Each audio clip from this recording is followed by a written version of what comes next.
Creator, may your spirit and guidance be in us as we work for the benefit of all our people, for peace and justice in our land, and for the constant recognition of the dignity and aspirations of those whom we serve. Amen.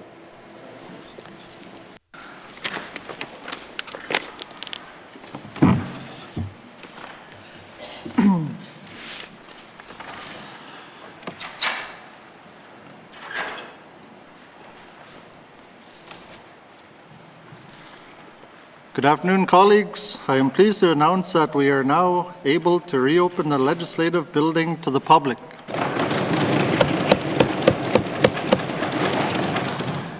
Effective today, we have reopened our tours, event bookings, and most importantly, the public gallery. As the place of the people, we look forward to welcoming back our residents and opening our services to the public. Thank you, colleagues. Try not to get too shy today. Orders of the day. Minister statements. Minister statements. Minister for Infrastructure. N.W.T. I would like to update members and the public on some of the activities occurring at the Yellowknife Airport, or YZF. The airport has had an eventful year that included lucrative COVID weather testing partnership. Responding to the challenges from COVID-19 related events and work to advance important infrastructure improvements. N.W.T. cold weather testing at YZF continues to generate economic growth in the Northwest Territories. After successfully hosting Bell helicopters in 2019, we followed up by welcoming the Korean aerospace industries from December 2021 to February 2022. This partnership supported cold weather testing for their weaponless light armed helicopter. With a total of 40 pilots, engineers, and support staff traveling to Yellowknife, over $2 million was injected into the northern economy through spending on local hotels, car rentals, office space, and other local businesses. All travelers were required to comply with the Northwest Territories Health Order. N.W.T. Logistics, the economic development arm of the Yellowknife Dene First Nation, secured a contract with the Korean aerospace and provided logistical support and gained valuable experience that will translate into future cold weather testing and support opportunities. As we now recover from the economic impacts of COVID-19 pandemic, Yellowknife is in a unique position to provide both the ideal climate and the necessary amenities to support cold weather testing. Our government continues to seek partnership with international aviation leaders who are in need of suitable testing locations. N.W.T., it's no secret that COVID-19 has had a significant impact on airport travel. Traffic, at the lowest, we saw a 91% decrease from previous pandemic numbers in passenger movements through YZF.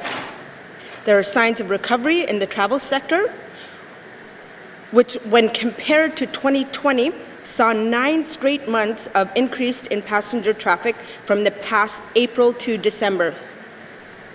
As airport movement increase, airport staff and management work to support the monitoring of passengers and the implementation of federal travel requirements that is related to COVID-19. As COVID-19 protocols evolve, the airport will update and change procedures as required for staff and passengers. I'm optimistic that with the opening of the borders to leisure travel on March the 1st, today, we will see a marked increase in the number of travelers that are coming here to the north. N.W.T. YZF continues to improve and modernize its infrastructure. Upgrades to the runway, airfield lighting were completed in October 21. This included the replacement of all cabling, lighting, airport signage, and improved approach lighting. These improvements provide increased reliability and safety for its users. Work schedule for 2022 also includes rehabilitation, the airfield drainage, and replacing the public parking access, control, and management systems. Finally, the airport consolidated master plan is in the final stages of development and scheduled for completion by the end of this month. The reinstatement of the Economic Advisory Committee is also underway. The committee members will be confirmed within this next month, and this month, the work is vital to support the continued improvements of YZF infrastructure in the years to come. Ekakti, the N.W.T and the YZF will continue to work with private and public stakeholders to secure new investments and federal funding to be able to expand our economy while improving our infrastructure. Queen Naini.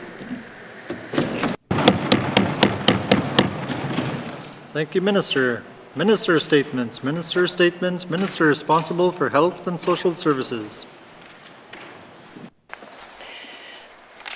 Thank you, Mr. Speaker. Mr. Speaker, I want to talk about steps being taken to address the recruitment and retention of health and social services staff in the Northwest Territories. Members will remember we created a mandate priority to increase the number of resident healthcare professionals by at least 20% during this 19th Assembly. The COVID-19 pandemic has further highlighted the need for health and social services workers across Canada and within the Northwest Territories. Staff in the Department of Health and Social Services and the Health and Social Services authorities have been working hard to respond to the challenge of recruiting healthcare professionals and to retain them at health facilities across the N.W.T. We've talked with frontline staff and the Union of Northern Workers, as well as reviewing efforts undertaken in other jurisdictions. We want to be competitive within Canada and a destination of choice for healthcare professionals. Mr. Speaker, to guide this work over the next 3 years, we are finalizing the 2021 to 2024 Health and Social Services Human Resource Plan, which will be released in April. Looking ahead, several of the plan's initiatives are specifically designed to attract Indigenous and Northern residents to careers in health and social services. Many of these initiatives will go live over the next few months, including a transition program to support new graduates moving into permanent positions within the health and social services system. We'll also be launching a bursary program for Indigenous and Northern students who choose to pursue an education in health and social services. Mr. Speaker, we're also developing job shadowing and observer guidelines, along with an updated N.W.T Health and Social Services Career Guide. These tools are designed to inspire youth and students to consider a career in health and social services. These new initiatives will complement outreach programs such as Take Your Kids to Work events and promotional activities through Practice N.W.T. In the meantime, we're aware of concerns about staff morale within the healthcare system, and work is underway to address them. We understand that staff are a most valuable asset. Ensuring they feel engaged, valued, and supported to build a career within the N.W.T Health and Social Services system is critical to us being able to provide sustainable services to residents. Mr. Speaker, we're aware that the N.W.T is the only jurisdiction in Canada without a registered nurse recruitment bonus. There was a time when registered nurse salaries in the N.W.T were significantly higher than in most other Canadian jurisdictions, and this helped attract staff. However, we're now watching that gap narrow. The Financial Management Board recently approved a labour market supplement policy to enhance our ability to recruit and retain positions identified as difficult to fill because of national shortages of skilled staff. The Department of Health and Social Services recently requested this policy provide a wage supplement for frontline registered nurse positions and medical laboratory technologists across the N.W.T. Mr. Speaker, our intention was to provide recognition of existing staff within the system and to demonstrate the value of their continued retention while also encouraging new staff to work for us. According to the collective agreement, to apply the labour market supplement policy, the GNWT must first consult the UNW on the terms being considered, and unfortunately the approach proposed was not agreed to. While I'm disappointed, I want the public and healthcare workers to know that we will continue to engage with the UNW on other ways to support the recruitment and retention of healthcare professionals. Mr. Speaker, we're turning our attention to other efforts to address staff concerns. As part of an employee engagement survey, we're trying to understand why staff are leaving or changing positions within the organization. Exit interviews and staff movement surveys are being conducted with all staff who have left the organization and with those who have transferred to pursue another opportunity within the system. Using the data received from these survey results, we've identified an action plan. We have drafted an action plan to address immediate issues and concerns. In addition, the Registered Nurses Association of the N.W.T and Nunavut is now conducting a survey of all nurses to better understand their concerns and solicit ideas for possible solutions to staffing issues. A report will be submitted to the department, and recommendations to address concerns related to retention and recruitment will be provided to health authorities. In line with this work, retention strategies that address staffing shortages have been prioritized, particularly within the obstetrics unit at Stanton Territorial Hospital. The NTHSSA will be launching the Specialized Nursing Transition Program that will help RNs to expand their scope of practice into areas of specialized nursing with a focus on orientation, mentorship, competency development, and financial support to obtain their certificate in obstetrics nursing. The long-term strategy for this initiative will be to expand the program to all areas of specialized nursing.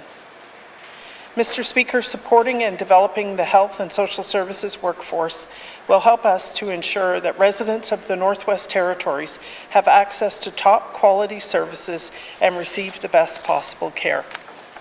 In closing, I would like to thank the staff of the N.W.T Health and Social Services System.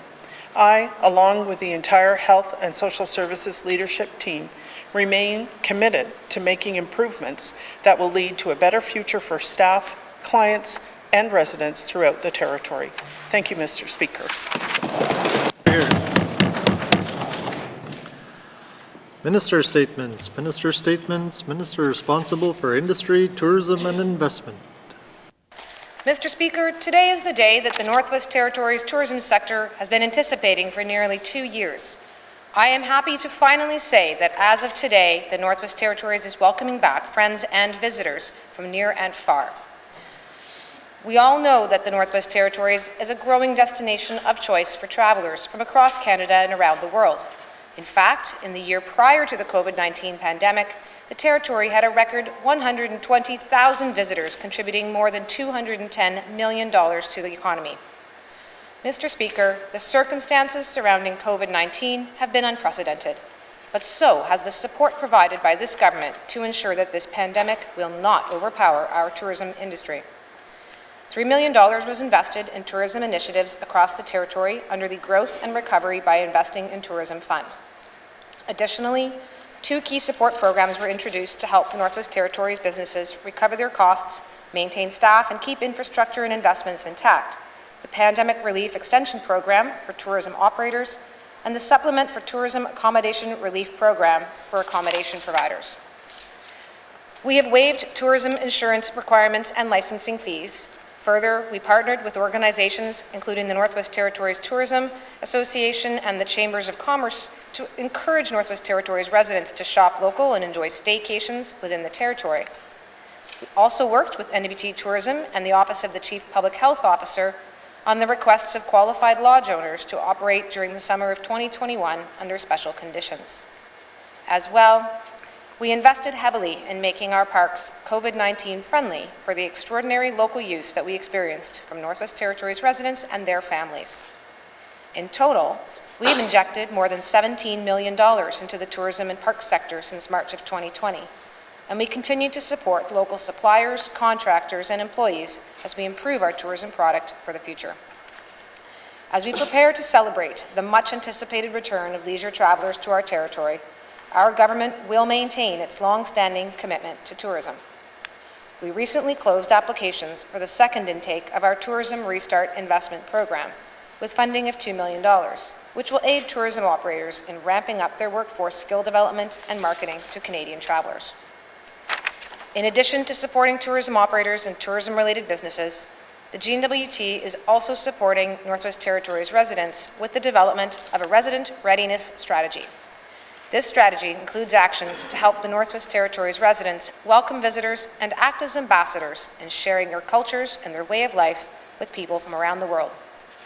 Meanwhile, Mr. Speaker, Tourism 2025 strategy is in place and charts a path for the industry going forward. Before the pandemic, we had committed to work with Indigenous and community governments to increase tourism and develop local tourism capacity and infrastructure. This remains a primary action of Tourism 2025. Mr. Speaker, behind our territory's world-renowned tourism product exists a community of dedicated and resilient individuals, many of whom have made it their life work and passion to present and represent our land and its people to the world. One of these critical partners is Northwest Territories Tourism, who has tirelessly advocated and represented their membership throughout the past 2 years. They have carefully and consistently continued to strategically market the Northwest Territories, both domestically and internationally, positioning the territory as a spectacular destination. Mr. Speaker, later today, I will be tabling the Northwest Territories Tourism 2022-23 marketing plan. Thank you, Mr. Speaker. Thank you, Minister. Minister statements, member statements, member statements, member for Great Slave. Thank you, Mr. Speaker. March 1st, Mr. Speaker. I don't think there's been a date in this territory that so many people have looked forward to, except perhaps the day the KFC reopened last year. Today, we see the easing of restrictions and the end of the dreaded mandates or proof of vaccines. Whatever you may choose to call them, the semantics game is over. Today is a day that so many N.W.Ters have been anticipating for almost 2 years. The day where we no longer need to know how far 6 feet is or ask probing questions about our friends' vaccination status or who they've been spending time with. I know I'm not the only one who wants to sing with joy and dance in the streets. It's almost hard to believe this day has finally come. However, Mr. Speaker, as we welcome this day, like we do the sun after it returns each cold winter, I must admit I still feel some anxiety. After years of the onslaught of conflicting and changing information, I'm not quite sure what my risk is anymore. I'm immunocompromised. Do I still have to be extra cautious in avoiding people? If I do get sick, will I be okay, since I hear Omicron is supposed to be less fatal? What's going to happen if I require hospitalization? Has our healthcare system recovered enough to properly take care of me? Mr. Speaker, these are just the worries I have around my health. In addition to medical concerns, I now worry about socializing again. It's been ages since I've made small talk in person, and I've been operating in a COVID fog for so long, will I even be able to speak properly without putting my foot in my mouth? Will people continue to respect my personal space and boundaries as I remain concerned about risk? Or will I have to ask people to back off, causing me further feelings of awkwardness and social embarrassment? Mr. Speaker, I've spoken a lot about the mental health toll I've seen COVID taking on our people. But we can't discount that this reopening brings with it a whole new set of concerns and issues, particularly for the vulnerable. People with chronic health conditions and seniors have expressed to me a lot of apprehension about what March 1st means for them. And admittedly, I don't have the answers. So I urge my colleagues and all the residents of our territory to remember that while they may be excited to return to a life like that before COVID, for many it brings a whole new set of concerns and anxieties to deal with. So be kind, be respectful, and hopefully, Mr. Speaker, this is the beginning of a brighter time for our people. We all know they could use it. Thank you. Hear, hear. Member statements, member for Nuvik Twin Lakes. Thank you, Mr. Speaker. Mr. Speaker, a few weeks ago, the N.W.T launched its remote work policy. This policy sets out the rules and conditions for N.W.T employees to work away from job site, potentially in a different community or even outside the territory. Mr. Speaker, I want to start by saying that there's a clear need for a remote work policy. Over the past 2 years, many employees were forced to work from home. Some of these employees found that they prefer the flexibility of working remotely while still being able to do their jobs well. And if it's implemented properly, the policy holds possibility to make jobs at headquarters available to residents in the smaller communities without having to leave home. But I'm concerned with that. In practice, the opposite will happen. Positions in smaller communities will be filled by people who already live in or will move to Yellowknife. And more generally, GNWT positions will be filled by people who live in or will move to other provinces and territory. Mr. Speaker, when I ask the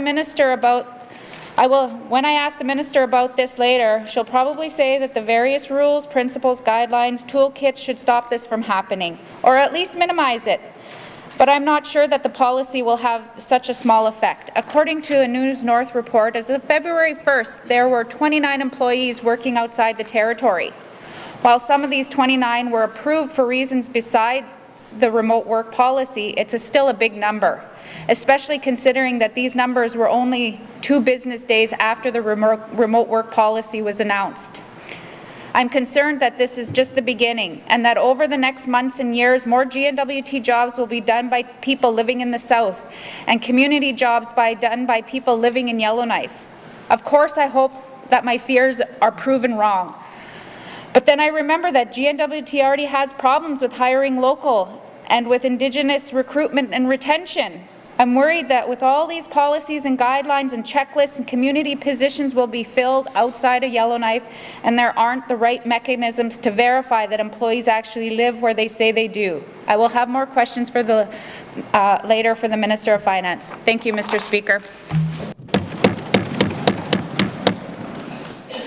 Thank you, member for Nivik-Twin Lakes. Member statements. Member for Haver South. Thank you, Mr. Speaker. Mr. Speaker, when questioned last week about treatment centres for the N.W.T, the Minister of Health stated, if there is a need for more bricks and mortars healing, then that needs to be a priority of this Assembly, and it's something that we need to talk about together. Mr. Speaker, one of this government's mandate items is to, and I quote, increase the number and variety of culturally respectful community-based mental health and addiction programs, including aftercare. Mr. Speaker, this mandate item directs government to consider community-based mental health and addiction programs that may go beyond community outreach for health, counseling, and support programs. Patients who have returned from southern treatment facilities, some, not all, are pleased with the service they receive. However, a critical issue raised has been the lack of acceptable aftercare, or more specifically, lack of aftercare facilities once returning home. Mr. Speaker, if treatment centres are not on this government's radar, then I would like to talk about increased access to transitional housing for those returning from addiction treatment. An action item included as part of this government's mandate. It is important this government listens to solutions proposed by those who are suffering from addictions. Anything less may well result in setback or collapse of an individual's treatment progress. Mr. Speaker, those returning from treatment in the South may require, in addition to counseling and support groups, those supports to avoid relapse. It may include removing oneself from a situation that requires a safe and immediate place to attend, whether it be for a day, a week, month, or months. To accommodate this, government must consider providing halfway or residential aftercare facilities in regional centres and small communities. It will allow those with serious addiction problems an option while integrating themselves back into the communities upon returning to the Northwest Territories. Mr. Speaker, why is aftercare important? Statistics show that relapse can be as high as 60%, and it is those aftercare supports that stand between success and returning to substance abuse. It is up to us to change those odds. Thank you, Mr. Speaker.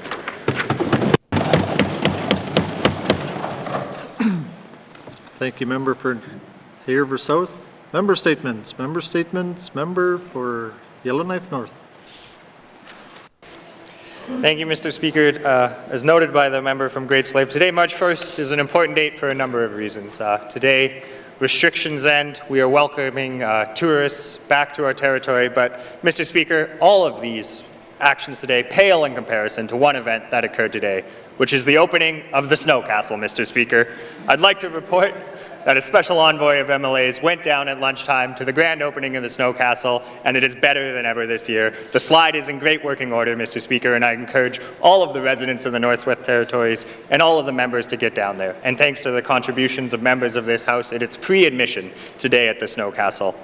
There are a number of events, and the Snow Castle is actually still looking for performers, so if anyone wants to perform at a one-of-a-kind venue, please get in contact with all of the great staff at the Snow Castle. I would like to thank the carvers, the builders, the board members, and all of the volunteers who make this happen. 27 years strong of the Snow Castle. Long live the monarchy, Mr. Speaker.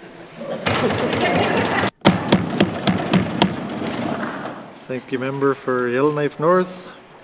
Member statements. Member for Frame Lake. Merci, Monsieur le Président. That's a tough act to follow. Another day, another contaminated site mismanaged by our government. This time it's the Mactung exploration property in the former Cantong mine. Cantong and Mactung are mining properties in the Mackenzie Mountains. The Cantong mine was a tungsten producer from 1962 until it closed in 2015. The owner, North American Tungsten, went into creditor protection on June 9, 2015, after we agreed to take on this operation under the devolution agreement. Somehow the federal government let that company put up the Mactung property as part of its financial security for its water license. When our government inherited the management of the Cantong site under devolution, nothing was done to change that arrangement, even though N.W.T had total discretion over the form of the security. That's another preventable liability that has cost our government millions of dollars. So much for polluter pays principle and the devolution promise of responsible resource development. As part of the creditor protection proceeding, Cabinet ended up purchasing Mactung for $2.5 million with a special warrant that bypassed the Legislative Assembly. In that way, we were told N.W.T could hand Cantong back to the federal government for remediation. When we acquired the Mactung property, a lot of junk and hazardous materials were on the site, even though I had been told that there was nothing there. N.W.T spent $172,000 on a partial site cleanup of that property. Then N.W.T hired a southern consultant to prepare and submit a land use application to the Yukon government for an imaginary exploration program in an attempt to hype the value of the property. As far as I can tell, N.W.T has owned Mactung now for 7 years, and all attempts to sell the Cantong and Mactung properties have failed. These two properties are 140 kilometers away from each other by air and 700 kilometers by road. It's not clear to me why we are marketing these properties with the federal government. There is little chance some buyer will take on these mining properties that are now contaminated sites without significant concessions and subsidies. Needless to say, I'll have lots of questions for the Minister of Industry, Tourism and Investment about these properties, our failure to manage them properly, and whether we can ever expect to recoup the money spent on them. Merci, Mr. Speaker. Thank you, member for Frame Lake. Member statements. Member for Thabacha. Thank you, Mr. Speaker. Mr. Speaker, on November the 29th, 2021, I made a member statement on the RCMP Territorial Police Service Agreement with the N.W.T. I asked questions to the Minister of Justice about RCMP accountability in relation to the police service agreement, and I did not receive any good answers to my questions. In fact, I walked away from that exchange with more questions than answers about the RCMP regarding transparency and accountability in the N.W.T. Mr. Speaker, according to the 2022-23 main estimates, the government of the Northwest Territories is paying over $50 million for policing services in the N.W.T, which is already nearly $2 million more than the 2021-22 revised estimates. That's not even considering the additional $3.5 million for increased RCMP salary costs for their new collective agreement. There's also an additional $8 million that our Department of Infrastructure is paying to provide maintenance and utility services for the RCMP, commercial and residential properties in the N.W.T. Altogether, that amounts to $61.5 million. that the government of the Northwest Territories is paying to the RCMP. With costs like that, what are we getting from it? How are these increasing costs for policing making policing services better for the people of the N.W.T? Mr. Speaker, there has been much talk in numerous jurisdictions about cutting or reducing funding to the police. Yet here we are increasing those costs. Do these increased policing costs make people safer? Will they lead to a reduction in crime across the N.W.T? Are police doing more patrols throughout the communities? Are there ways to measure whether police are improving the quality or level of public safety within our communities? These are legitimate questions given the amount of money we're allocating here. Mr. Speaker, 2 weeks ago, Statistics Canada released 2 articles with detailed analysis of the perceptions and experiences of people in Canada, with particular focus on Black and Indigenous people. Mr. Speaker, I seek unanimous consent to complete my statement. Thank you, Member for Thabacha. The member is seeking unanimous consent to conclude her statement. Are there any nays? If there are no nays, you may conclude your statement. According to these studies, Black and Indigenous people are twice as likely than non-Indigenous, non-visible minority people to report that they have little or no confidence in the police. Additionally, the studies also state that 1/3 of Indigenous people reporting experiencing discrimination from police in the past 5 years. Mr. Speaker, policing and police services is something that affects everyone in our society, regardless of color, race, or background. Upholding and maintaining public safety is the core duty of policing. It is also a core duty of governments to ensure proper transparency and accountability is maintained in all police services in all jurisdictions. I understand and I respect that policing in this country is done with an arm's-length relationship between government and police services. However, as a public government, we must provide proper oversight over the police to ensure public confidence and that peace, order, and good government is maintained. I will have questions for the Minister of Justice at the appropriate time. Thank you, Mr. Speaker. Thank you, Member for Thabacha. Member statements. Member for Mumpui. Thank you, Mercy. Mr. Speaker, today I'm going to talk about the Housing Corporation customer service. I am speaking on behalf of my constituents, a couple and elderly who live in one of the community. Their interaction with the Housing Corporation demonstrates how the bureaucracy of the corporation approach and communicate with our Indigenous homeowners. Mr. Speaker, it is a total clash of culture. Mr. Speaker, this couple has received at least 8 formal letters from the Housing Corporation, 3 of which were formally served to them. But Mr. Speaker, the Housing Corporation does not realize this couple cannot read English. The couple has not taken the time to get to know the corporation has not taken the time to get to know their clients to recognize they will never understand any letter that comes to them. The Housing Corporation could send 80 letters and the results will be the same. English is their second language. It is a foreign language to them, and they speak only broken English. Mr. Speaker, they are also elderly and do not understand the world of administration and legal contracts.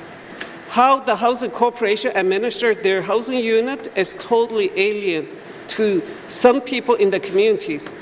This couple understands life in the bush, hunting, trapping, surviving the seasons, and speaking Clicho. Mr. Speaker, this couple has no understanding of the information they have received from the Housing Corporation. What is the purpose of all these formal letters? To intimidate them? To advise my constituent to seek legal counsel?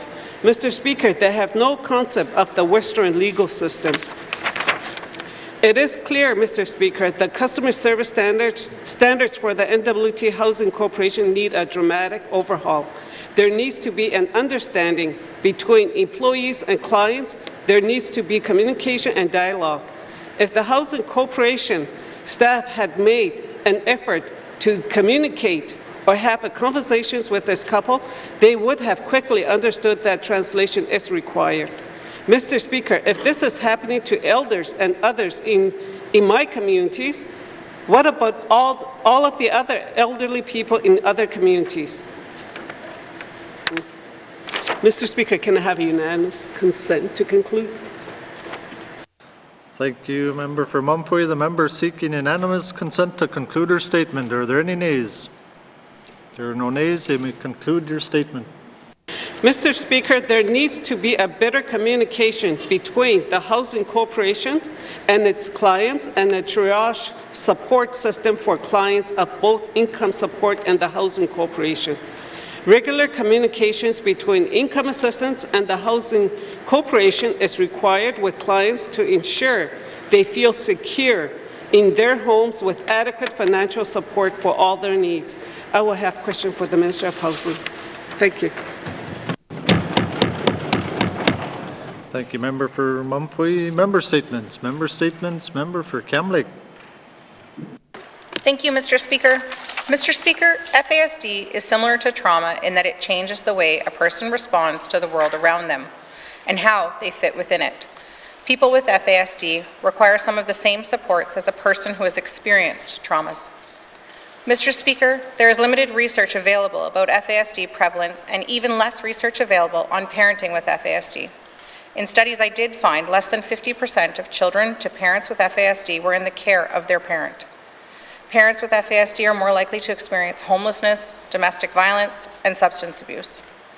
FASD is a spectrum of disability and strengths, Mr. Speaker, and integrated service delivery, harm reduction programs, and mental health and wellness supports are prevention tools. First, people need their basic needs met, like housing and food security. Second is a need for long-term, individualized, comprehensive supports, like, for example, transportation to and from work. Parenting mentorship programs, or also respite, Mr. Speaker. To achieve this, the N.W.T needs two key things. First is Pathfinder positions in the FASD diagnostic clinics to set up connections to FASD-informed and trauma-informed support services and to help people navigate the N.W.T system.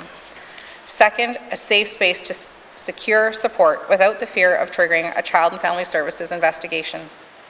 In its first year, the Adult FASD Diagnostic Clinic assessed 25 N.W.T adults, 20 of which were diagnosed with FASD. There are no statistics in the territory on the prevalence of FASD in our communities, Mr. Speaker, and no statistics on the prevalence of parents with FASD. And to understand the magnitude of this issue, more research and data needs to be tracked. We're on the tails of a pandemic that saw increased trauma, increased alcohol consumption, and increased family violence during isolation, Mr. Speaker. We need to talk more about FASD and continue to peel away the stigma. We need to change the narrative, and we need to continue these conversations in this House and in our communities. But most of all, Mr. Speaker, we need clear paths to person-centered supports for all Northerners. Thank you, Mr. Speaker. Thank you, Member for Kamloops. Member statements. Member statements. Member for Decho. Merci, Mr. Speaker. Mr. Speaker, I rise again to talk about the biomass energy in the Northwest Territories and the use of it, specifically to the N.W.T Housing Corporation, because the corporation itself has about 2,600 units up and down the valley, and their fuel budget every year is $9 million. Other departments have started on the biomass wood pellet boiler systems, specifically infrastructure. At that time, it was Public Works and Services, who started incorporating them into their buildings, into the schools. And I'm familiar with the school in Fort Providence. I think I've voiced that many times here. And, you know, I'm concerned with the Housing Corporation because many of my people live in those units, about 80 to 90% in my community. And when we're talking about the year 2038, where O&M funding from CMHC will no longer be available, that is really concerning because it's the future of our people of the Northwest Territories and where they're going to live, what's the strategy for leading up to that date. I've asked before, and we've never really gotten any answers related to that. And also, too, over a year ago, I recall asking for a biomass energy plan from the N.W.T. Housing Corporation. And they basically said in 2021 that they would have one out by the spring. I think I mentioned it this past week. And so far, there's been no report whatsoever. So it really makes me, wonder about the sincerity of the department to come up with such a document. And I think, many of us understand that, savings is a big thing with this government, since we're not gaining in revenue, and all departments there probably should help the corporation to realize some of these goals to cut greenhouse gas emissions, because climate change is a real thing. Mr. Speaker, I will have questions for the Minister of Housing at the appropriate time. Merci. Thank you, Member for Detroit. Member statements. Member statements. Recognition of visitors in the gallery. Recognition of visitors in the gallery. Member for Statute. Thank you, Mr. Speaker. I would like to introduce today, I've got my auntie, Miss Celine Proctor. She is a government service officer and works for Department of Executive.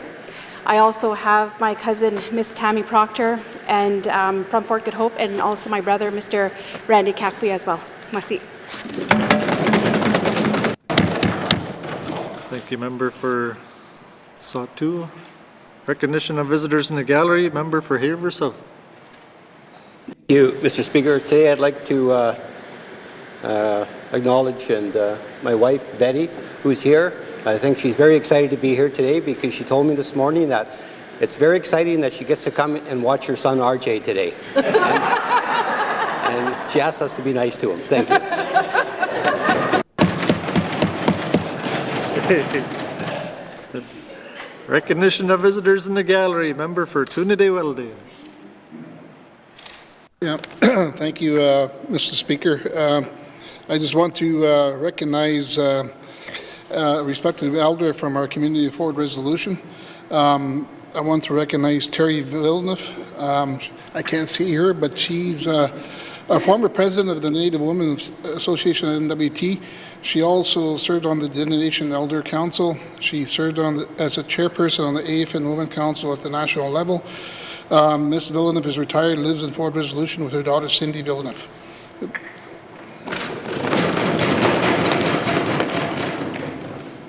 I also have another member from the community of Delo. I want to recognize Shirley Seta. She served on the Yellowknife First Nation for 3 terms. She was a YKDF community negotiator. She has also served as Secretary Treasurer of the Native Women's Association at N.W.T. She also worked at all 3 mines, Acadie, Diavik, De Beers, to help implement the social economic agreement, and she's also my CA. Please welcome Shirley Seta.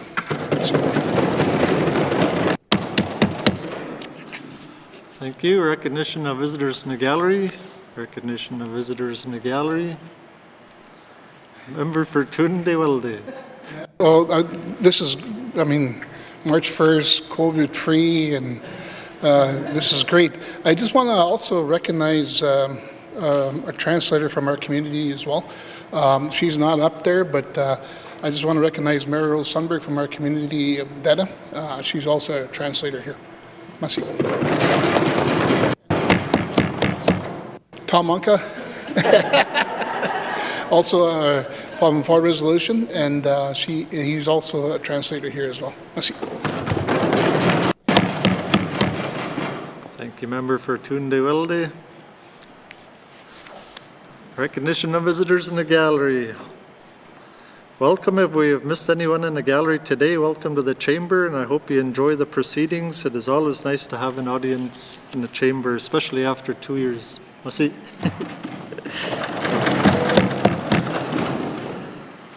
Replies to budget address. Replies to budget address, day 6 of 7. Reports of committees on the review of bills, reports of committees on the review of bills, reports of standing and special committees, reports of standing and special committees, returns to oral questions, returns to oral questions, acknowledgements, acknowledgements. Colleagues, before we begin oral questions, our rules are generous regarding oral questions. We do not have hard time limits for questions or answers, as you would see in some other jurisdictions. This allows members to ask questions of importance to their constituents and for ministers to provide meaningful responses. Although we do not have time limits, our rules are clear regarding oral questions. Rule 7.2 brackets 1, oral questions must be concise and any preamble must be short. Similarly, when a minister is answering, Rule 7.2 brackets 2 provides that the answer should be clear and concise. Recently, I have noticed that many oral questions have included long preambles. Similarly, many responses have not been clear and concise. Our rules permit all regular members to ask oral questions on each sitting day, which is not common in many other legislatures. In fact, if we use our time effectively, we can often see members have the opportunity to ask multiple questions. However, when questions include long preambles and answers that are not clear and concise, we can easily see situations where all members may be unable to ask questions. Colleagues, I remind you to follow our rules when asking and answering questions. This will ensure that all members wishing to ask questions are able to do so and will help us make efficient use of our time in this House. Thank you, colleagues. Oral questions. Oral questions. Member for Haver South. Thank you, Mr. Speaker. Mr. Speaker, can the Minister of Health confirm what is the per person cost attributed to substance abuse and what does it comprise of? Thank you. Thank you, Member for Haver South. Minister responsible for Health and Social Services. Yeah, thank you, Mr. Speaker. Mr. Speaker, according to a government news release from November of 2020, the N.W.T spends $2,329 per person on substance abuse treatment and aftercare versus the Canadian average of about half that amount. I want to say that the total budget for facility-based treatment, aftercare, and related supports is $20 million a year. And that accommodates in the facility-based treatment a high of 270 people in the 2018-19 year and a low of 73 people in this fiscal year, obviously lower because of COVID. And I also just want to note in closing, there is no limit on the amount of money we'll spend on Southern-based treatment. The more people apply and who are accepted into the program, the more we'll pay for. Thank you. Thank you, Minister. Oral questions. Member for Haver South. Thank you, Speaker. Mr. Speaker, can the Minister confirm what aftercare supports for substance abuse are available for those returning from treatment in Southern Canada? Thank you. Thank you, Member for Haver South. Minister responsible for Health and Social Services. Yeah, thank you. The process of welcoming someone home from Southern-based treatment begins with a discharge plan that's created collaboratively with the person receiving treatment and with his or her supports in the N.W.T. So that person would be connected with community counseling for ongoing support. And there are, of course, a number of AA groups that are available in the larger centres. We have been working on aftercare support in the smaller communities by offering a peer support fund, which communities can apply for specifically to assist people who are returning from treatment. Thank you. Thank you, Minister. Oral questions. Member for Haver South. Thank you, Mr. Speaker. Mr. Speaker, will the Minister confirm if her department has considered the need for transitional housing supports to those clients returning home after receiving treatment in the South. Thank you. Thank you, Member for Haver South. Minister responsible for Health and Social Services. Yeah, thank you. Yes, indeed. We have considered that, and in December we issued an expression of interest to Indigenous governments seeking communities who would be interested in operating a transitional housing program, which would be safe and sober housing closer to home for people who are returning from treatment. We got an uptake of 4 organizations who submitted an expression of interest, and the department is now working with them on the development of their applications. The budget for this fiscal year was $750,000, and for next year is just over $1 million. Thank you. Thank you, Minister. Final supplementary, Member for Haver South. Thank you, Mr. Speaker. And I'm pleased to hear that, it's time that we move ahead and we try and provide the support to those that are battling and fighting addiction. So I'd ask the Minister what strategies and actions plans are in place to address how this government will support those returning from treatment in the South as we go forward. Thank you, Mr. Speaker. Thank you, Member for Haver South. Minister responsible for Health and Social Services. Yeah, thank you. I mentioned the peer support program. There's also an addictions aftercare fund, which communities are using to hire counselors to provide ongoing support for people who are coming back and establishing themselves in a new and sober lifestyle. We have an app for those who have the tools and the connectivity called Wagon, which was developed by Edgewood Institution in Nanaimo. And that's another possibility for people. Of course, we have the community counseling program, which is for which no appointment is necessary. People can access on the same day.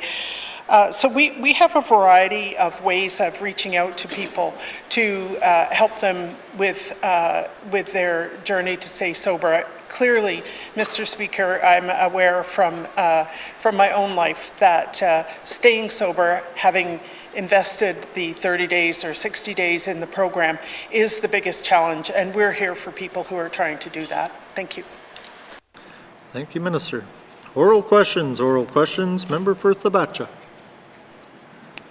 Thank you, Mr. Speaker.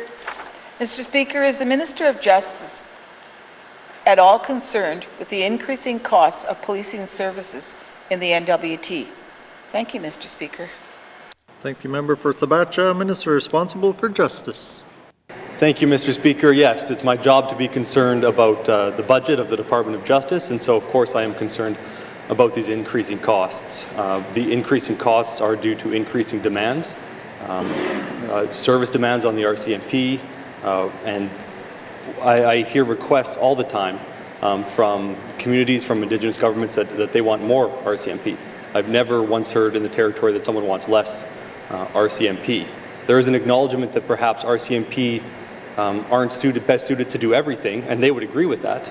And so where we can, we need to find ways to supplement those services so that the RCMP aren't focused on doing things that other entities or organizations could be. So because of that, we are piloting a community safety officer program, and the hope is that can expand and then reduce the demands on the RCMP.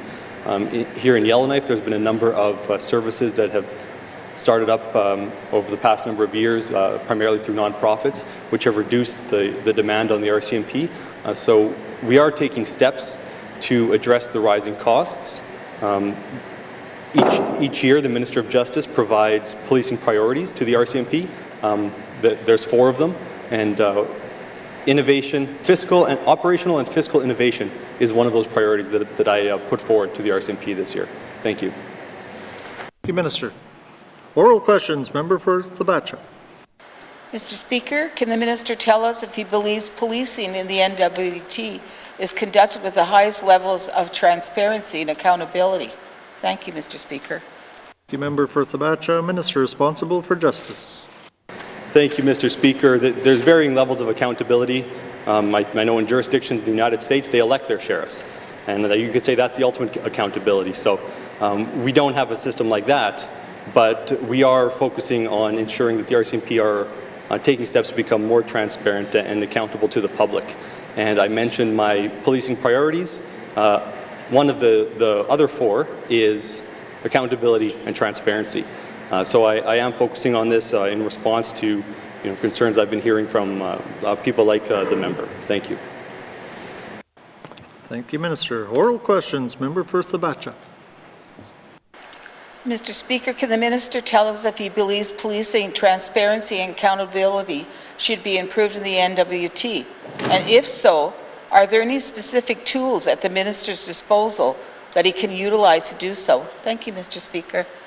Thank you, Member for Thabacha. Minister responsible for Justice.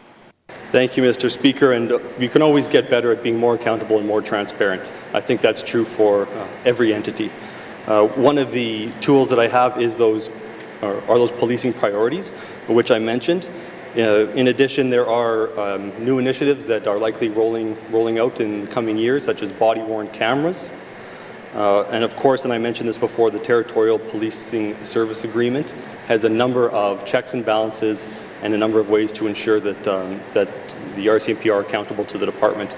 And as well, there's countless working groups, meetings, local level meetings, national, regional meetings that the government is involved with the RCMP to ensure that we know what the RCMP is doing and that they are accountable to us and their operations are transparent. But there's the other aspect where the RCMP need to be more transparent to the public, just like we all do. And so to that end, I've had discussions with the commanding officer about taking steps to ensure that the public is more aware of what the RCMP are doing. That said, the RCMP are busy.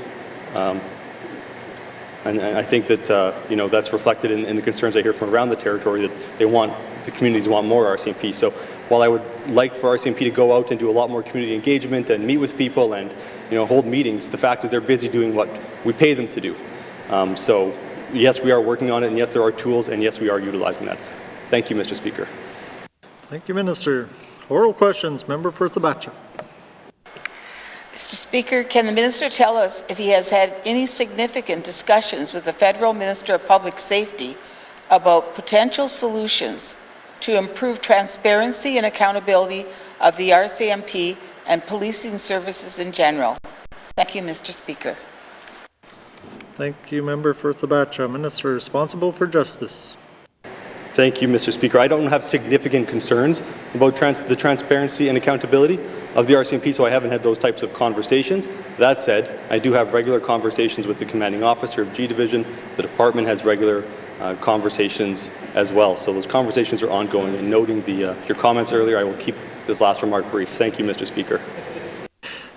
Thank you, Minister. Oral questions. Oral questions. Member for N.W.T. Lakes. Thank you, Mr. Speaker. Mr. Speaker, my questions, I said, are for the Minister of Finance, who Human Resources, I guess, falls underneath her. How many GNWTs are working outside of the territory? Because according to my member statement in the news article, there were 29, and I just want to know if the Minister can confirm if this is accurate. Thank you. Thank you, Member for N.W.T. Lakes. Minister responsible for Finance. Mr. Speaker. Mr. Speaker, as of January 31st, there are 31 employees on active duty working outside of the territory. That represents about 0.4% of the total workforce. The vast majority of those, of course, would have been approved by their supervisors prior to this policy taking effect. Thank you, Mr. Speaker. Thank you, Minister. Oral questions. Member for N.W.T. Lakes.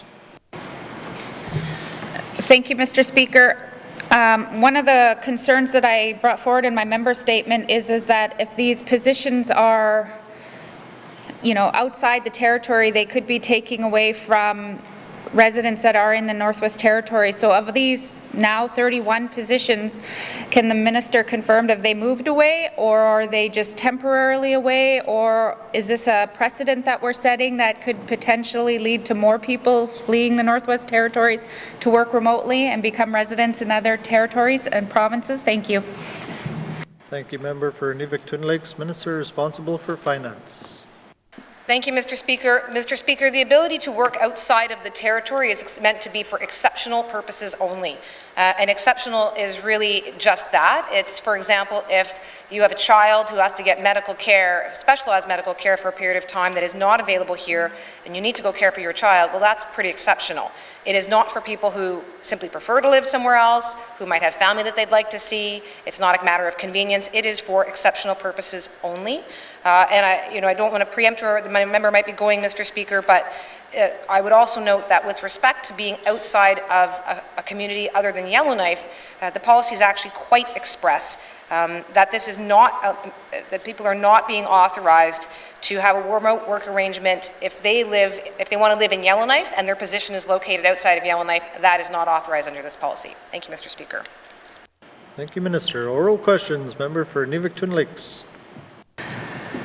Thank you, Mr. Speaker. So thank you to the Minister for her answer. And yes, she's reading my mind because she has my questions.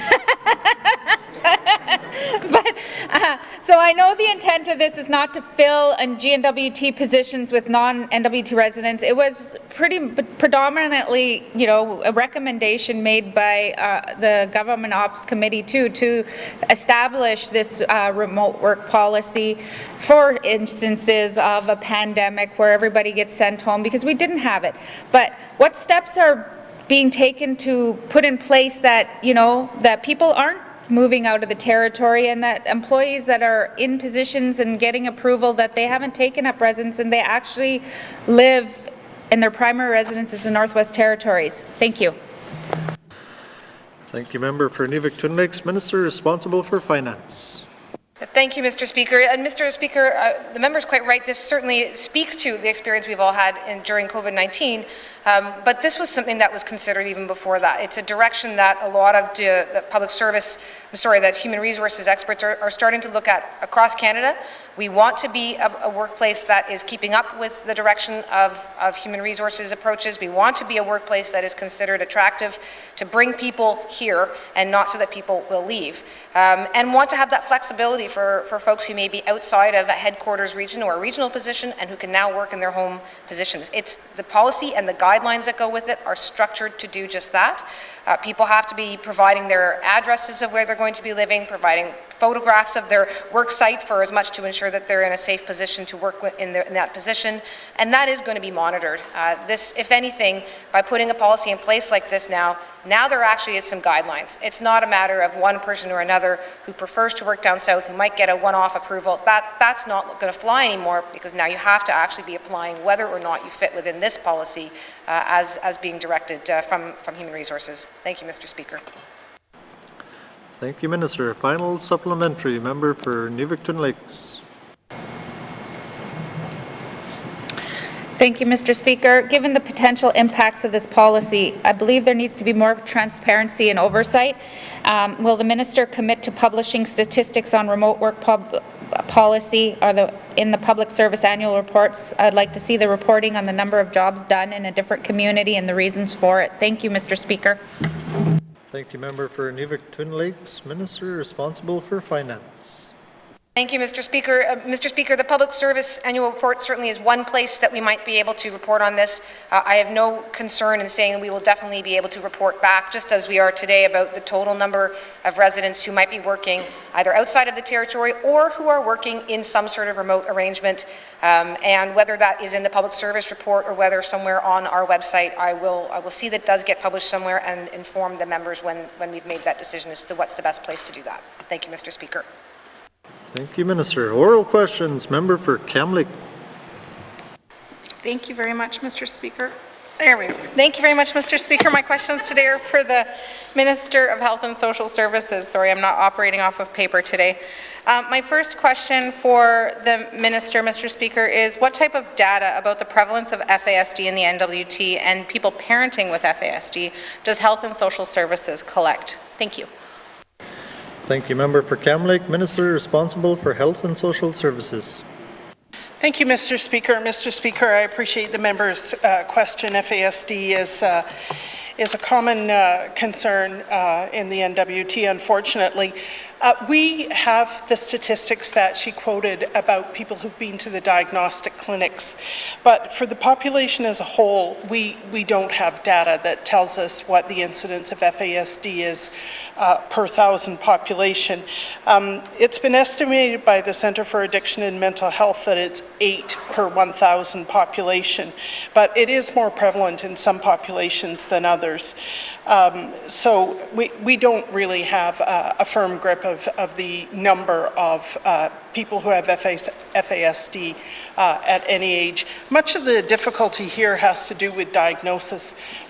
Sometimes people choose not to be diagnosed, or their parents choose not to have their children diagnosed, and so this is really a self-reporting metric, and for reasons that have to do with shame and fear of intervention by Child and Family Services, people may choose not to go that route.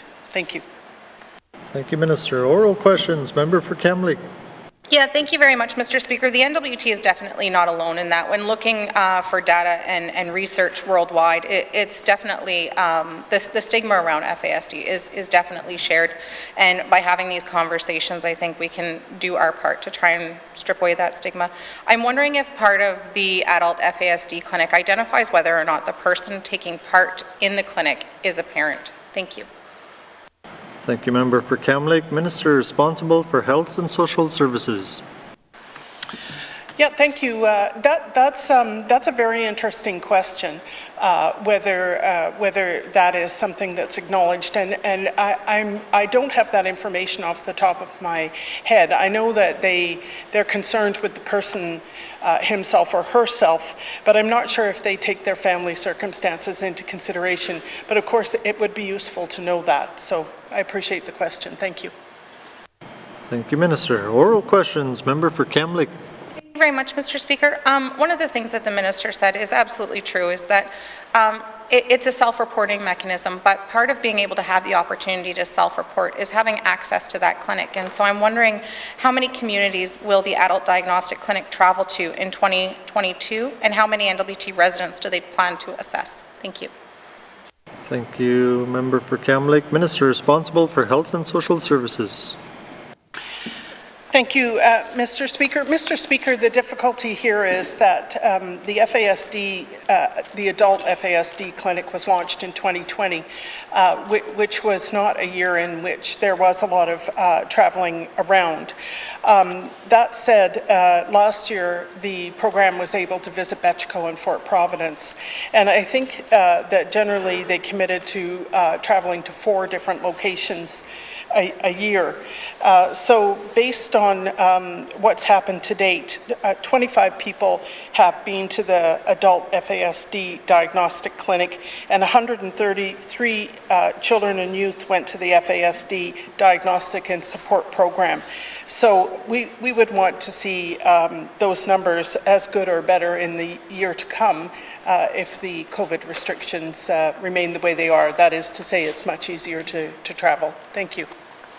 Thank you, Minister. Final short supplementary. Member for Kamloops. Thank you very much, Mr. Speaker. Mr. Speaker, I'm wondering if Health and Social Services will commit to establishing navigator or caseworker positions within the adult diagnostic clinic to provide that individualized, person-centered supports that their clients need. Thank you. Thank you, Member for Kamloops. Minister responsible for Health and Social Services. Yeah, thank you. I was under the impression that that was in fact being done now by people who work at the FASD clinic who provide services to people who have a confirmed diagnosis, that there was some pathway navigation going on in that situation. But I can certainly confirm that and provide the member with that detail. Thank you. Thank you, Minister. Oral questions. Member for Yellowknife North.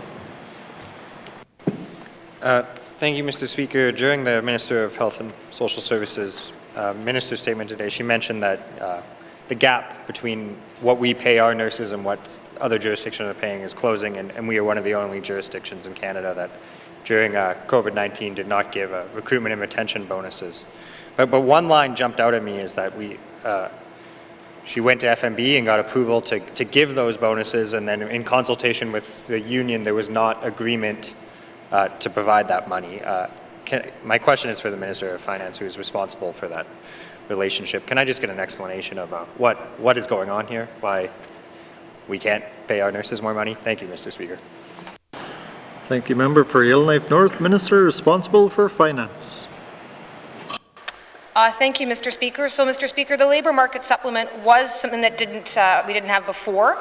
It does provide a tool, given that the collective agreement is the bargaining document on which all of the salaries are based, all the recruitment, any recruitment bonuses would be based, the total package of salary is based. So to go outside of that, to offer something extra, we had to create this labour market supplement that would give us that proper tool or that basis on which to do that.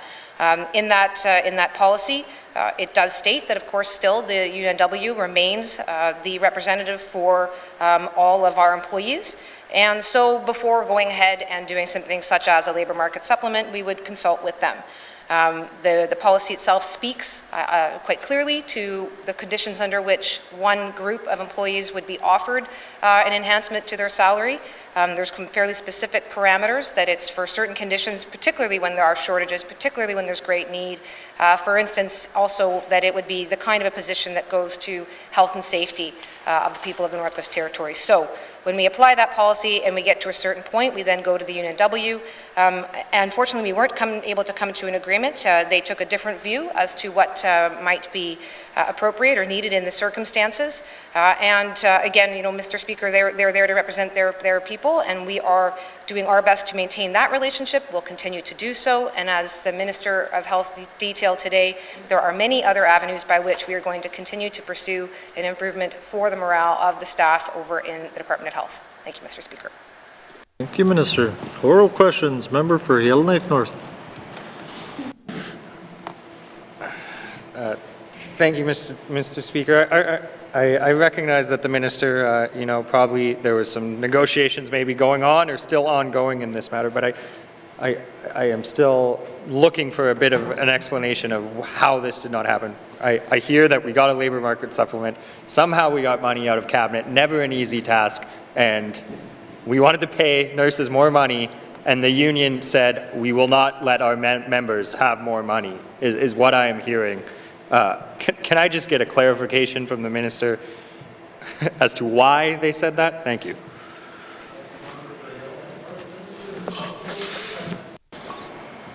Mr. Speaker, I'm not here to speak on behalf of the union. That would not be appropriate. It's a relationship that I have a great deal of respect for, so I'm not going to come back out and detail what their own reasons would be and be certainly seen to be speaking on their behalf. Mr. Speaker, we are in a situation where in the course of a pandemic, we have held firm on not having cutbacks to our services and not having cuts to the public service. But to do that, we are running a lean operation. And so to be able to be offering any kind of additional bonuses in salary on top of the existing collective agreement, which does have increases in it, unlike some jurisdictions during this pandemic. In order to do that, we're running a lean operation, Mr. Speaker, and there's only so much we can do, and it's going to have to be narrow and targeted, and that was the position we were attempting to take here. As I said again, Mr. Speaker, we're not done looking for ways to continue to improve the system for nursing staff, but we're just going to have to do that in a different way. Thank you, Mr. Speaker. Thank you, Minister. Oral questions. Oral questions. Member for Frame Lake. Merci, Monsieur le Président. My question is for the Minister of Industry, Tourism and Investment, who seems to have the lead on the management of the Cantong and Mactung properties. When I look at the list of creditors, I see that N.W.T is owed $5.528 million from this operation. Can the Minister tell us how much North American Tungsten actually owes us, for what, and when we expect to recover that money? Merci, Mr. Speaker. Thank you, Member for Frame Lake. Minister responsible for Industry, Tourism and Investment. Thank you, Mr. Speaker. Mr. Speaker, I can go and look into the specific number the member is quoting. On my understanding is that when the N.W.T purchased the Mactung asset, we did so, and that became our asset. Canada, of course, owns the Cantong property, and at this point, the two parties together are agreeing to market those assets as one, and as such, as we go forward, there's nothing more owed to the N.W.T by North American Tungsten. So again, I'll double check to confirm if there's some misunderstanding on what's on there, Mr. Speaker. At this point, we're proceeding with a process that's well underway and in fact fairly advanced in order to see that the Mactung and Cantung properties are sold and benefits are accrued to the Northwest Territories. Thank you, Mr. Speaker. Thank you, Minister. Oral questions. Member for Frame Lake. Merci, Monsieur le Président. I want to thank the Minister for that. I'll be happy to send her the list of creditors from the court-appointed receivers website. So, but as I understand it, N.W.T has decided to try to market the Mactung property and the Cantung mine site with the feds, but there has been little to no interest over 7 years. Can the Minister explain what is going on with the proposed sale of the Mactung property and when the taxpayers of the N.W.T can expect to recover their so-called investment? Merci, Mr. Speaker. Thank you, Member for Frame Lake. Minister responsible for ITI. Thank you, Mr. Speaker. Yeah, Mr. Speaker, these two properties were, of course, jointly owned previously by North American Tungsten, so not particularly unusual that we'd be looking to have them sold together now. What made it a bit more unusual is that you're involving multiple layers of governments. We've got the Government of Canada and the N.W.T and even the Yukon government involved to a certain degree in terms of this being the Cantung property being in the Yukon. All three, we're all coming together. The Indigenous governments from the region have come together. Much discussion has taken place. I'm pleased to say, Mr. Speaker, there's been an RFP out to some shortlisted proponents as of March of 2021. It closed only just last month. And we are right now actually in the midst of reviewing those bids. Due diligence process needs to take place. Mr. Speaker, you might note that there's a bit of a delay in between those two dates, but that was entirely for the purpose of engaging further with some of the Indigenous governments in that region, and very hopeful that we'll be in a position to report back positively in short order. Thank you, Mr. Speaker. Thank you, Minister. Oral questions. Member for Frame Lake. Merci, Monsieur le Président. I want to thank the Minister again for that. The Mactung-Cantung properties are 140 kilometers away from each other by air, 700 kilometers by road. It's unlikely that some buyer is going to take these on as some sort of viable mining operation without significant concessions and subsidies.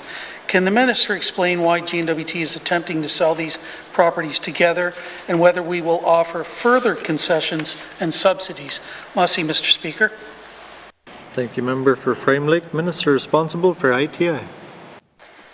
Thank you, Mr. Speaker. As I'd mentioned in my last answer, Mr. Speaker, these two properties were jointly owned previously, so having them as one unit under one owner is not particularly unusual.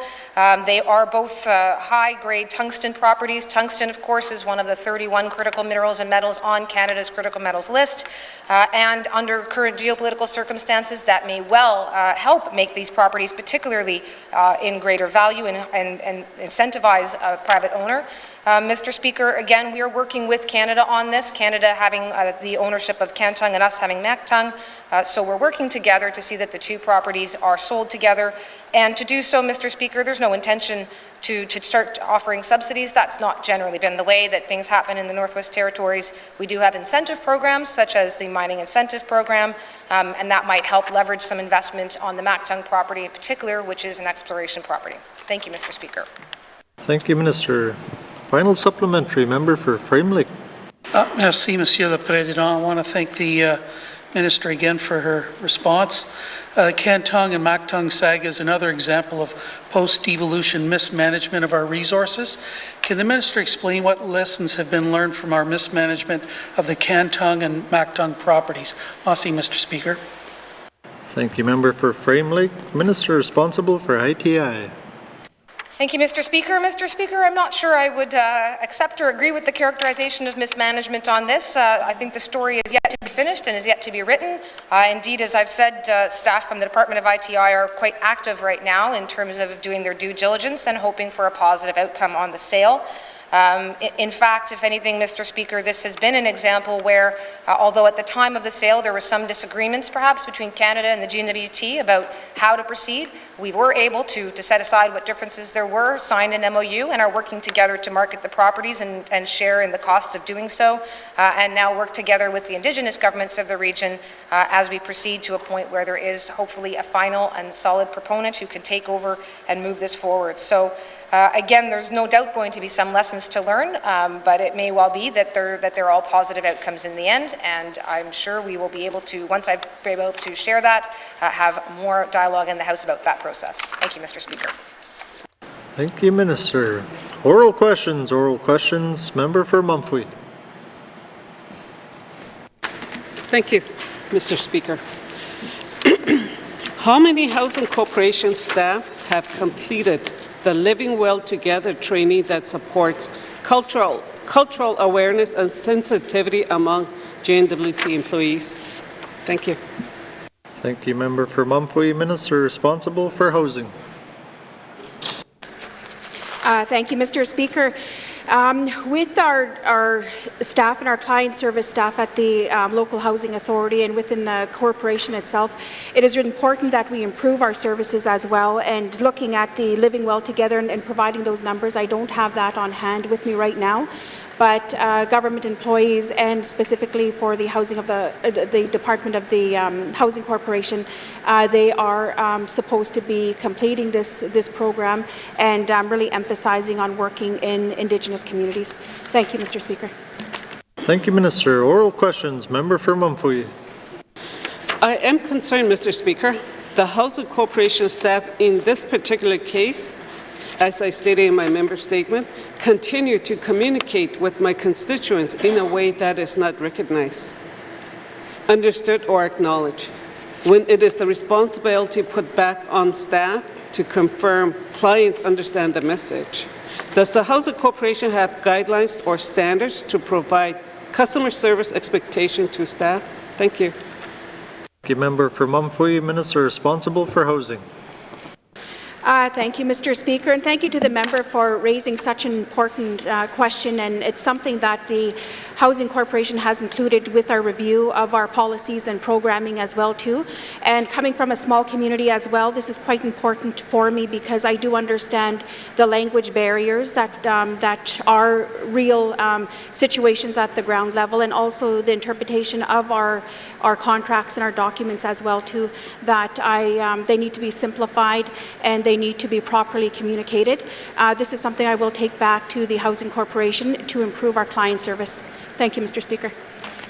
Thank you, Minister. Oral questions. Member for Mumphy. What expectations are put on regional housing authority staff to ensure that clients with English as a second language are given fair and equitable support? Thank you. Thank you, Member for Mumphy. Minister responsible for housing. Thank you, Mr. Speaker, and it's very important for me to making sure that our programs and services are fairly communicated. I just want to inform the member as well too that we do have the local housing authorities, which are the percentage of that representation is majority is Indigenous. And looking at how we could better improve those services, communicating in language, I will bring that back to the corporation, and I will making sure that we do have an emphasis on those communication and those interpretation of those legal documents. Thank you, Mr. Speaker. Thank you, Minister. Final supplementary. Member for Mumphy. Mr. Speaker, does the Housing Corporation use interpreters to communicate with clients whose first language is not English? Thank you. Thank you, Member for Mumphy. Minister responsible for housing. Thank you, Mr. Speaker. This is something that I will improve with the corporation, and just, you know, I need to recognize as well too that we do have elders in the smaller communities. We do have just a single languages that are spoken that are first before English, and I will make sure that we do have those services available as well too, and not only at the local housing authority level, but also at the district level as well too. It's very important to be having those options at the local community level. Mr. Speaker. Thank you, Minister.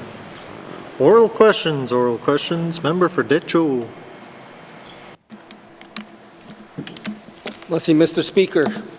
Mr. Speaker, I have a return to oral question from March 29, 2021, in which the ministers stated that they've currently developing their own 3-year energy action plan to be released in the spring. The plan would include, cost-effective residential biomass system investments in other N.W.T. communities. And Mr. Speaker, I've grown cobwebs waiting for the report. This is really, I'm just wondering from the minister, because they were working on and currently developing it, said at that time, why nothing was progressed on this file at all, Masi. Thank you, Member for Decho. Minister responsible for Northwest Territories Housing Corporation.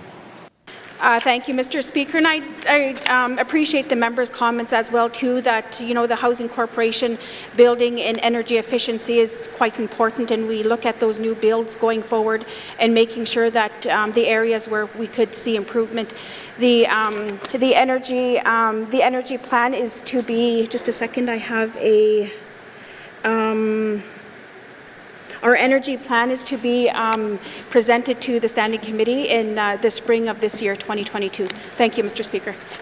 Thank you, Minister. Oral questions, Member for Decho. Merci, Mr. Speaker. Mr. Speaker, at that time we were specifically talking about wood pellet boiler systems for housing corporation units in the outlying communities as a possible way for savings to the fuel bills and the bottom line for the budget of the N.W.T. And I really hope this energy plan, as I stated before, this housing is always referencing repairs for efficiencies like sealing doors and fixing broken windows. But this one here, I wanted it to be a wood pellet boiler energy action plan. I'm wondering if the minister would commit to that. Merci. Thank you, Member for Decho. Minister responsible for housing.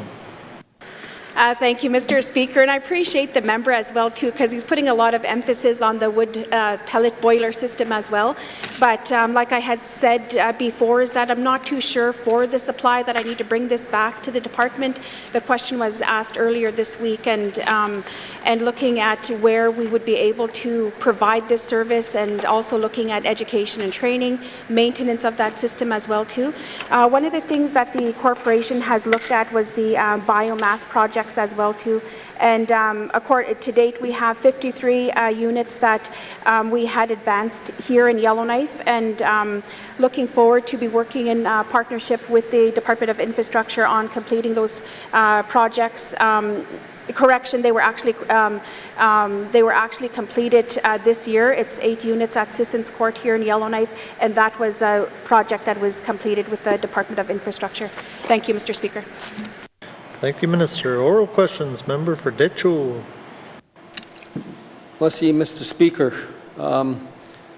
As I stated too last week, that I was very impressed with the values of the Northwest, the values and vision of the corporation, and where they got innovation, and I was kind of excited about that, because they continue to, they strive to improve. They're creative, adaptable, and flexible, and some of that stuff is leading well to the wood pellet boiler energy plan. And I also stated about the contract services, Mr. Speaker. To encourage these contract services to the LHOs, the department could consider contracting out these services, so the contractor would purchase, install, and maintain the wood pellet boiler systems, which relieves the N.W.T. Housing Corporation of any maintenance issues there. It's up to tie in their house, and also it stimulates the local economy. Question. Ask a question, please. Will the minister consider this contract services for the future? Masi. Thank you, Member for Decho. Minister responsible for housing. Thank you, Mr. Speaker. I would have to bring this back to my department to look at further analysis as well too, and I'm not too much of a huge fan for contract services that, we could look at local training and emphasizing and investing into the local community level, but I'm not familiar with the wood pellet system. And the other thing I just wanted to emphasize on is the biomass investment that the Housing Corporation does have currently a federal application to support these projects going forward. But I can follow up with the member for further information. Thank you, Mr. Speaker. Thank you, Minister. Final short supplementary, member for Decho.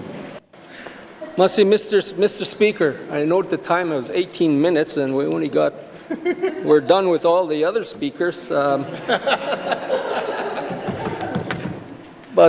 I noted the minister mentioned there was a project here in Yellowknife that they were completing. And she also mentioned previously that Tlavic has a system that the corporation is utilizing from a local contractor or a local organization that's heating one of their buildings. I'm just wondering if the minister could share information in terms of savings to the corporation since that incorporation of that arrangement. Merci. Thank you, member for Decho. Minister responsible for housing. Thank you, Mr. Speaker. I don't have those energy savings numbers on my my fingertips right now. And looking at those comparisons, I can provide those numbers to the member as well. Thank you, Mr. Speaker. Thank you, Minister. Oral questions, member for Great Slave. Thank you, Mr. Speaker. Mr. Speaker, I'm going to deviate a little bit from my member's statement and ask the Minister of Infrastructure some questions. I'm wondering if the Minister could please provide us an update on the Prohibition Creek access road. It's my understanding that the bid came in too high and has not been accepted, so I'm just curious to know where we're at. Thank you. Thank you, member for Great Slave. Minister responsible for infrastructure. Thank you very much, Mr. Speaker. Mr. Speaker, the Prohibition Creek access road is one of our priorities of this Assembly, and therefore it's something that we need to advance. We did receive some funding from the federal government, ISIP funding, that brings us, the ISIP program goes until 2028. We're still in the process of phase 1. The project's broken up into 2 phases. The first phase include the 7-kilometer portion from Canyon Creek to the Christina Creek. The second phase is to include the remaining 6 kilometers of Christina Creek to Prohibition Creek. So right now we're still in the procurement for the construction of the first phase. So we're still in that process. Thank you, Mr. Speaker. Thank you, Minister. Oral questions, member for Great Slave. Thank you, Mr. Speaker. Mr. Speaker, can the Minister tell me whether the department plans to re-tender the first phase, or will there be a sole source contract going out? What is the plan now that the first tender didn't result in a successful bid? Thank you. Thank you, member for Great Slave. Minister responsible for infrastructure. Thank you very much, Mr. Speaker. So right now, as I mentioned, we're still looking at some of the procurement options. We've gone back to the contractor and trying to look at ways to be able to get some of the work started. Thank you, Mr. Speaker. Thank you, Minister. Oral questions, member for Great Slave. Thank you, Mr. Speaker. I thank the Minister for that answer. I hope that there's an opportunity to at least break down the contract a bit then to get the work started if need be. I guess my next question is that because there is a bit of a delay now in this project, and I'm guessing because the Minister answered that we're going till 2028 with the funding, that we're not in any sort of danger of losing that federal funding if we're a little bit slower with the project than planned. Thank you. Thank you, member for Great Slave. Minister responsible for infrastructure. Thank you, Mr. Speaker. Mr. Speaker, the last thing we want is to be able to lose some of these projects going forward, especially if that's our priority to advance. However, we still need to work through some of the procurement processes to be able to work with the contractor, our Department of Finance, perhaps go back to the feds and have a relook at some of the funding options. We'll also be chatting with Canada because we feel like this is an important, it is a priority. So, thank you. Thank you, Minister. Final supplementary, member for Great Slave. Thank you, Mr. Speaker. Mr. Speaker, if that road or portion of that road opens in this Assembly, will the Minister commit to taking me for the opening? Thank you. Thank you, Member for Great Slave. Minister responsible for infrastructure. Thank you, Mr. Speaker. Absolutely. I mean, this is a big advancement, and we're hoping to also proceed on to some of the other projects up the Mackenzie Valley Highway. Thank you. Thank you, Minister. Oral questions, oral questions. Written questions, written questions. Returns to written questions, returns to written questions. Replies to Commissioner's address, replies to Commissioner's address. Petitions, petitions. Tabling of documents, tabling of documents. Minister responsible for finance. Mr. Speaker, I wish to table the following 3 documents. Supplementary estimates, infrastructure expenditures, number 3, 2021-2022. Supplementary estimates, operation expenditures, number 3, 2021-2022, and the Northwest Territories Tourism 2022-2023 Marketing Plan. Thank you, Mr. Speaker. Tabling of documents, tabling of documents. Member for Thabacha.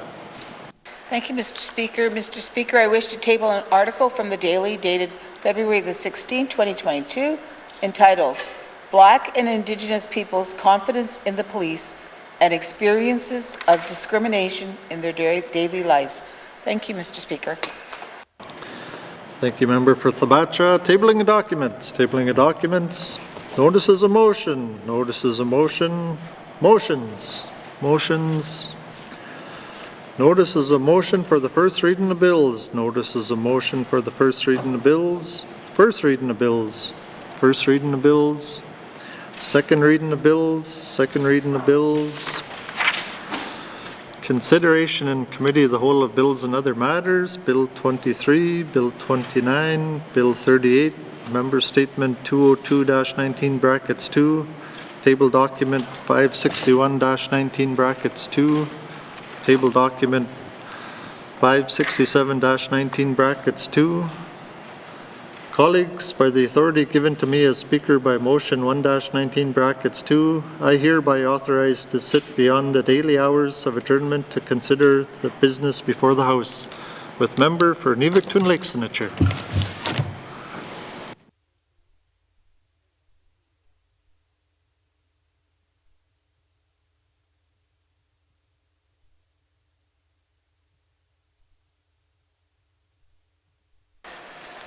I now call Committee of the Whole to order. What is the wish of committee? Member for Frame Lake. Merci, Madame la Présidente. Committee wishes to consider table document 561-19 brackets 2 main estimates 2022-2023 with infrastructure and education, culture and employment. Merci, Madam Chair. Thank you. Does committee agree? Thank you, committee. We will take short recess.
I'll now call Committee of the Whole back to order. Committee, we've agreed to consider table document 561-19-2 main estimates 2022-2023. And we are doing the Department of Infrastructure.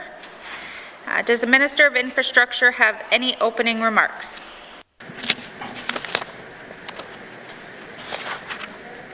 Yes, I do. And someone took them off my desk, so I'll just find a new set here.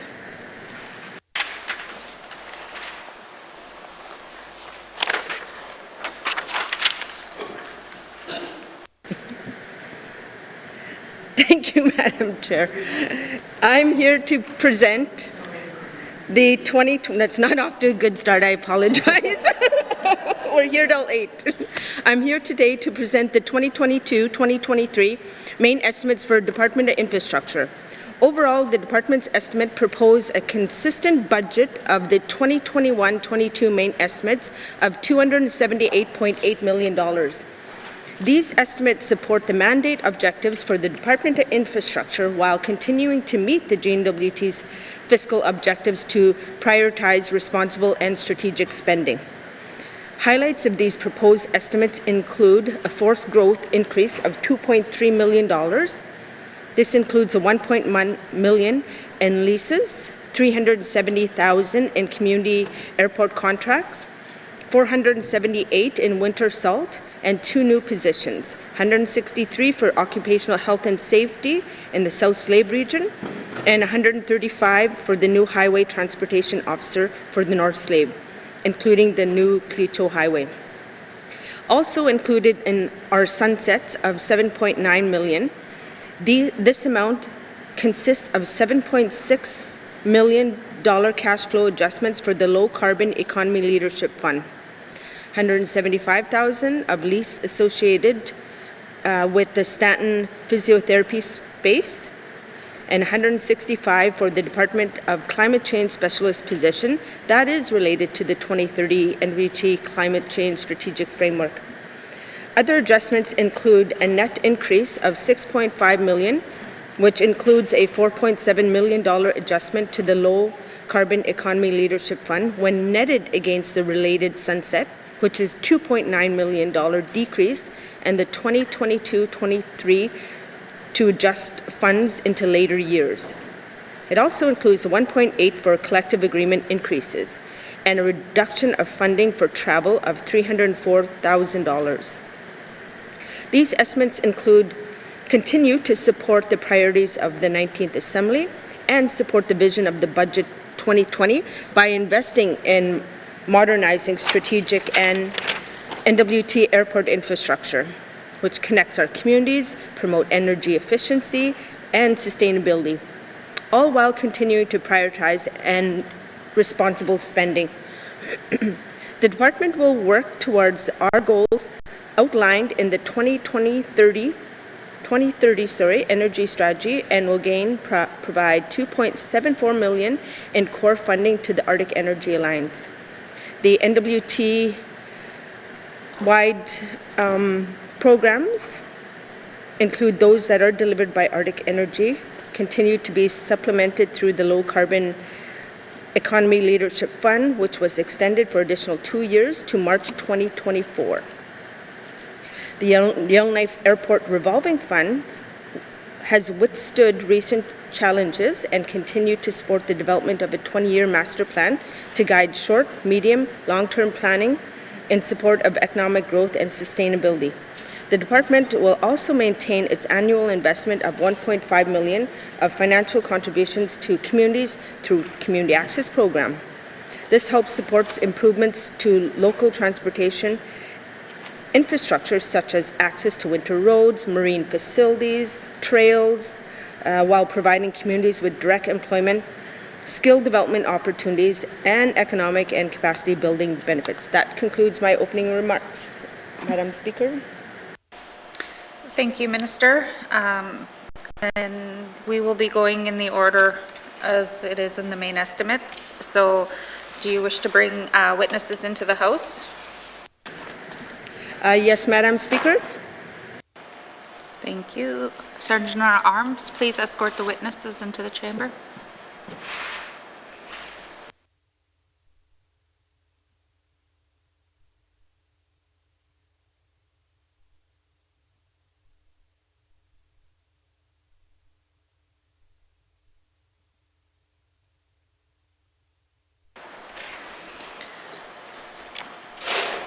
Minister, will you please introduce your witnesses? Thank you, Madam Chair.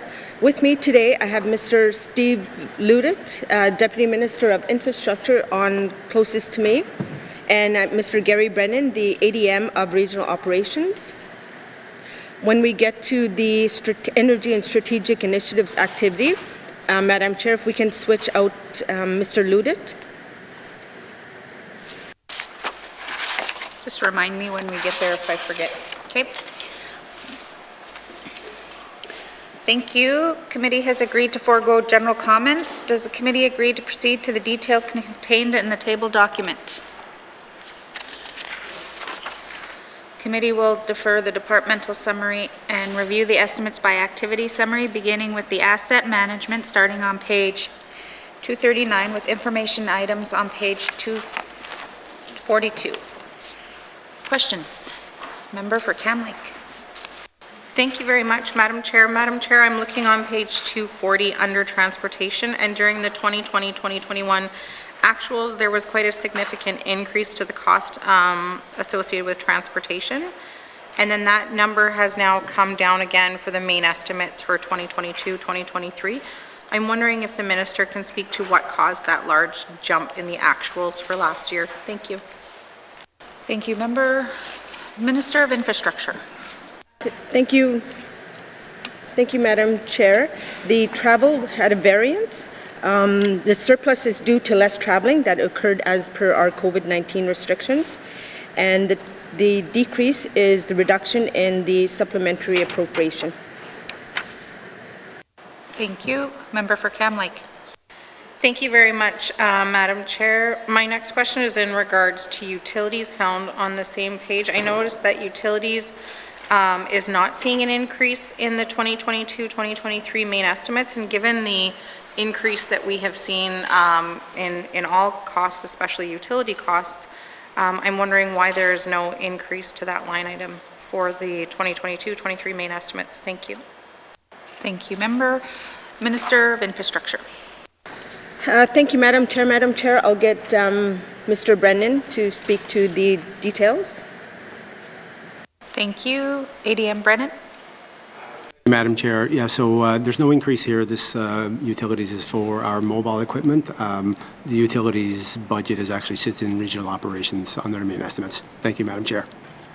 Thank you. Member for Cam Lake. Thank you very much, Madam Chair. I'm going to move on to the next page, page 241, which has Decho Bridge opportunities at $200,000.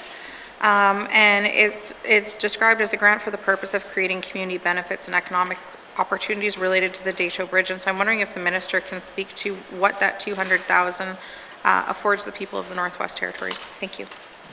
Thank you. Minister of Infrastructure.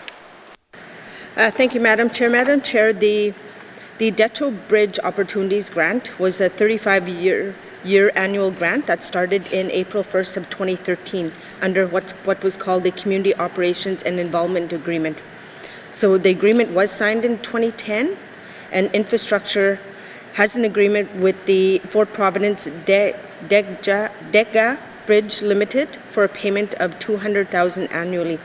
There is no funding criteria, rather a set payment. So the organization provides Infrastructure with annual financial and operation reports, and this funding is used by the organization for cultural well-being, education, training, economic development, and a small portion goes to admin. Thank you, Minister. Are there any other members who wish to ask questions under the Infrastructure Asset Management? Seeing none, please turn to page 240. Infrastructure Asset Management Operations Expenditure Summary 2022-2023 main estimate $16,593,000. Does committee agree? Thank you. We'll now turn to Hello? We'll now turn to corporate management, beginning on page 243 with information items on page 245. Questions from members under this section? Seeing none, please turn to page 244. Infrastructure corporate management, operation expenditure summary 2022-2023 main estimates, $7,989,000. Does committee agree? Thank you. We'll move now to energy and strategic initiatives. Sergeant at Arms, please, can you switch out the witnesses?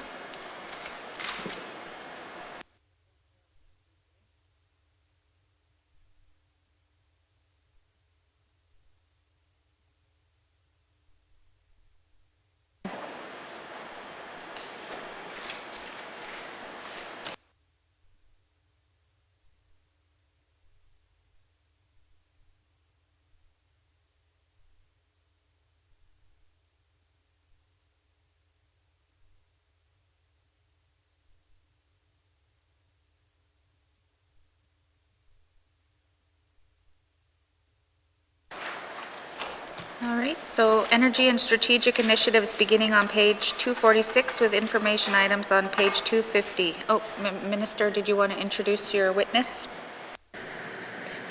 Thank you, Madam Chair. Madam Chair, I'd like to introduce Robert Jenkins. He's ADM for Energy and Strategic Initiatives. Thank you and welcome. Are there any questions from members on the energy and strategic initiatives? Member for Great Slave. Thank you, Madam Chair. Madam Chair, this is an area with a lot of money going out to different organizations, which I think is great. I'm just looking at I just wanted to ask some questions around the biomass energy and just where we're at in looking at diversifying our dependence on diesel, and could the Minister or the Department speak a little bit more to perhaps if we would be seeing more money needed there, or there's not a change from last year to this year? So, thank you. Thank you. Minister for Infrastructure. Thank you, Madam Chair. Since 2006, the N.W.T has installed more than 40 more biomass boiler systems in all regions in the Northwest Territories. Our biomass program consumed approximately 8,600 tons of wood pellets at N.W.T assets during the 2020-2021 fiscal year, which results in displacement of approximately 4.38 million liters of fuel oil, which is equivalent to offset about 11,750 tons of GHG emissions. Thank you. Member for Great Slave. Thank you, Madam Chair.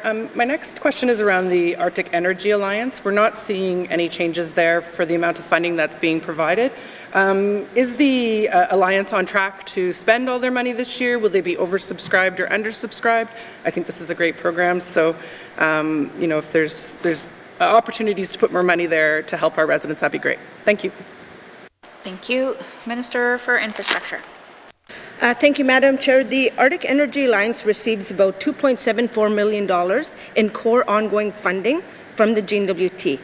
So the funding supports alternative energy and efficiency programs, as well as for our 6 regional offices, which is Yellowknife, Hay River, Inuvik, Norman Wells, Y.E.L.L.K.N.I.F., and Fort Simpson. So last year, the N.W.T provided over $5.2 million. So, core funding for this year, for 2021-2022, is about, including LSEF, $6.6 million. I understand where the member's coming from in terms of, perhaps the projects, given the uptake in the amount of assistance that we're giving, that this is something that we're able to work with Canada on. Thank you, Madam Chair. Thank you, Minister. Member for Great Slave. Thank you, Madam Chair. I'm just also looking at in the same area, the Energy Efficiency Incentive Program. It's at $100,000. At one point, we had given $200,000 there. I'm just wondering if that's a COVID spike or if we're looking to put more money here in coming years. Thank you. Thank you. Minister of Infrastructure. Thank you, Madam Chair. Is the member speaking about our CAP program? No. Did you want to clarify, member for Great Slave? The Energy Efficiency Incentive Program. Thank you. Thank you. Minister of Infrastructure. Thank you, Madam Chair. I'm going to see if Mr. Jenkins can speak a little bit more about it.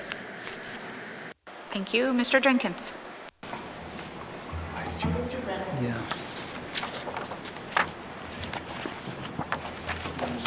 Yeah, thank you, Madam Chair. This is one where we'll have to go back and probably provide follow-up in terms of the 200 to the 100,000 there on that program. Minister. Thank you for that. So funding will be provided to be able to align with an update on that program as needed. Thank you. Thank you, Minister. Member for Great Slave. Thank you, Madam Chair. Does that mean that the department would be looking to come back for more money from us or would be looking to find that money internally? Thank you. Thank you. Minister of Infrastructure. Madam Chair, no. Thank you. Member for Great Slave. Thank you, Madam Chair. I asked an either-or question, not a yes or no. So will you be coming back for more money from us? Minister. Madam Chair, so we'll find that capacity internally. So we'll look within our department. Thanks. Thank you. Member for Great Slave. Thank you, Madam Chair. And since the Minister brought it up, I'll ask around the CAP program, the Community Access Program. I see that there is more money here than there was in the 2020-21 actuals, which is great. Do we expect that this program will be fully subscribed? And if it is, and there's more asks, will we be finding more money for it? Thank you. Thank you. Minister of Infrastructure. Thank you, Madam Chair. Madam Chair, the CAP program provides about $1.5 million in financial contributions and technical assistance, and I don't need to remind the member what areas of assistance we provide. So the upcoming year, a total of 18 projects in 15 communities across the territory have been approved for about $1.45 million. The project proposals are accepted twice a year. Again, it's proposal-based, so we encourage communities to be able to submit proposals, and the sooner the better. I mean, we try and ensure that a lot of these programs are done equally across the territories. It is application on annual. And you know, some of the things that we look at, and just I think this is good information for the communities, are things like the merit of the project proposal, the level of community support that's included in the proposal, and whether sufficient funds are remaining in the budget. Right now, I do want to say that this program is fully subscribed. Thank you, Madam Chair. Thank you. Member for Great Slave. Thank you, Madam Chair. I'm glad to hear that it's fully subscribed and the Minister's support of it. How much does the department work with the communities to help them prepare those proposals? You know, we often hear about the capacity issues so it's one thing if they're having to write the federal government for money, but then we're even making them write proposals to us. So I just want to know how much the department helps with that. Thank you. Thank you. Minister. Thank you, Madam Chair. Madam Chair, I'm going to ask Mr. Jenkins to be able to speak on, I mean, he's in charge of the department and knows what the capacity is, and to be able to see how our department assists, because I think that's a very important question. Thank you. Thank you. Mr. Jenkins. Yeah, thank you, Madam Chair. So we do have a staff person who works with communities in terms of applications. Also, obviously, we have regional superintendents, you know, across the territory that talk to communities, really to make sure that they're aware of the sort of the deadlines, the application process. You know, and we were pretty successful this year. We had 18 projects in 15 communities in the summer, and we had 12 projects in 12 communities in the winter. So again, it's roughly around $1.5 million. You know, the projects are approved for a certain amount. Sometimes money comes back because not all the funds are expended, but it's been a very successful program. Thank you, Madam Chair. Thank you. Member for Great Slave.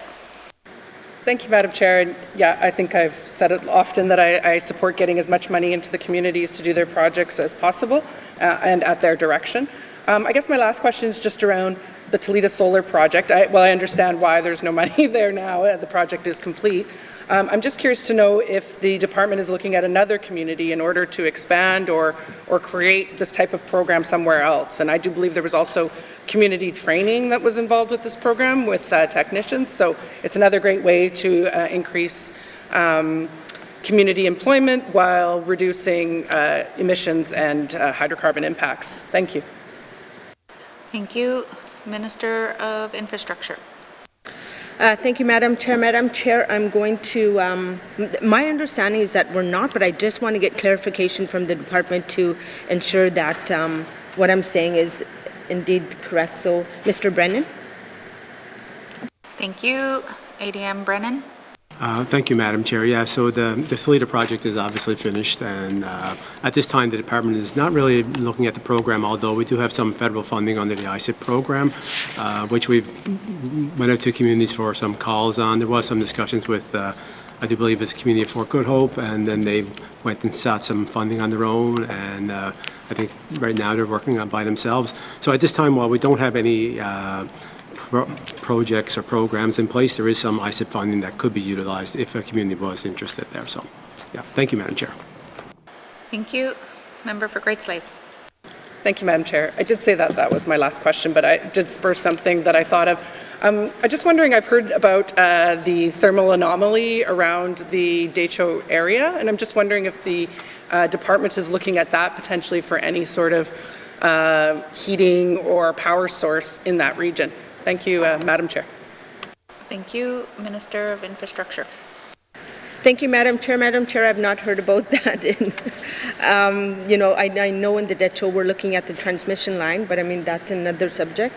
I'm going to look at Mr. Jenkins to see if he has anything that I'm not aware of in terms of, you know, projects in the region. Thank you, Madam Chair. Thank you. Mr. Jenkins. Thank you, Madam Chair. I believe that the member may be referring to geothermal heat, the use of geothermal heat. There is a project that's been work done on, research done on in just near Fort Liard in terms of geothermal heat, and sort of really just trying to understand the resource and would it be viable, really is the point that we're at. But there's been some work that's been done on that project. Thank you, Madam Chair. Thank you. Member for Hay River South. Thank you, Madam Chair. I guess the first question is with respect to Arctic Energy Alliance. I see that the funds there have been pretty stagnant there over the years. And I was just, for new initiatives, one thing that somebody brought to my attention, I guess with the rising price of fuel for vehicles and that is, and which isn't on the list, is motorized bicycles, which allow you, you know, either to ride the bike and then coast for a while. Is there any chance of something like that being added? Thank you. Thank you. Minister of Infrastructure. Thank you, Madam Chair. Madam Chair, I'm going to ask the department if this is something that, you know, we can look at. I mean, right now within some of our funding programs that align with some of the Arctic Energy Alliance projects, things like the vehicles, a number of other programs. So I'm going to see if perhaps Mr. Jenkins has anything to add in terms of, I mean, great idea. You see it all over the other places in the world. So I just want to see if that's something that's doable. Thank you, Madam Chair. Thank you. Mr. Jenkins. Thank you, Madam Chair. So, great question. We did work with the Arctic Energy Alliance to launch a pilot program for electric vehicles in 2020, and we've had some good success with that. So, you know, something for us to go back and talk with Arctic Energy Alliance about other modes of transportation that are supported through batteries and electric vehicles. So something for us to take back and consider. But we have had good success with that electric vehicle rebate program so far. Thank you, Madam. Thank you. Member for Hay River South. Madam Chair, I just want to be clear. This isn't for me because I usually just power along on my own power.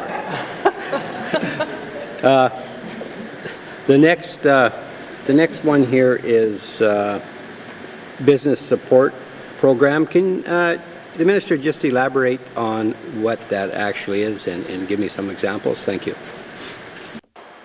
Thank you. Minister of Infrastructure. Thank you, Madam Chair. I'm looking at the Business Support Program. So it's designed to help, sorry, I'm giving myself. It's designed to help businesses in the Northwest Territories to implement renewable energy and efficiency projects. So I'm going to ask Mr. Jenkins if he can provide perhaps some examples on things that we've done with the fund. Thank you. Thank you. Mr. Jenkins. Thank you, Madam Chair. So I don't have any examples that come to mind in terms of the project. We'd have to follow up with some specific examples for the member. I don't have any at hand that I can relay today. Thank you. Thank you. Member for Hay River South. Thank you, Madam Chair. The next one is the Energy Guide for Houses. I see that, again, it's, it's been at was at 190,000 and continues. Has there been an uptake in that over the last 2 years, considering people have been home and the increased cost of goods and building material and utilities as well? Thank you. Thank you. Minister of Infrastructure. Madam Chair, if you look at our energy, our contributions, you will notice that we, in the past, have gone from the energy efficiency houses from 190 to the actual of 150. So that just tells the story of perhaps maybe it's not, but the Energy Guide for House, it's a program that we work with Arctic Energy Alliance to be able to assist homeowners and businesses to be able to complete some of the energy efficiency audits. And I know, it was brought to our attention on the floor at one point where perhaps we've got to overtake in there, but not enough capacity to be able to do the work. So, I mean, we have that balance, and I know that's been a struggle for people who have signed up to be able to get a home energy audit. Thank you, Madam Chair. Thank you. Member for Hay River South. Thank you, Madam Chair. I think that's an important area that, some focus should go on just because of rising costs. And, in Hay River, for example, a couple of weeks ago, a lot of people got propane bills for $1,000+ for a month. So, it's getting a little bit scary out there for residents. The next item is the incremental Arctic Energy Alliance programs. We showed revised estimates at 3831. Now we're down to 1585. Just explain that. Thank you. Thank you. Minister of Infrastructure. Thank you, Madam Chair. If I can ask the member to perhaps provide what page they're referring to, and then it'd be a little easier for me to go back to that. 248 on the main estimate.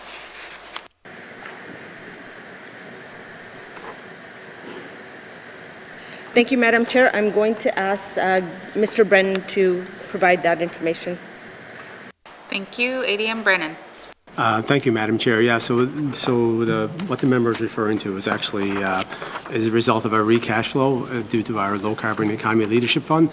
So we had a 4-year agreement for the Low Carbon LCEF program, and we've extended it by 2 years. So we've done a recash flow throughout the next 2 years. So that decrease that you're seeing is actually moving money into 2 fiscal years by upwards of $4 million over 2 years. Thank you, Madam Chair. Thank you, Mr. Brennan. Members, can you please wait for your light to go on before you start speaking, so that gives them some time for the interpreters to catch up? Thank you. Member for Hay River South. Thank you, Madam Chair, and I will. The next item is students against drinking and driving. We talk about drinking and driving. Is there any, program that's equivalent to that for drug use? Thank you, Madam. Thank you. Minister of Infrastructure. Thank you, Madam Chair. The Students Against Drinking Driving is a program that be able to support awareness to high school students in the territories so that they can make safer choices when traveling on vehicle or passenger roads on our trails. Madam Chair, this is not a lot of money. We recognize that, but I mean, it is a campaign tool that we used in the past to be able to ensure that we don't have students drinking, driving, and provide awareness. Thank you, Madam Chair. Thank you. Minister, I think the member was asking whether we have something equivalent for drug use and driving. Madam Chair. So I will ask Jenkins to be able to see what we have, if we're able to expand in this area as well, because they're both very not good. Thanks. Thank you, Minister. Mr. Jenkins. Thank you, Madam Chair. So obviously a good point raised by the member here, and of course this program is labeled Students Against Drinking and Driving, but obviously the program itself really is to sort of promote driving under the influence, so whether that be alcohol or drugs. So thank you, Madam Chair. Thank you, Mr. Jenkins. Member for Hay River South. Thank you, Madam Chair. The next one is, there was a line item there for, or there is one for Toledo Solar Project, and that is done by the looks of it. And is there any indication that, or is the department looking at any other projects? For instance, wind. Because Hay River being on the lake, it would be nice to see something being done with, with respect to that. In the South Slave. Thank you. Thank you. Minister of Infrastructure. Thank you, Madam Chair. The department, we have an energy strategy that we need to meet. We are advancing some of the projects, such as the transmission lines that's happening in the Deto, and perhaps the Inuvik wind projects happening in the Beaufort Delta. The department did look at two wind projects in Sax Harbor and Norman Wells. Unfortunately, it was not feasible, and which means there was not enough wind generation to be able to advance with some of these projects.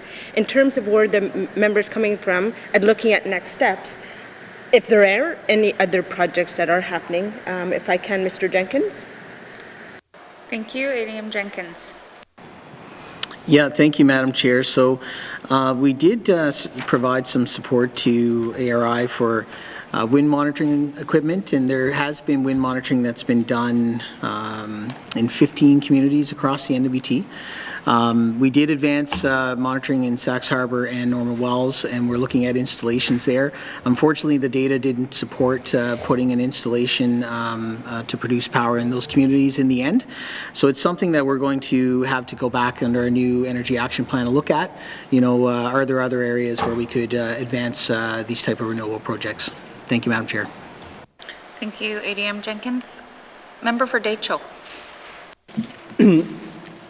Merci, Madam Chair. I was interested in your biomass energy. I think that's 200,000. I think you have to.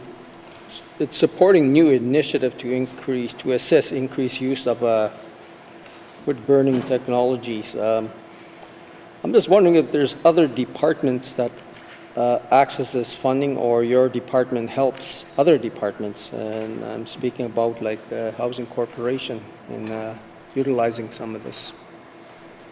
Let's see. Thank you, Minister of Infrastructure. Thank you, Madam Chair. Madam Chair, the member asked this question on the floor earlier, and I'm looking at my colleague here from Housing, and I provided her with some notes. I leaned over, I can't find them anymore, but the Department of Infrastructure works with Housing. We did 40 apartments in the systems. So, we do continue to advance some of our projects together.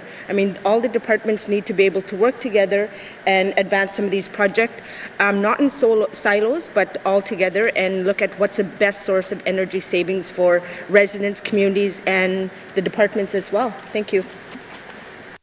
Thank you. Member for Decho. Are any communities accessing this program? And if you could give some examples, Masi. Thank you. Minister of Infrastructure.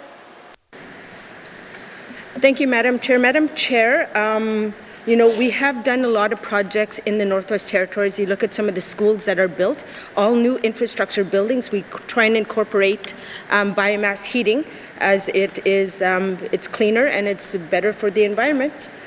In terms of going forward, I'm going to see if Mr. Brennan can talk about anything that we're advancing, perhaps looking at other federal funding to be able to support more biomass in the territories. Thank you, Madam Chair. Thank you. Mr. Brennan?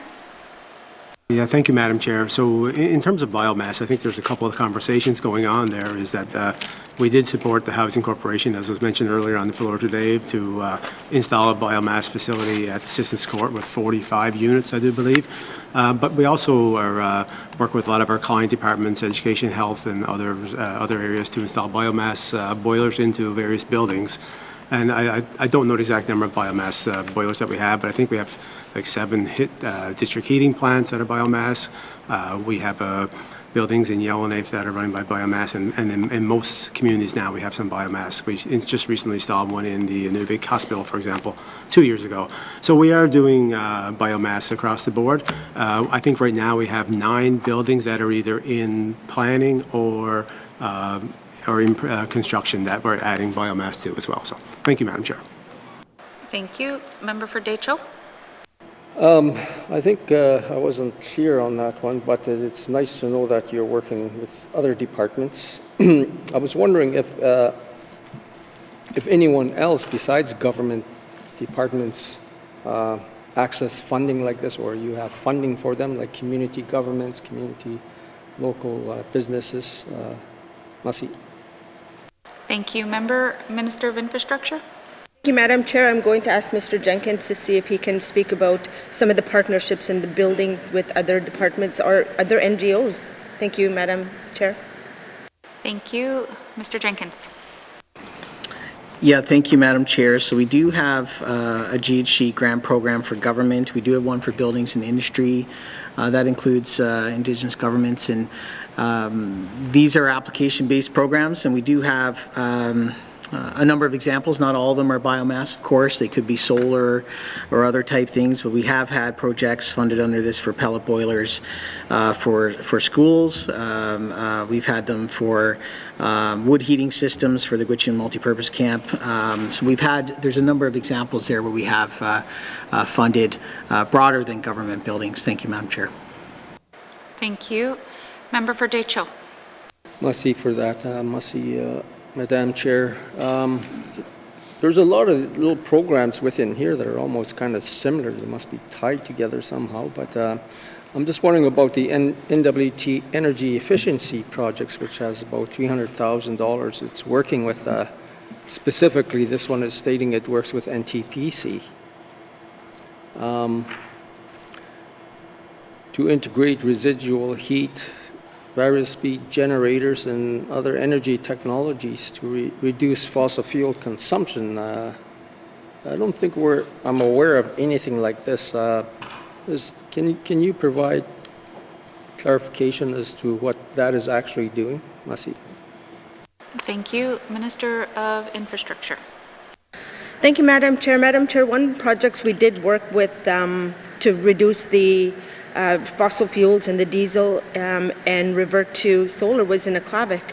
We've had an extensive program that happened in Acknowledgements where this is just one of many examples where we reduce diesel consumption and, you know, starting to look at solar panel. So that is something that we are doing.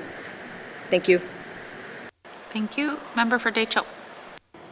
Okay, so the minister is clarifying that they've incorporated solar panels for their plant. It's interesting stuff. I'm wondering if they extended this program or look to assist the N.W.T Housing Corporation and MTS in reducing. Merci. Thank you. Minister of Infrastructure. Thank you, Madam Chair. Madam Chair, I think I spoke earlier about the partnership that the Department of Infrastructure and Housing has done.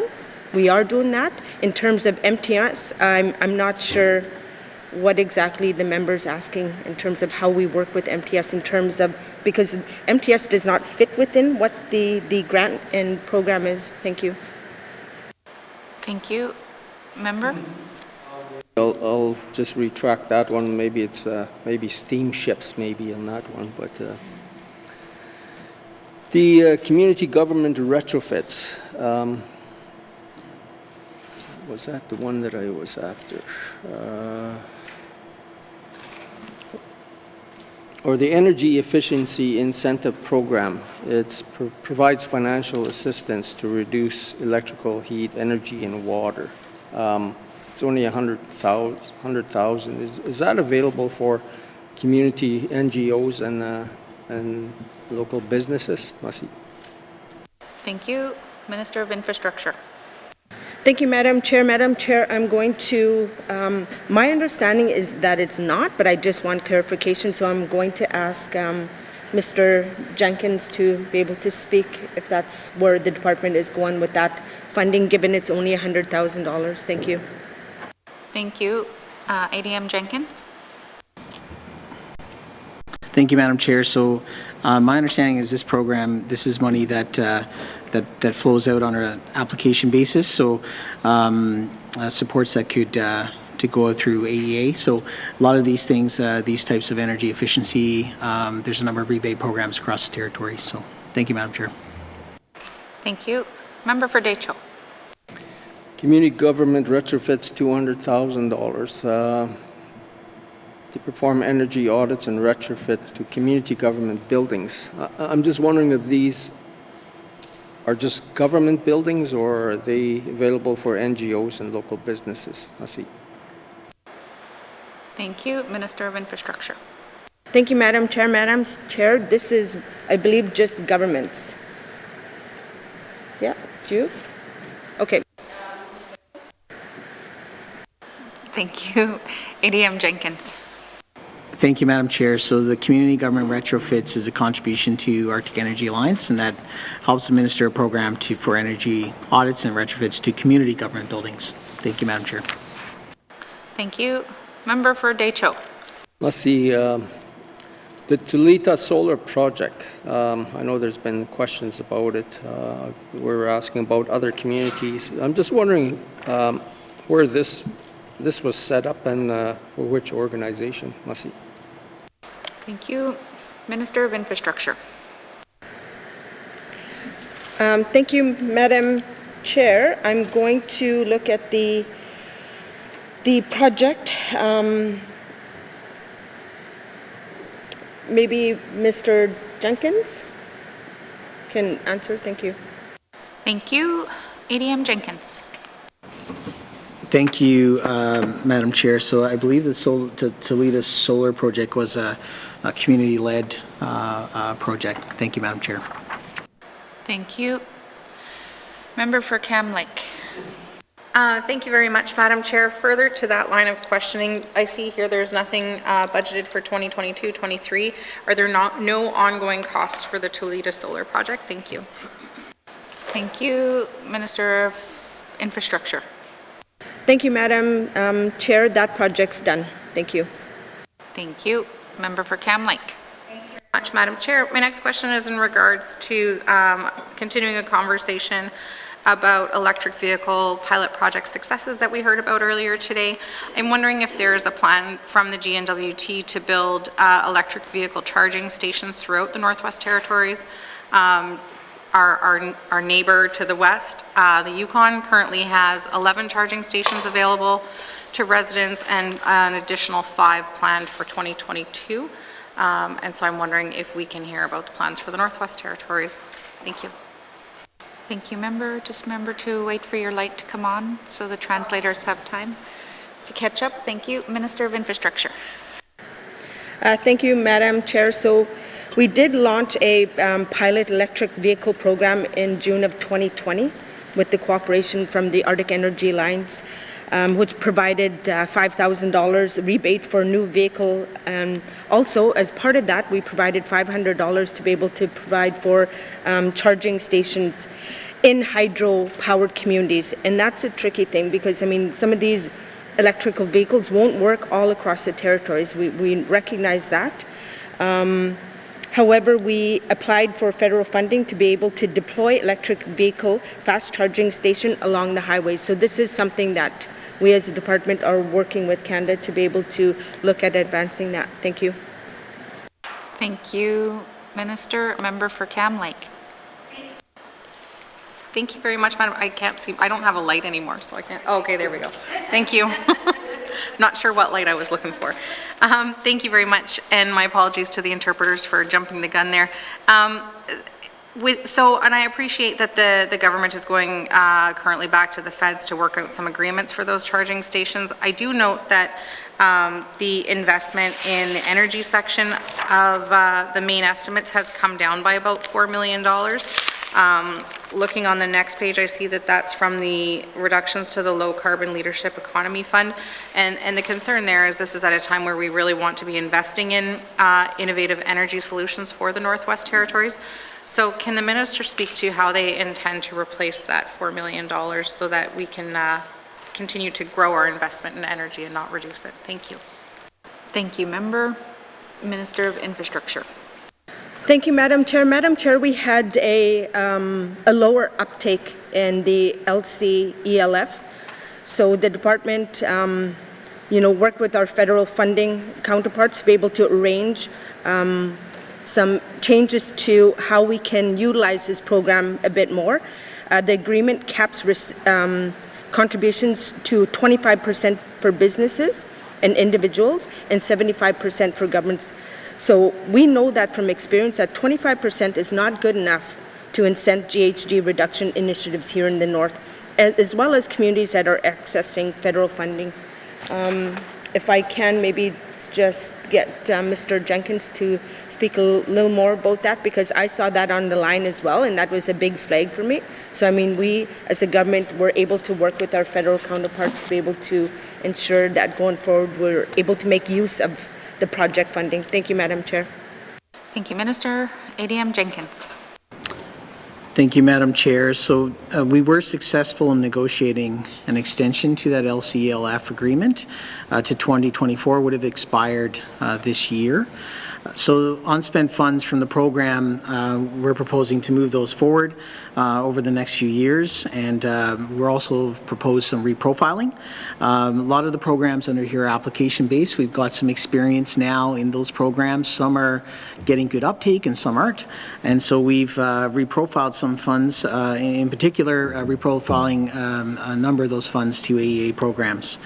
And so we are pleased that we're able to continue to provide additional support, in particular to AEA, because those programs have been pretty successful over the next few years. Thank you, Madam Chair. Thank you, Mr. Jenkins. Member for Cam Lake. Yeah, thank you very much for that. And I guess the department, I suppose, has heard that there's definitely support for growth in this area from this side of the House. And I just want to, and I value what Mr. Jenkins just said about the AEA program as well. But just want to also reiterate and support the words of my colleague from Hay River South about investment in Arctic Energy Alliance as well, and increasing that line item so that we can see some more funding to innovative energy supports in the territory. Thank you. Thank you. Didn't have any questions, so. Are there any further questions under this section? Member for Frame Lake. Thanks, Madam Chair. On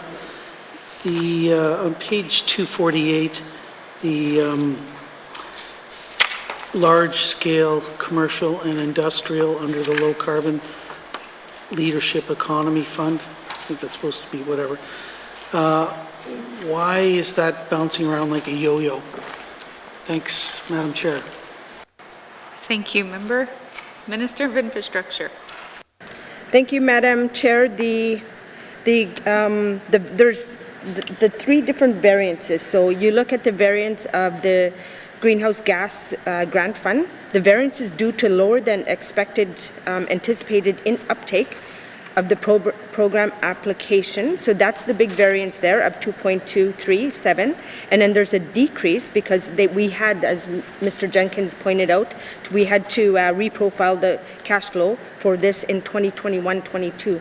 And now you're seeing an increase because we're able to cash flow some of these that are related to an amendment now and an extension. So we went back to the government and requested an extension. So that's why you see it jumping around all over the place. Thank you. Member for Frame Lake. Yeah, okay, thanks, Madam Chair. Thanks, Minister, for that. I guess I'm worried about what this does to the continuity and availability of funds, particularly for the Arctic Energy Alliance. I see from further up in the table there that they have a flat kind of amount of core funding, it appears, from Department of Infrastructure of $1.6 million. And there's this incremental funds through the Low Carbon Economy Leadership Fund that kind of go all over the place.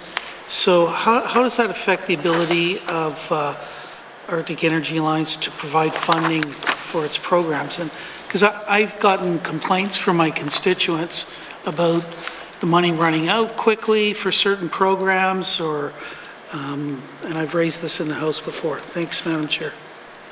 Thank you. Member for Frame Lake, Minister of Infrastructure. Thank you. Thank you, Madam Chair. I'm just looking at some of the projects. The budget here is, it's the same across the board. It is what we've given Arctic Energy Alliance in 1.6, but yet we recognize some of the increases that we're able to provide within the government under different projects. I'm going to see if Mr. Brennan can speak a little bit more about how we're able to, from a financial perspective, be able to move one line item under grants and contribution and transfers, and then be able to recognize on another part of the exchange here the difference. So thank you. Thank you, Minister. ADM Brennan. Thank you, Madam Chair. Yeah, so in terms of the Arctic Energy Alliance program, we recognize the need there as well. This year, I do believe that there were some funding gaps there. We were able to find some money internally.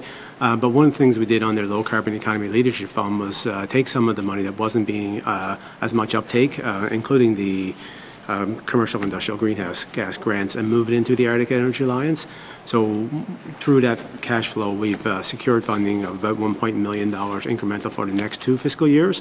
Our goal is to seek additional federal funding first to try and keep that momentum going, so to speak, with the AEA. And if no federal funding is available, then we'll have to look in terms of whether or not the N.W.T would support some increases in that area as well. Thank you, Madam Chair. Thank you. Member for Frame Lake. Thanks, Madam Chair. Yeah, I look forward to a supplementary appropriation to support Arctic Energy Alliance and the good programs that it offers.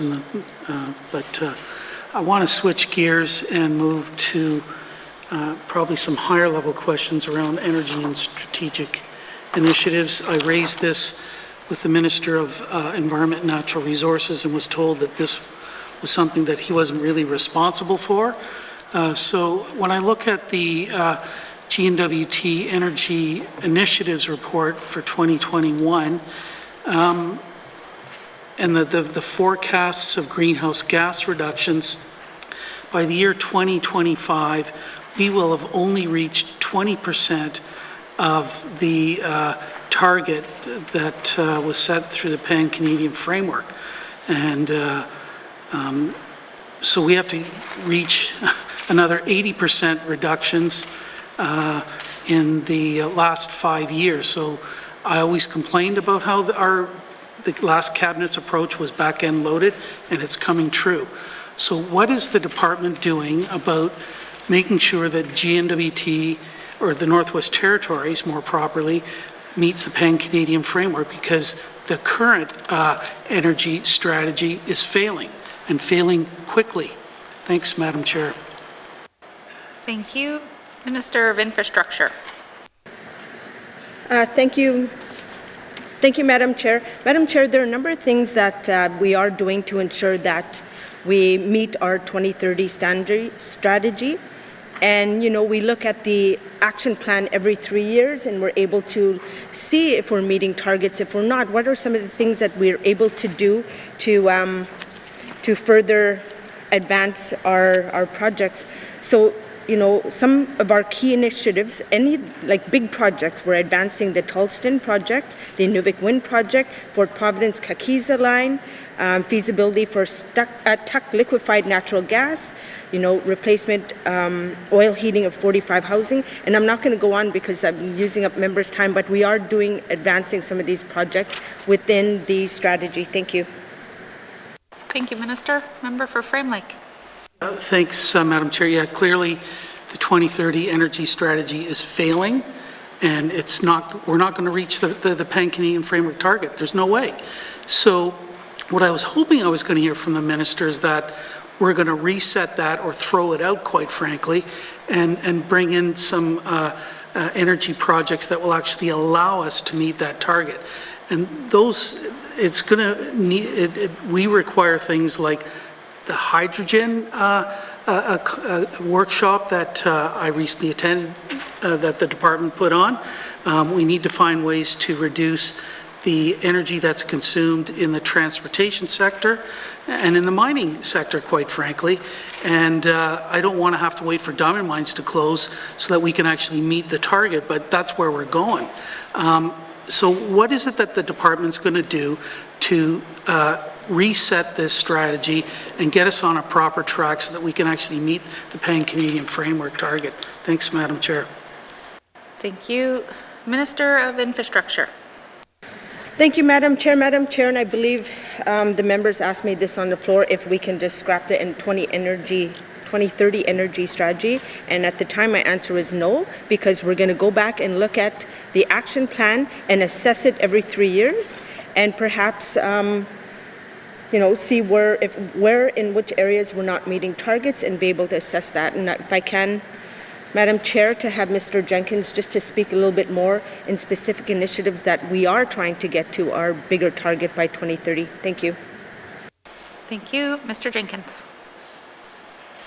Thank you, Madam Chair. So the current target is 30% before 2005 levels by 2030. So we are currently 16% below those levels.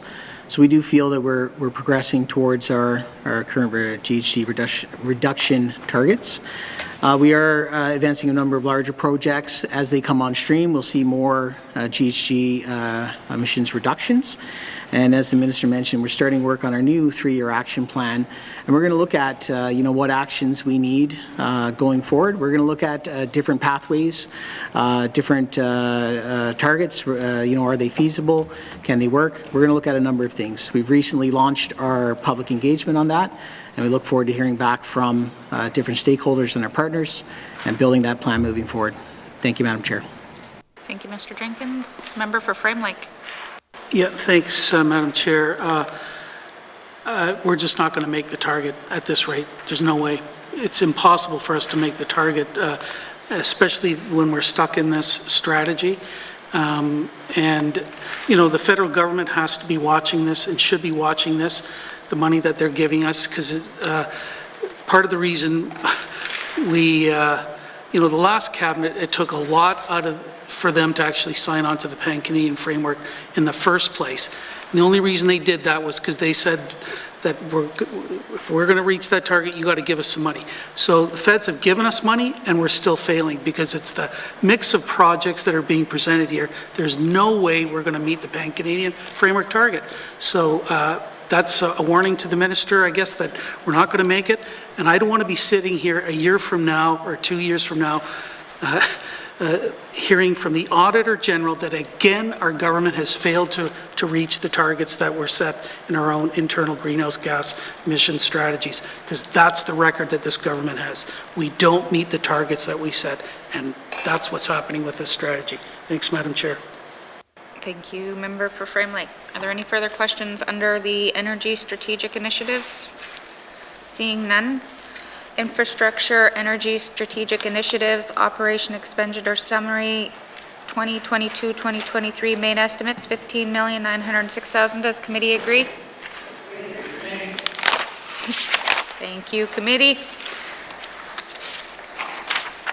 And Sergeant at Arms, I'll get you to switch the witnesses.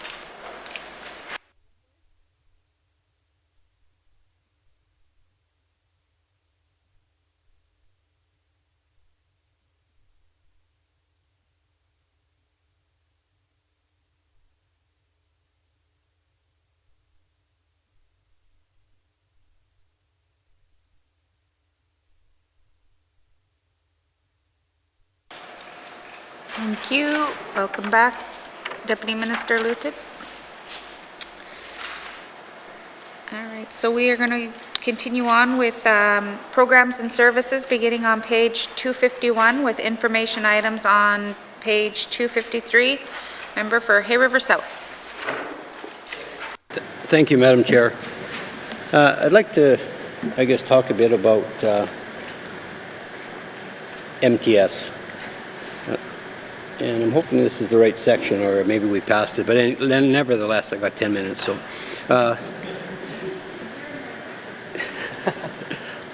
There was a loss shown for MTS of around 5.8 million, and of that, about 4.3 million, I think, was with respect to operating losses. Can the minister just talk a bit about that? And I think it was partly because of properties and that. Just give me an explanation to why that loss was there. Can we expect something in the future with the number of properties that they took over from NTCL? Thank you, Madam Chair.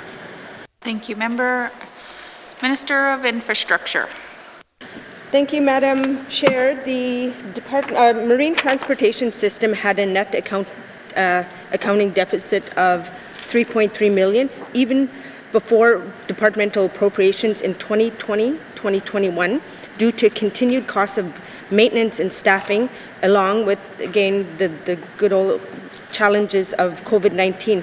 So the main estimate does not show deficit because it's under the revolving fund, and I quickly was able to go back to that section when it will speak specifically about that in that section because of the Revolving Funds Act. So any deficits must be covered by departmental appropriations. Thank you. Oh. Thank you. So the deficit, the accounting deficit comprised of some of the active operational losses due to uncertainties, insurance coverage that is required, amortization expense was another big one of 2.6, additional interest costs of financing on loans estimated at 1.1. So these were all the losses that were comprised of MTS. Thank you. Thank you. Member for Hay River South. Thank you, Madam Chair. And I thought I saw somewhere on there that with respect to repairs to the equipment that was purchased from NTCL, that there was that was part of the reason for the losses. Can you speak to that a bit? Because there was a lot of equipment that was purchased, and I'm just not sure how much of it is actually being used for operations. Thank you, Madam Chair. Thank you. Minister of Infrastructure. Thank you, Madam Chair. I'm going to have Mr. Brennan speak about the question. Thank you. Thank you. ADM Brennan. Thank you, Madam Chair. Yeah, so the member is correct. There was a lot of equipment purchased from NTCL as part of that purchase back in 2016. One of the things that we've done in the last couple of years, if we looked at our business and tried to right-size the equipment that we're actually using, so there is a lot of surplus equipment that we want to get rid of sitting around the yards there. What we've done in the last 2 years, though, is just look at the equipment we're going to use for the next sailing season and prepare that equipment and try and right-size the organization. Thank you, Madam Chair. Thank you. Member for Hay River South. Thank you, Madam Chair. And I'd be remiss not to mention Orsi. I'd just like to know what is happening with that contract, if it's coming up for renewal or is there an extension on it? Thank you, Madam Chair. Thank you. Minister of Infrastructure. Thank you, Madam Chair. Madam Chair, my understanding it was just recently renewed, but I want to get clarification in terms of, as MTS is going through a governance review model, and just to see how that affects some of our contracts. So if I can have Mr. Brennan speak to where we're at in terms of the contract details. Thank you. Mr. Brennan? Thank you, Madam Chair. Yeah, so the ORC contract, I believe, was signed in 2021. I do believe it was a 3-year contract, so that won't expire until 2024. Thank you, Madam Chair. Thank you. Member for Hay River South. Thank you, Madam Chair. I just want to change up here a bit, and I want to talk about the ferries. And I'd like to talk, I guess, about specifically the Abraham Francis. That, my understanding is that vessel is only rated at 40,000 kg. So this limits the number of loads, the weight of loads coming across. Whereas you've got the Louis Cardinal, which is closer to Nuvik, and it's rated for 64,000 kg. So my understanding is that is it possible, my understanding it is possible to lengthen the Abraham Francis, which would then allow you to increase that to 64, which will make it a lot better a lot easier to move cargo across. And so I'm just wondering if any work or any assessment is being done to make that happen. Thank you, Madam Chair. Thank you. Minister of Infrastructure. Thank you, Madam Chair. Madam Chair, I'm going to ask Mr. Brennan to speak a little bit more about some of the technical questions in the question, because I don't fully understand what it means from going from 45 to 60 some. So I'm going to see if Mr. Brennan can help me out here. Thanks. Thank you, Minister. Mr. Brennan. Thank you, Madam Chair. Yeah, so the member is correct. There's definitely different weight limits on the Abraham Francis, which is a cable ferry across the Peel River. And I'm kind of concerned because I had a conversation about this yesterday. Now I'm wondering if he's been listening in on our conversations. But we are looking at extending the ferry. We put in some more styrofoam in last year just to increase the buoyancy of that vessel. And we want to extend the ferry by, I do believe it's 20 to 30 feet. Unfortunately, right now we don't have any funding, so we are seeking funding. We're trying to come up with creative ways to extend that ferry to allow our Super Bs to go in one load rather than have to decouple the fuel trucks and go back and get them again. So the member is correct. There is some challenges with that ferry. We do want to extend it. We think we can extend it by X number of feet and get 25 more years out of that ferry as well. So if we can identify the funding, we will actually proceed with that project as soon as we can. Thank you, Madam Chair.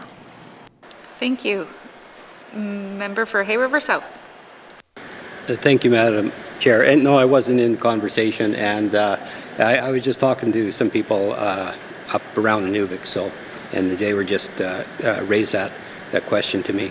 The other thing is about the, we talk about going green, we talk about electric conversion. So yeah, I look at the 4 ferries that we have out there, and the Abraham Francis probably being the smallest. I would like, it would be interesting if we were to possibly look at turning that into converting to electric, because it would do 2 things. It would reduce fuel consumption, thus reducing greenhouse gases. So is that something that the department has actually looked at, either for that ferry or any other of the ferries? Thank you. Thank you. Minister of Infrastructure. Thank you. I don't understand what the question. I'm going to ask Gary to speak to that. Thank you. Thank you, Minister. Mr. Brennan. Yeah, thank you, Madam Chair. Yeah, we actually have looked at the electrification of the Abraham Francis ferry. Some of the challenges we do have some of our camps is the lack of electricity and power hookups at our sites, but we have looked at the electrification of that one. I'm not quite sure what the result of that was, though, but we continue to look at that there.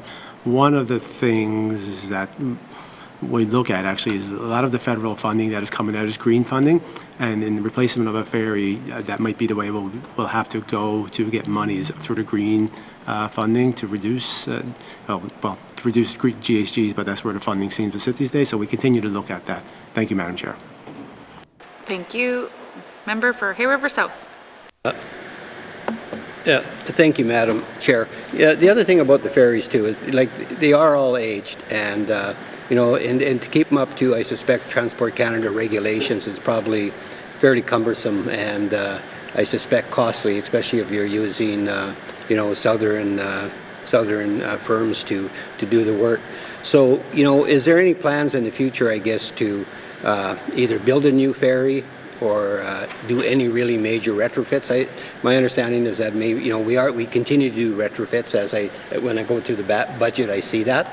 So I'm just wondering, you know, kind of where we're at with that as they kind of age out. Thank you, Madam Chair. Thank you. Minister of Infrastructure.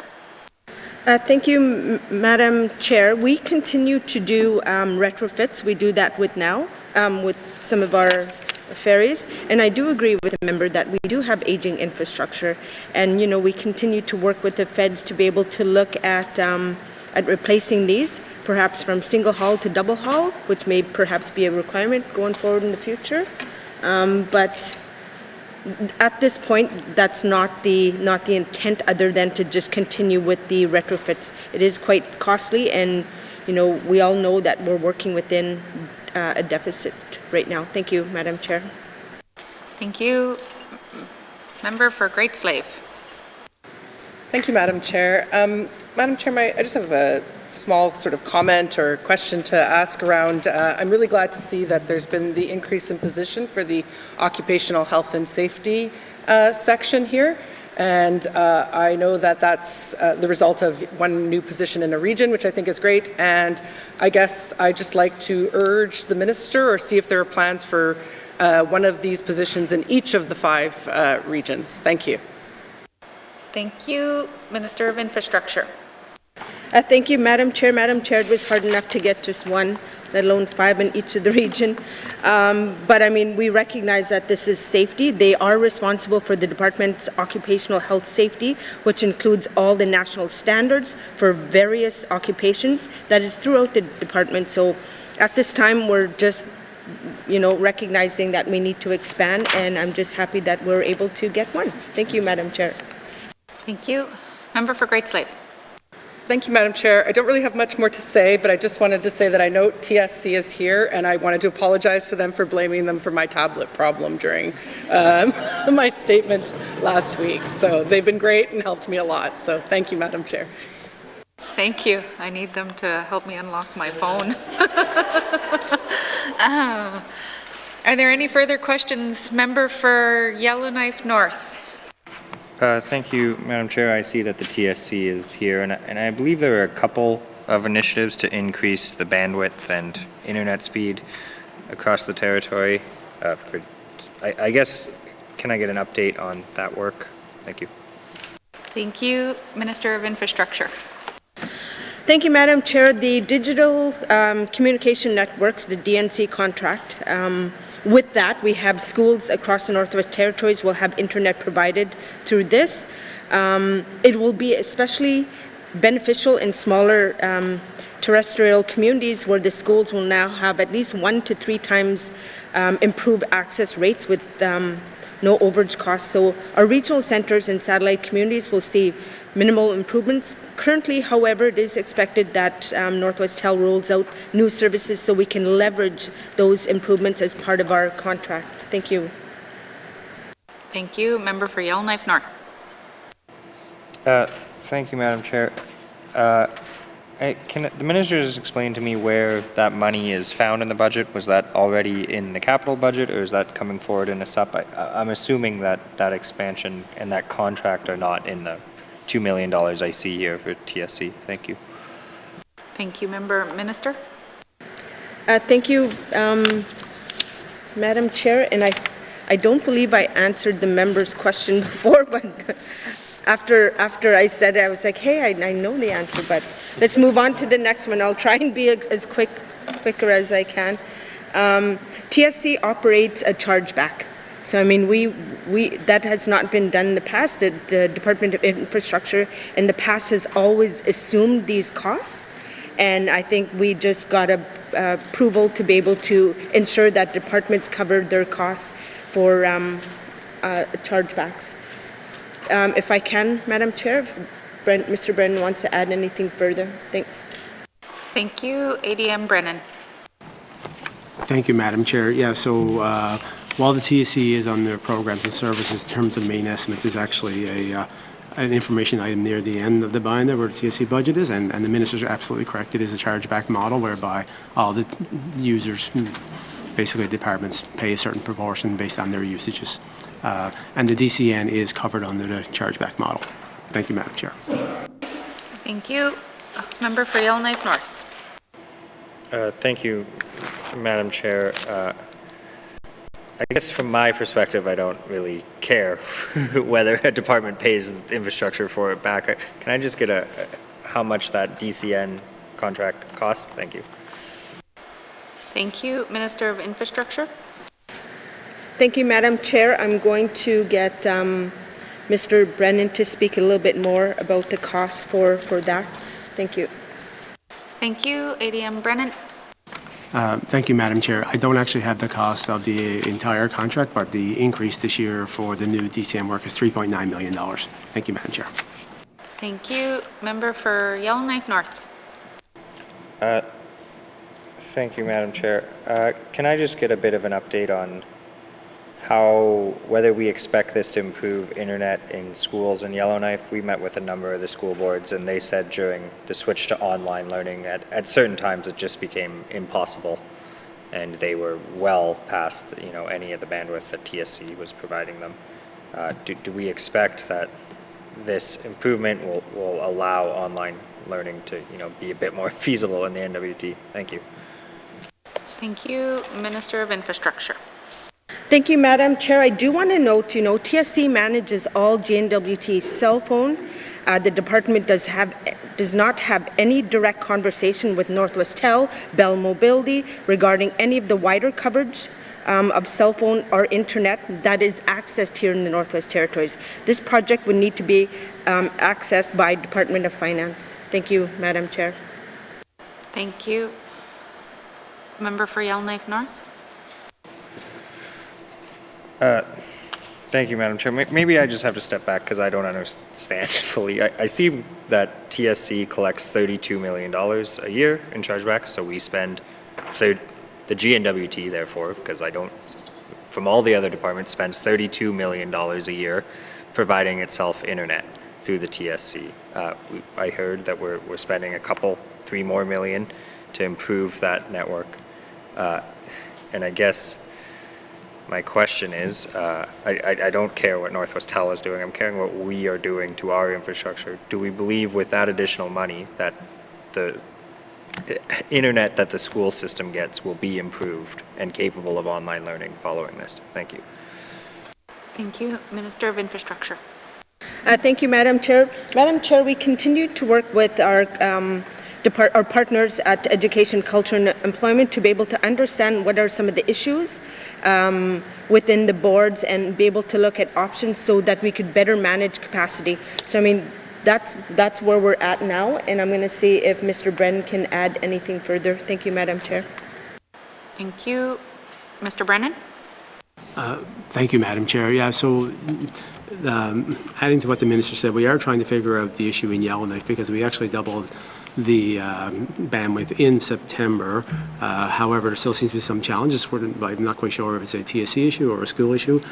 We do have the ability to go up as high as 5 gigabytes instead of 2 at the schools in Yellowknife, but currently they're not using their 2 megabytes. So we're trying to understand where that issue is right now. And if it is a TSC issue, we have the capacity to flip the switch to go a little bit higher. But right now, they're not at the capacity that we're currently providing them. So it could, and we're not in charge of what infrastructure they install in the schools, which may be limiting something as well. So, but we're working with them to try to figure that out. Thank you, Madam Chair. Thank you. Member for Yellowknife North. Yeah, thank you, Madam Chair. I think the Minister said that I may have to ask Finance this question, and forgive me if I am slightly confused how this all works. Like I said, we're charging back $32 million to ourselves as a GNWT here. I get the TSC has about $10 million in staff, so that has $20 million remaining. How much of that would be going to Northwest Tel? Thank you. Thank you. Minister of Infrastructure. Thank you, Madam Chair. That's very technical. For us to just pop a number off on how much we're giving to Northwest Tel, would take some time, so I'm going to ask the member if we can get back to him. Thank you. Thank you. Member for Yellowknife North?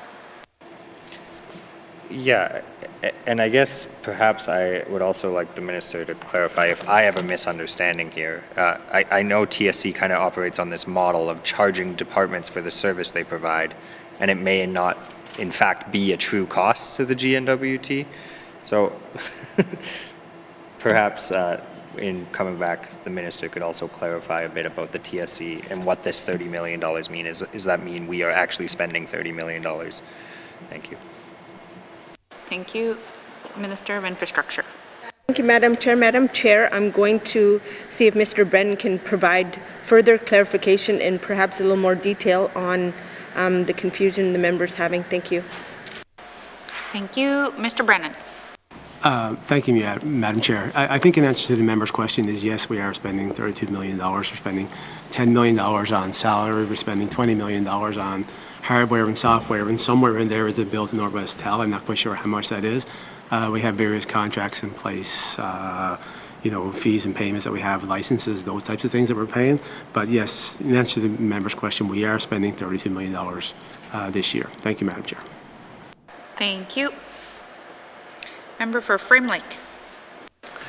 Thanks, Madam Chair. So I'm looking at page 253, and I see that there's a couple of new positions that have been added to this activity, and I'm just hoping that the minister can tell me what those two positions are and where they're located. Thanks, Madam Chair.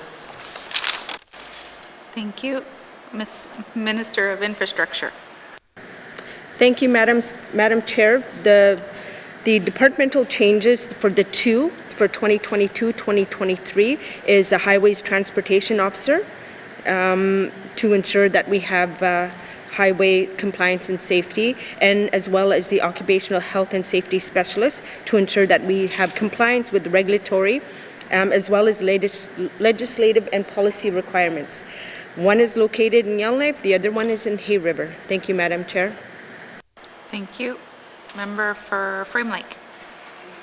Madam Chair, so maybe I'll just start with the occupational health and safety position. Look, I love Hay River, but why is the position located in Hay River? Are there existing occupational health and safety positions throughout Department of Infrastructure in all the other regions? Why Hay River here? Thanks, Madam Chair. Thank you. Minister for Infrastructure. Thank you, Madam Chair. The decision, when we look at increasing positions in the regions and here in the Northwest Territories, we try and ensure that we do, to be able to look at things equally by region. And perhaps the decision was, I'm going to see if my Deputy Minister, Mr. Ludit, can add more to that. Thank you. Deputy Minister Ludit. Thank you, Madam Chair. We made that decision based on the fact that we do have an occupational health and safety specialist up in the Beaufort Delta in Inuvik, and we also have one in Yellowknife, so it made sense to have one south of the lake. As the member for, I can't remember which riding, sorry, noted earlier, we would like to get occupational and safety specialists in every region. We recognize that we do perform activities that need that type of oversight. Thank you, Madam Chair. Thank you. Member for Frame Lake. Thanks, Madam Chair. Yeah, you can give me a promotion. I think I understand something of what these folks do, and it is important work, and we have to make sure that there's a safe workplace for all our employees. But I just wonder how we approach this as a government. Do these people only serve and work with infrastructure staff, or do they serve other government departments as well? And if not, how do other government departments meet the needs in terms of occupational health and safety for their employees? So, Yeah, I guess that's a question for the minister here. It's probably more of an issue of how do we approach occupational health and safety as a government? Thank you, Madam Chair. Thank you. Minister of Infrastructure. Thank you, Madam. Sorry. Thank you, Madam Chair. So each department is responsible for their own occupational and health safety of their department. I don't think I want to speak to some of the other departments and what and where their occupational health safety positions are. I do want to note, though, Madam Chair, while the member was speaking about a position, the Highway Transportation Officer was a request from the region, because there were, issues on Highway 1, on Highway 3, and, this is a result of the communities coming back to us and leadership coming back to us to ensure that we maintain all the health and safety of the highways. Thank you. Thank you. Member for Frame Lake. Okay, thanks. I think I'm going to have to ask some questions of the Minister of Finance then when we get to that department about how our government approaches the issue of occupational health and safety across the whole government, because if different departments are having these occupational health and safety officers and they only serve one department, and it's kind of doesn't seem like there's a coordinated approach. So I'll just leave it at that. I'll have questions then for the Minister of Finance when we get there. But on the Highway Transportation Officer, is this new position going to be serving the Tlicho All-Season Road as well? Thanks, Madam Chair. Thank you. Minister of Infrastructure.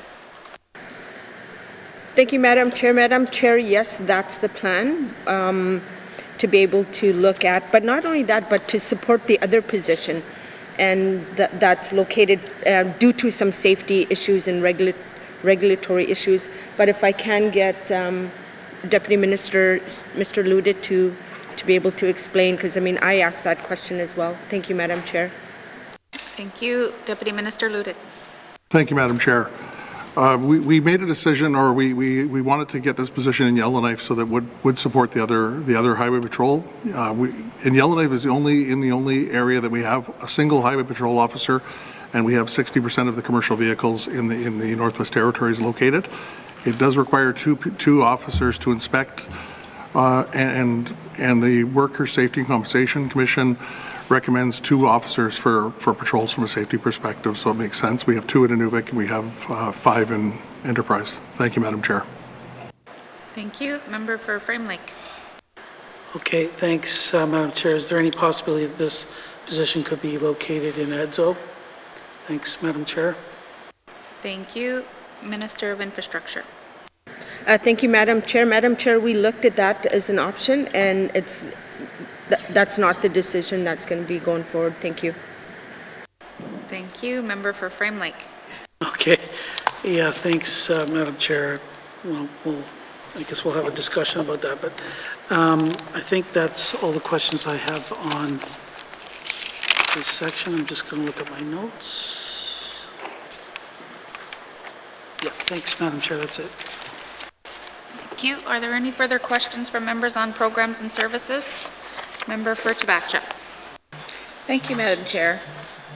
On page 252, contract services, the actuals for 2020-2021 were $6,302,000, and then we go down on the 2021-22, and then down, everything else is down to 1.7 million. I'm just wondering why the decrease. Thank you. Minister of Infrastructure. Thank you, Madam Chair. Madam Chair, there is a variance of 4.5. 2.2 million of that is absorbed. The department had to absorb that as part of our MTS service deficit so that we can stay within some of our authorization stable limits. The other 2.7 that you'll see on page 252 speaks to the department had to observe fuel service division deficit so that we can again stay within some of our stabilization limits. So that's the decrease in that line. Thank you, Madam Chair. Thank you. Member for Tabacha. So my second question is, I don't know a lot about MTS, but just from the figures, and so the main contractor is Horsey or whatever, and it's a 3-year contract, am I correct? Thank you. Minister of Infrastructure. Thank you, Madam Chair. Yes, that is correct. So Thank you, Member. It's okay. Member for Tabacha. I'm a little bit tired. So Madam Chair, I'm just wondering, would that contract be going out for tender when the time comes, or is it going to be sole sourced? Thank you, Member. Minister of Infrastructure. Thank you, Madam Chair. Madam Chair, that just went out in, I believe, the contract was just awarded in October of 2021, and it is for a 3-year contract. But I mean, at the time that was put out for tender, so thank you. Thank you, Member for Tabacha. So the next question I have is on page 253. You have 10 positions allocated for this coming 2022-23. The 10 positions in the South Slave, how is that divided? For which communities? Thank you, Madam Chair. Thank you, Minister of Infrastructure. Thank you, Madam Chair. Madam Chair, if you look at the active positions from 2021, 2022, and then 2022, 2023, there's only an increase of 1, and that's what's put in the occupational health and safety specialist.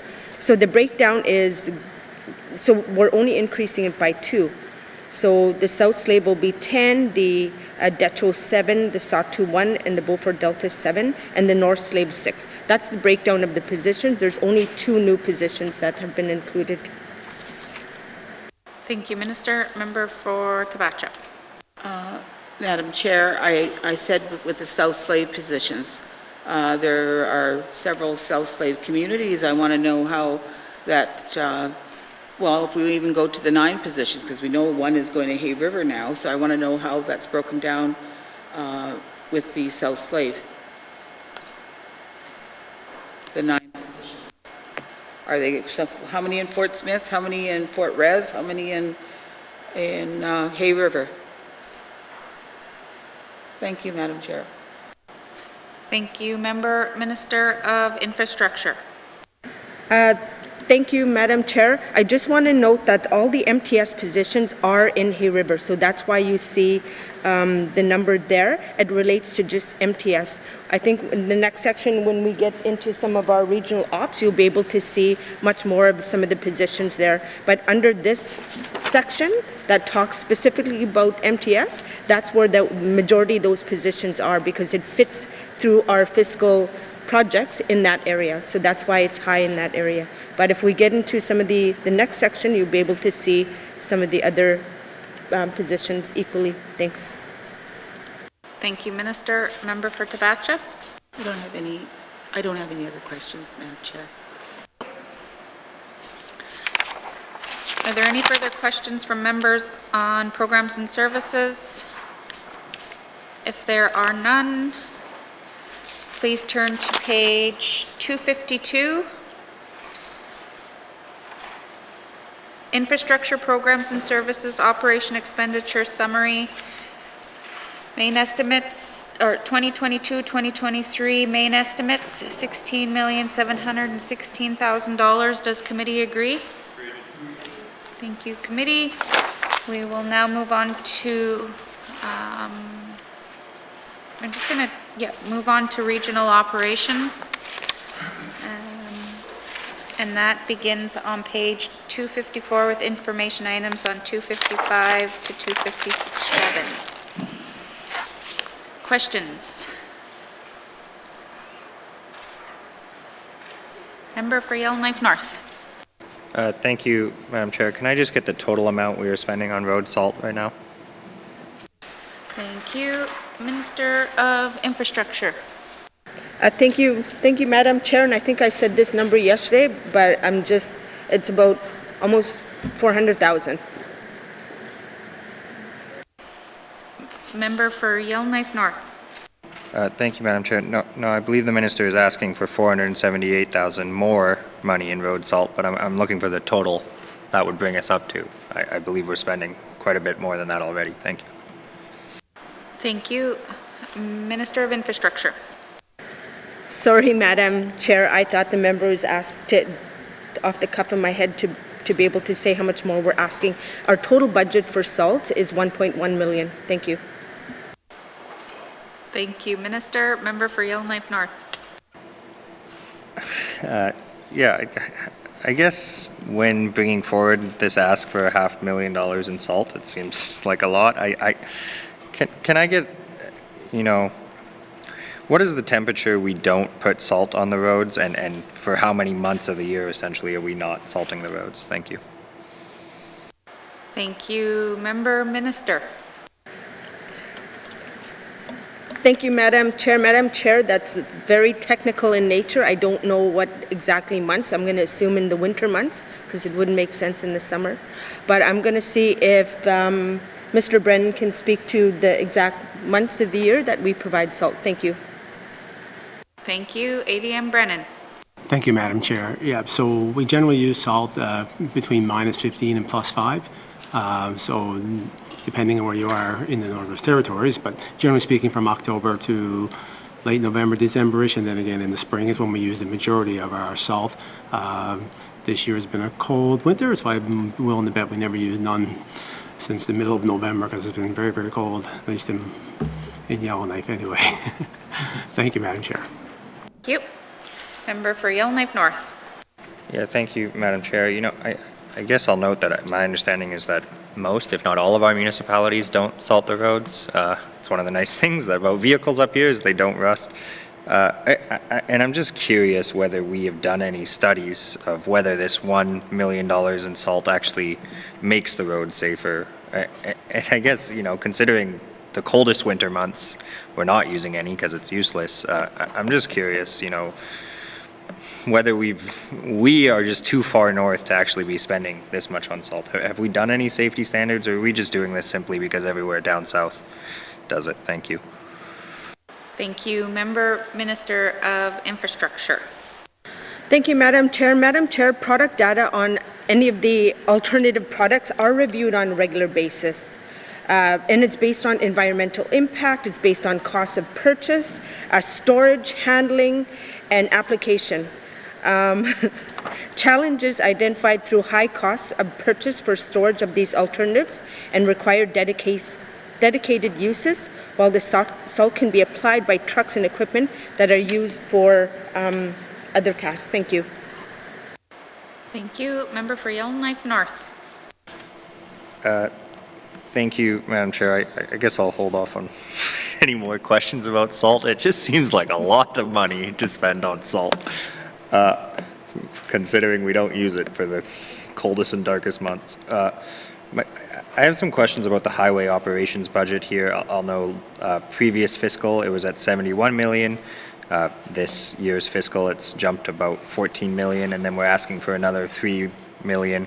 I think it's fair to say if you went back in time and looked at the highway operations budget, it has a steady increase. It's not getting any cheaper to maintain our highways.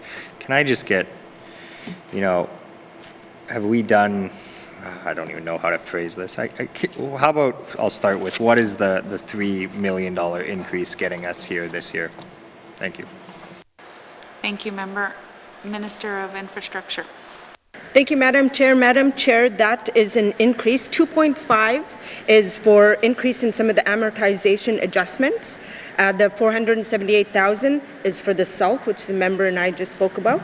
The 263 is for the collective bargaining agreement increases. Thanks. Thank you. Member for Yellowknife North.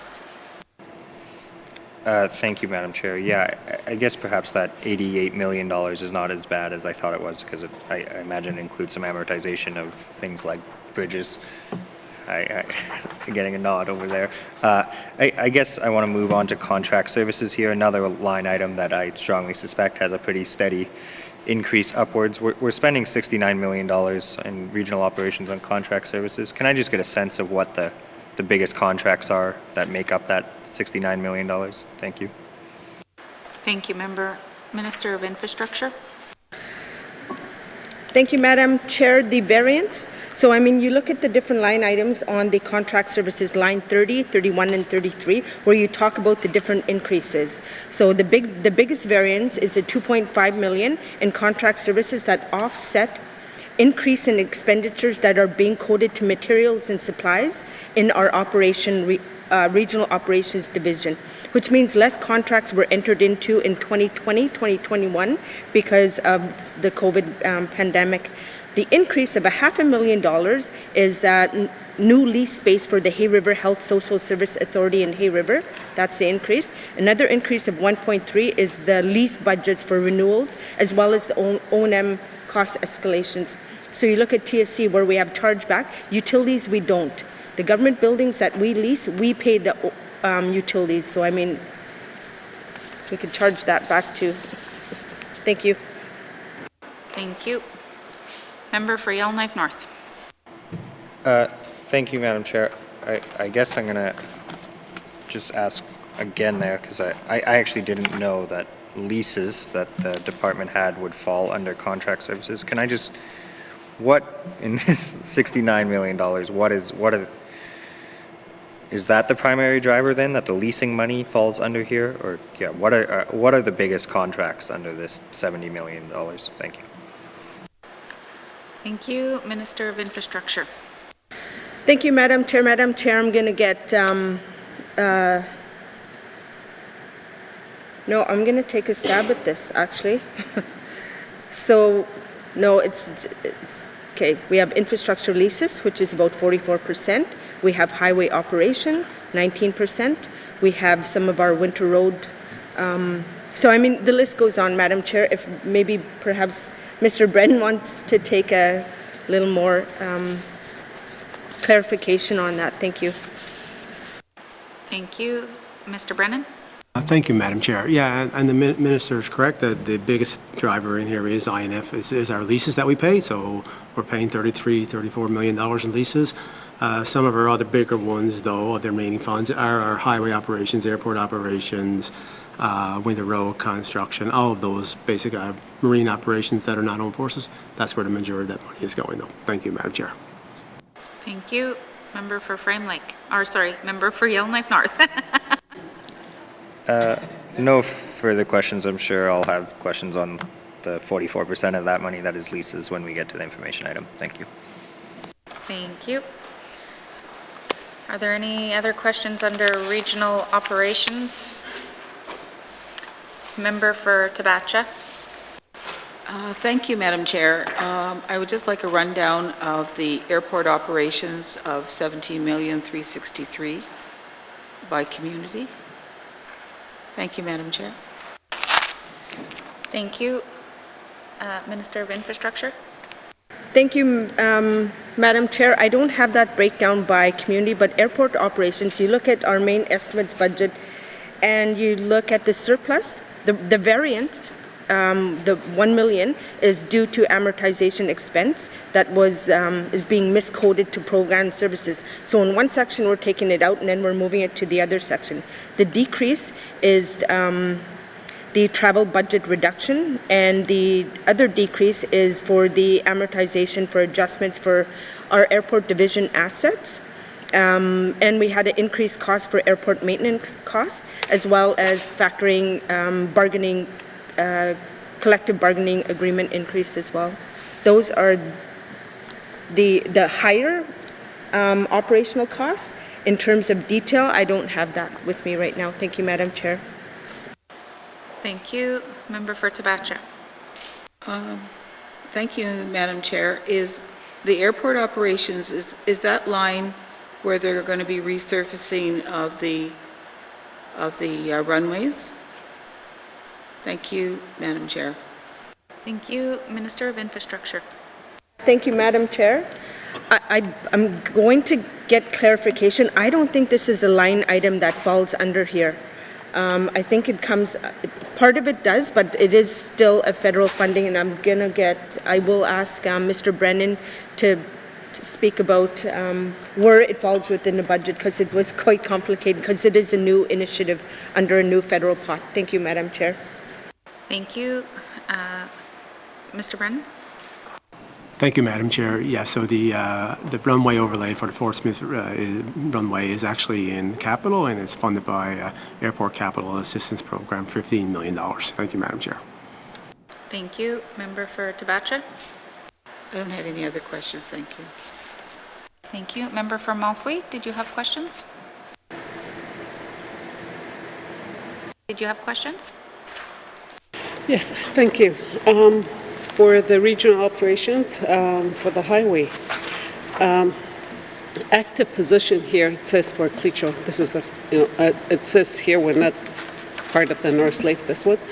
So I see that, Clecho All-Season Road is open now.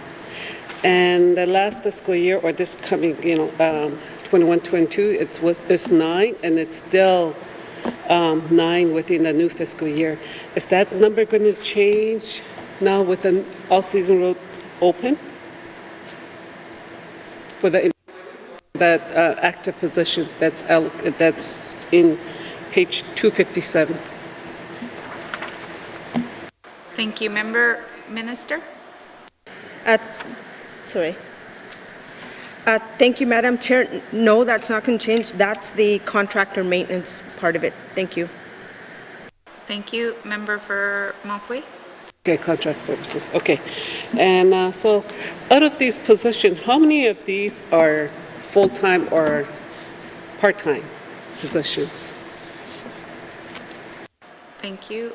Minister of Infrastructure? Thank you, Madam Chair. 270 are full-time. There are 13 seasonal and no part-time at this time. Thank you. Thank you. Minister, member for Malfoy?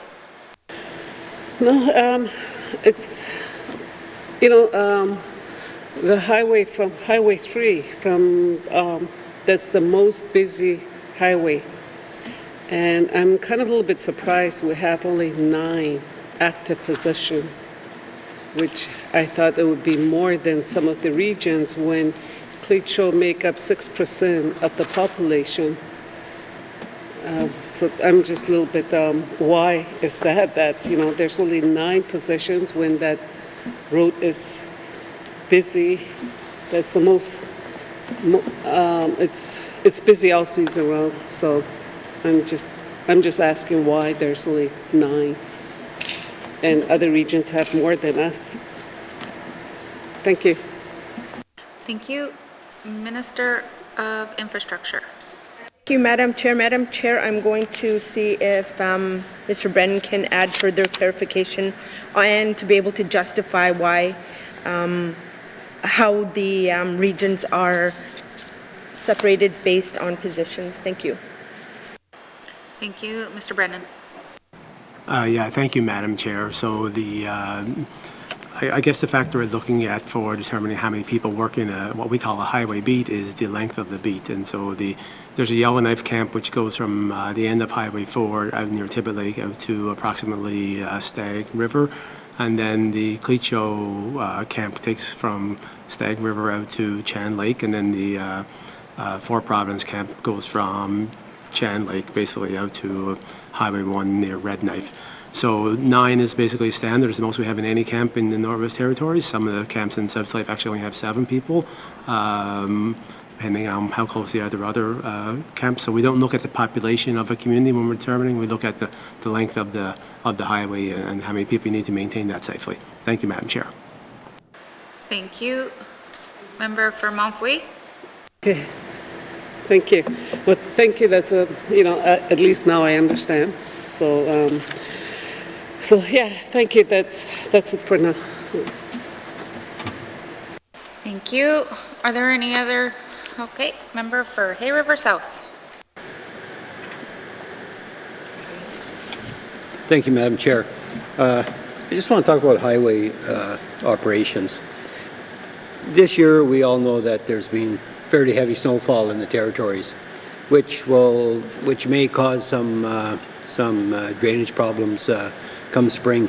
So I'd just like to ask if there is any work to be undertaken to address, I guess, the drainage and ditching prior to melt? Thank you. Thank you, member. Minister of Infrastructure. Thank you, Madam Chair. Madam Chair, I'm going to see what our plans are going forward, and I have a feeling it might be a capital initiative, but I just want perhaps Gary to clarify. Thank you. Thank you. Mr. Brennan. Thank you, Madam Chair. And that's an interesting question because I think we don't normally do ditching or improve drainage while things are frozen, basically. It's all usually summer activity. But what we did do last year, because of the increased amount of, I guess, flooding in the South Slave region, was we did install some culverts around Highway 1, and we also had to repair and improve some bridges on Highway 5. Significant amount of drainage issues, and we did do some inspections at that time as well to see where the drainage issues were. So what we do then is we take those inspections and look at future rehabilitation, including drainage improvements on the highway system. But for this year, I'm not aware of us doing anything before fresh yet. Thank you, Madam Chair. Thank you, Mr. Brennan. Member for Hay River South. Thank you, Madam Chair. I just want to talk about, I guess, airport operations, and this may be capital too, I'm not sure, but upgrading runway lights. And I know there's, there's initiative there, and we've been going through and upgrading, I suspect, to LED or something like that.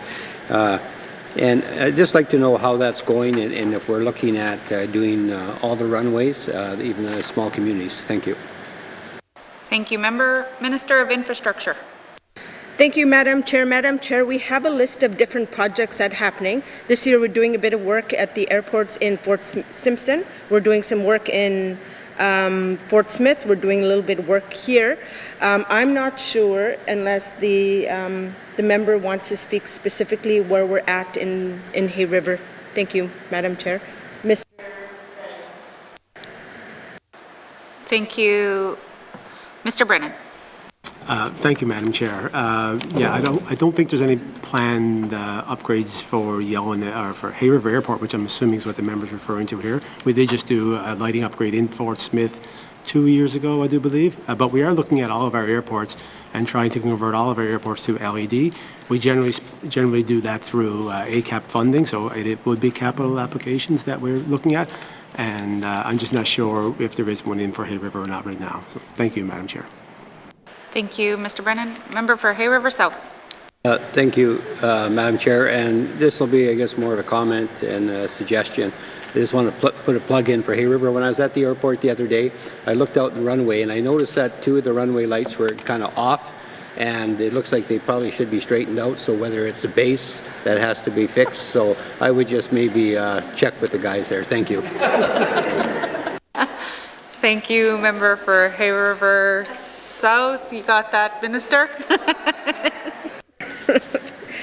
Thank you, Madam Chair. I think I'm going to Hay River for the carnival this weekend, so perhaps if we land, I can make sure that those lights are straightened before I land there. Thank you, Madam Chair. Thank you, Minister. Any further questions? Member for Great Slave. Thank you, Madam Chair. I probably won't be as funny as my colleague from Hay River. I just have a quick question, and I get that it would probably be a capital project, but I'm just going to slide it in here. Has there been any further talk about a weigh scale, in Yellowknife to help support the Winter Road? Thank you. Minister of Infrastructure. Thank you, Madam Chair. It's a good one to sneak in because I don't have the answer right now. Normally with projects of this scope that we'd have to perhaps come back to this drawing board, and if it's, yeah, thank you. Thank you. Member for Great Slave, you can't slide it in. Thank you, Madam Chair. I appreciate that. Madam Chair, this has the area that has road licensing and safety. Can the minister speak to whether or not there's been some assessment of the system that's used for the toll permits and such for the Decho Bridge. I know that it's a little bit onerous and difficult for people that have certain types of vehicles that are not maybe necessarily semis, but do have to purchase the toll.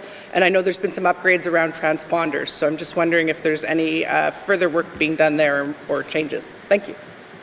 Thank you. Minister of Infrastructure. Thank you, thank you, Madam Chair. I'm going to ask Mr. Brennan to speak about while I have some water and catch my breath here. Thank you. Thank you. Mr. Brennan. Yeah, thank you, Madam Chair. And to the member's comment, I haven't, certainly there is no work on the way currently to look at that system. A system was installed when the bridge was built, and I think in terms of purchasing, I'm assuming you mean purchasing individual permits, yeah. That would be, I think you can do that online, and we tend to think in our department that our systems are okay online once you get logged in. There are some issues with the login process that I think has been identified before. Unfortunately, that's not within our control through the single sign-on, but we'll bring those comments back though. Thank you. Thank you. Member for Great Slave. Thank you, Madam Chair. Madam Chair, I would offer the department if they'd like to sit down with me, I could tell them what's wrong with their online program. So thank you, Madam Chair. Thank you, Member. If that's all questions, are there any more questions under Infrastructure, Regional Operations? Seeing none, please turn to page 255. Infrastructure, Regional Operations, Operations Expenditure Summary, 2022-2023 main estimates, $221,649,000. Does committee agree? Thank you, committee. There are additional information items from page 258 to 269. Are there any questions from members in regards to these information items? Member for Yellowknife North. Thank you, Madam Chair. I guess I'm going to ask a couple questions about leasing. I understand that due to both a cabinet level policy and a public accounting standard that we only enter into leases of less than 5 years, because after 5 years they tend to be a tangible or a capital lease, which would then be recorded as a liability and go up against our debt ceiling. Seeing that there's $134 million in lease commitments here, we don't even have that room in our debt ceiling, so we can't enter into long-term leases. Can I just get a sense from the department to the extent that that limitation is influencing this habit of kind of doing repeat 3-year leases? And I'll note we've been kind of doing this in some buildings for 30 plus years now. Is that one of the limiting factors why we are not kind of negotiating this a little bit more aggressively? Thank you. Thank you. Minister of Infrastructure.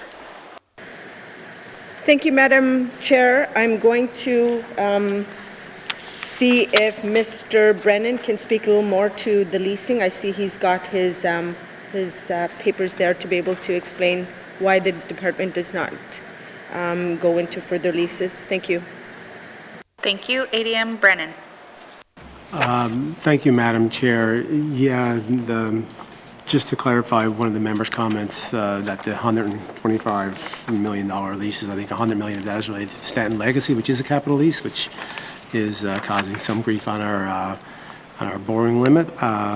As for the other issue, certainly we do try to stay away from capital leases. I'm not sure of the impact that it has on our negotiating power, though I don't know that we've ever looked at that to my knowledge. Thank you, Mr. Chair. Thank you. Madame. Thank you. Member for Yellowknife North. Yeah, thank you.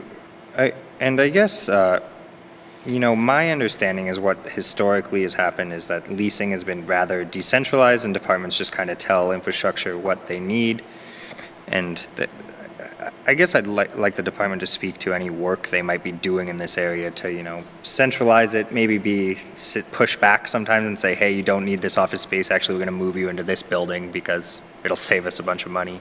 And I know there has been some new design standards to perhaps, lower the total number? I'm just wondering if the minister could speak to any work to reduce the costs in this area. Thank you. Thank you. Minister of Infrastructure. Thank you. Thank you, Madam Chair. So you look at the leases and it's based on client needs. As per our policy, we do have a leasing policy. We also work with some of the program requirements as well for the leases. So this is not something we just look at every 3 years or 5 years. This is something we have a look at ongoing to be able to work with the departments, their needs, whether it fits to do the renewal in terms of what works best for the department as well. Thank you. Thank you, Minister. Member for Yellowknife North. Yeah, thank you, Madam Chair. I remember when they built the new government building, there was a lot of talk that, the energy efficiency of this, and it's cheaper to own the build, and I'm sure in order to build it, they had the rent versus own analysis was done. And I'm just wondering, whether we have any plans to build other commercial office space. Thank you. Thank you, Minister of Infrastructure. Thank you, Madam Chair. Madam Chair, that's not something we're looking at in the near future. My understanding is that there was just a new government building built here in Yellowknife, so it's not something that we're looking at. And again, it's got to be based on need, whether we need the space and whether it's viable to be able to look at lease versus own.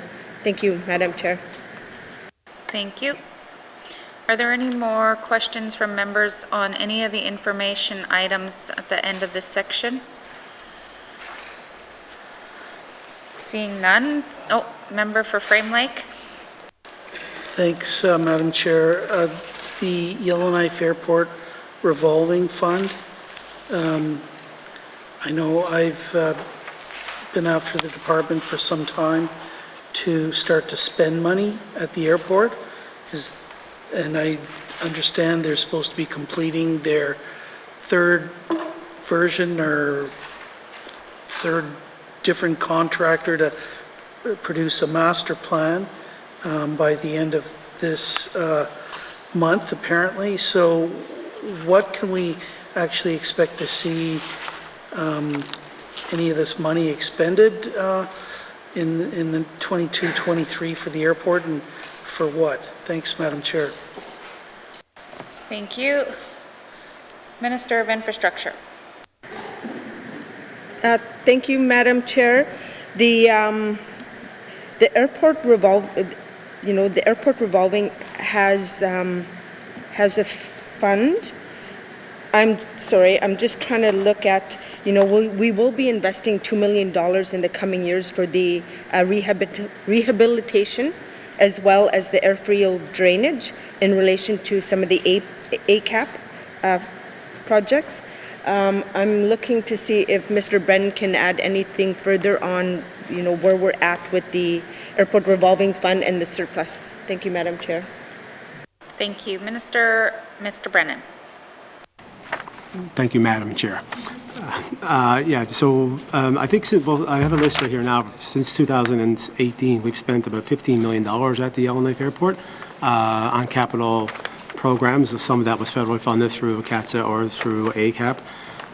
We spent about $4 million on various fleets, most recently a $1.4 million fire truck just delivered in December 2021. Going to go in service this spring after the appropriate training is completed. And we have another $9 million planned in the next 3 to 5 years of, and that will be various capital projects. And I think the member mentioned the master plan. We are nearing completion of the master plan and hoping to have that finalized in the next month or so. And the minister has directed us to share that with the standing committee, which hopefully we'll get to you guys later this week. Thank you, Madam Chair. Thank you. Member for Frame Lake. Yeah, thanks, Madam Chair. Look, the airfield fire truck, that's all great, but and important for safety, but I'm thinking of the convenience of travelers now that we're going to reopen for out of territory visitors. Tourism is going to get going again. There's traditionally been problems with the lineups at the airport. The waiting areas aren't big enough. Is any of that sort of passenger convenience stuff going to get addressed in the near future through the revolving fund? Thanks, Madam Chair. Thank you. Minister of Infrastructure.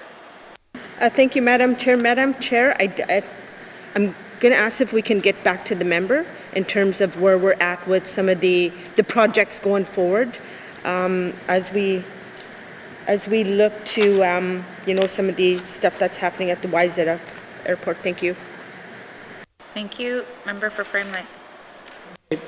Yeah, I look forward to that, and I think there's a lot of people that use the airport that are anxious to know what's going to happen as well. But earlier today, the minister made a statement in the House about restarting the Economic Advisory Committee. I'd understood there was a couple of different committees that were supposed to be set up to provide a little bit more input from the public and airport users and so on.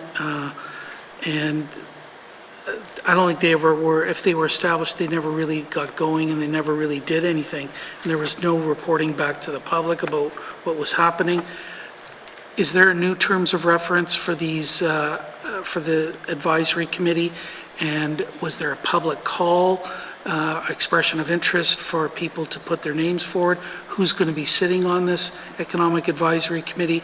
The last time this was done, it was like an old boys club, and I want to avoid that. So what assurance can the minister give me that this is not going to be an old boys club again? Thanks, Madam Chair.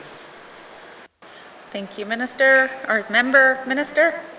Thank you, Madam Chair. Madam Chair, we did an expression for interest in the fall, and we had a great turnout. We had a number of people with all different skill set that are interested in being a part of the advisory committee. We are going to bring it up. I went through and I approved the committee, and we've reached out to them. I've reached out to them yesterday to advise them they're part of the committee. And I brought this to Cabinet as well to be able to ensure that we have good representation on the committee, a combination of Indigenous, non-Indigenous, women, male, female, some of the capacity in terms of airport knowledge. So, I mean, I do want to reassure the member that as I'm looking through the applications, there were a lot of good application intake. Thank you, Madam Chair. Thank you. Member for Frame Lake. Okay, thanks. Can the minister share that if there's a revised terms of reference and the people that she just signed off on with us as lowly regular MLAs? Thanks, Madam Chair. Thank you. Minister of Infrastructure. Thank you, Madam Chair. Yeah, absolutely. And I believe I've gone to committee at the beginning to advise committee that we were putting out for a economic advisory committee to be able to direct some of the master plan for the Yellowknife Airport. Thank you. Thank you, Minister. Member for Frame Lake. Thanks for that. Yeah, when this was being discussed in the last assembly, it was very interesting because all the regular Yellowknife MLAs voted against establishing a Yellowknife Airport revolving fund because we could never get any commitment for accountability, representation on these committees. There was no accountability, nothing. And then, to have now that it's being reestablished, that's great. But a little bit of more input from this side of the House would be appreciated. The last bunch were appointed by the Deputy Minister rather than the Minister, so that sounds like this is going to be a little better. But I anxiously await for this information. Some of us actually pushed for a model much more like the Waste Reduction and Recovery Advisory Committee, where there was a committee actually established in legislation, and the representation is set out there and so on, to provide some greater accountability and so on. So I think that's a model that we still have to look at some point in the future. But I'll accept the minister's word. I look forward to getting more information about this as soon as possible, because I think we have to get this on the right track, especially as tourism is going to start again. Thanks. That's all I've got to say. Thanks, Madam Chair. Thank you, member. I didn't hear any questions. So if there are any, how many members still want to speak to the information items? I'm just looking at the time that we've been sitting for the interpreters, so I don't want to, if there's only one more person that I have on my list, we can finish that one up and then we can move on to education after we get a break. If there's more, then I'll break now. Just, okay, so we'll just continue. Get this one done. Member for Hay River South. Thank you, Madam Chair. I just want to talk about the Petroleum Products Revolving Fund. And I understand that, we buy some of our fuel that comes down through Alberta and down the valley, and then I think we pick some up on the Pacific Rim. I'm just wondering, what justifies bringing fuel over from the Pacific Rim? I suspect that, of course, we're saving money. That's probably the bottom line.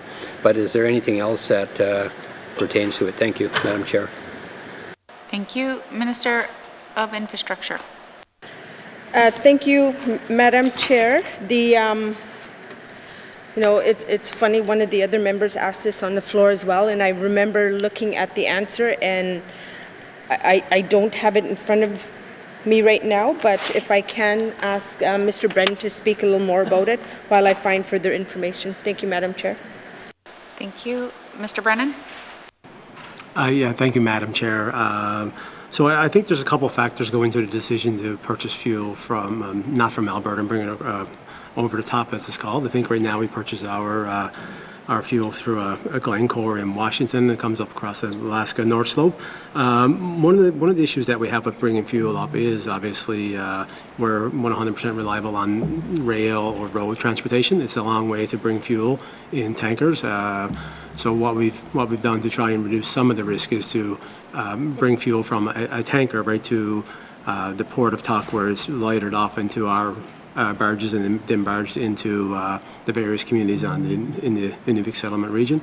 So I think there's a risk analysis that is undertaken that decided to go that way. So last year was our first year, kind of a trial run. We do have a 2-year contract, and then we'll have some options to whether or not we extend the contract or not.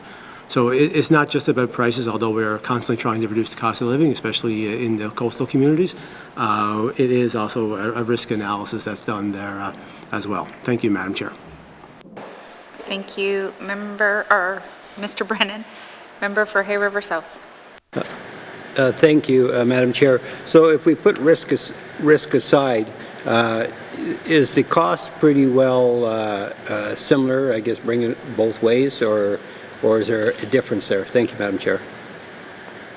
Thank you. Minister of Infrastructure. Thank you, Madam Chair. There is no difference in the cost. Thank you. Thank you. Member for Hay River South. Thank you, Madam Chair. I guess the next thing then is that we've got MTS sitting there, and whether it's we're fully utilizing their assets or not, would it make any sense to, if we're paying for the assets and maintenance and that, would it make any sense to not to bring it around from Washington and over the top, but continue to bring it down by rail for any cost savings? Thank you. Thank you, Member. Minister of Infrastructure. Thank you, Madam Chair. Some brought over the top versus the North Slope of Alaska may offer risk management advantages, and I think that's just further to add from Mr. Brennan's comment earlier.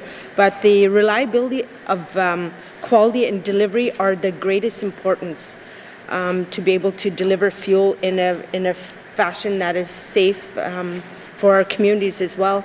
But I mean, I hear the members' comments in terms of how to utilize MTS. I mean, we do have fuel storages. This year we did something a little new up in Tuktoyaktuk, where we're looking at planning to be able to have bigger fuel storages so that we don't be able to tug so much fuel up, and we have enough storage in some of our regional centres. Thank you, Madam Chair. Thank you. Member for Hay River South. Thank you, Madam Chair. I guess the other thing about bringing it over the top is that, you know, I suspect it'll impact, you know, the opportunities for jobs, opportunities for northern business as well.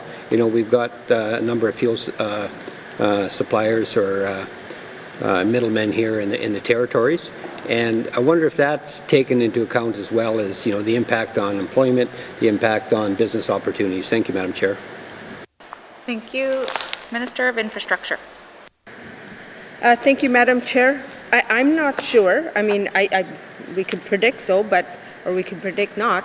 But I'm going to see if Mr. Brennan can add anything further, just given, you know, he's got a little more knowledge in some of the costs and some of the savings in terms of how we deliver fuel in the Northwest Territories. Thank you.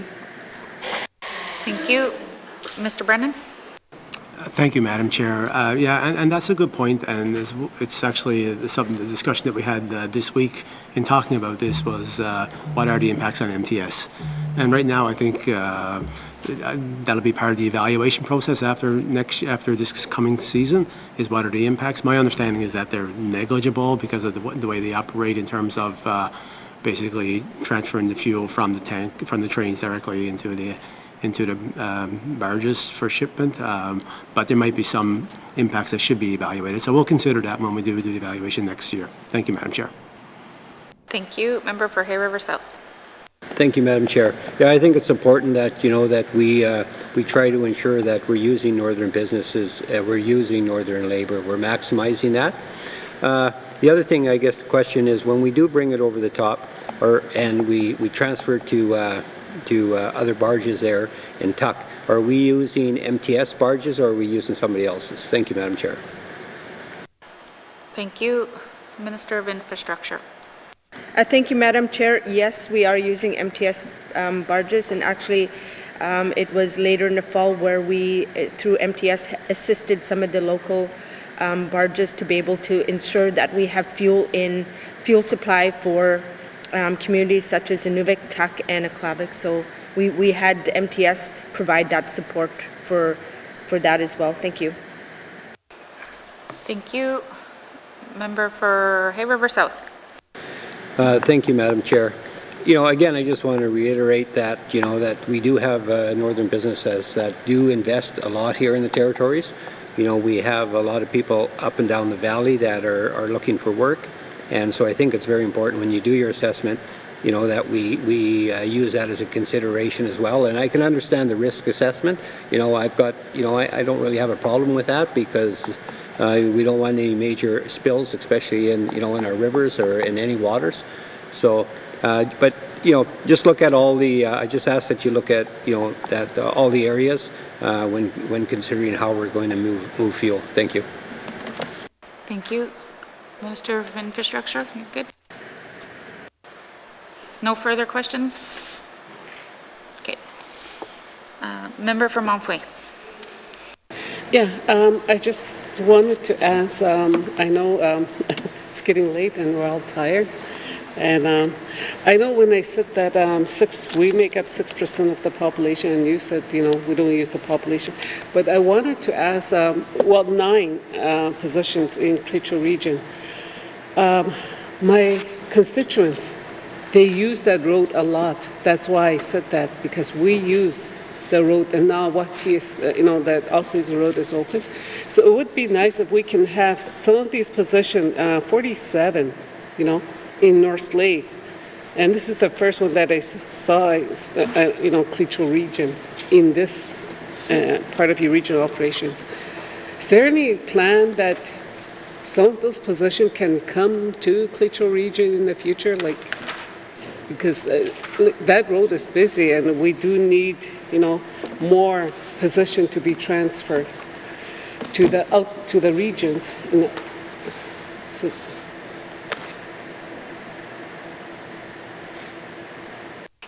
Thank you, member.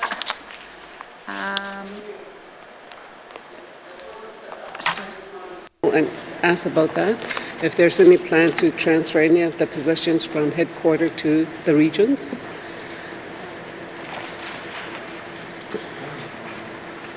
So we've already passed all of our activities. We're just on the information pages. So which?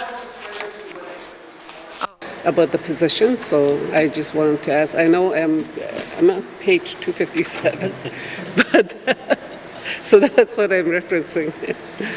Yeah. So we've already gone there, so we'll just take that.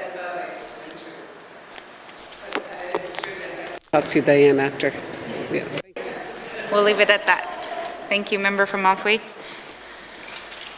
All right, so seeing that we have no more questions for the information items, thank you, members. Please return now to the departmental summary found on page 235. Revenue summary, information items on page 236. Are there any questions? Member for Frame Lake. Thanks, Madam Chair. I move that committee defer further consideration of the estimates for the Department of Infrastructure at this time. Thank you, Madam Chair.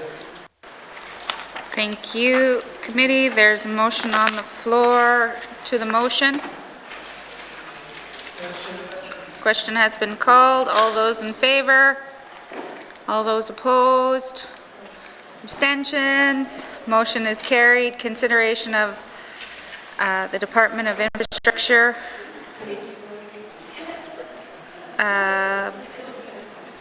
is deferred. Sorry. Yep. Thank you, Minister, and thank you to the witnesses. You may escort the witnesses from the chamber, and we are going to take a recess. Thank you.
I will now call Committee of the Whole back to order.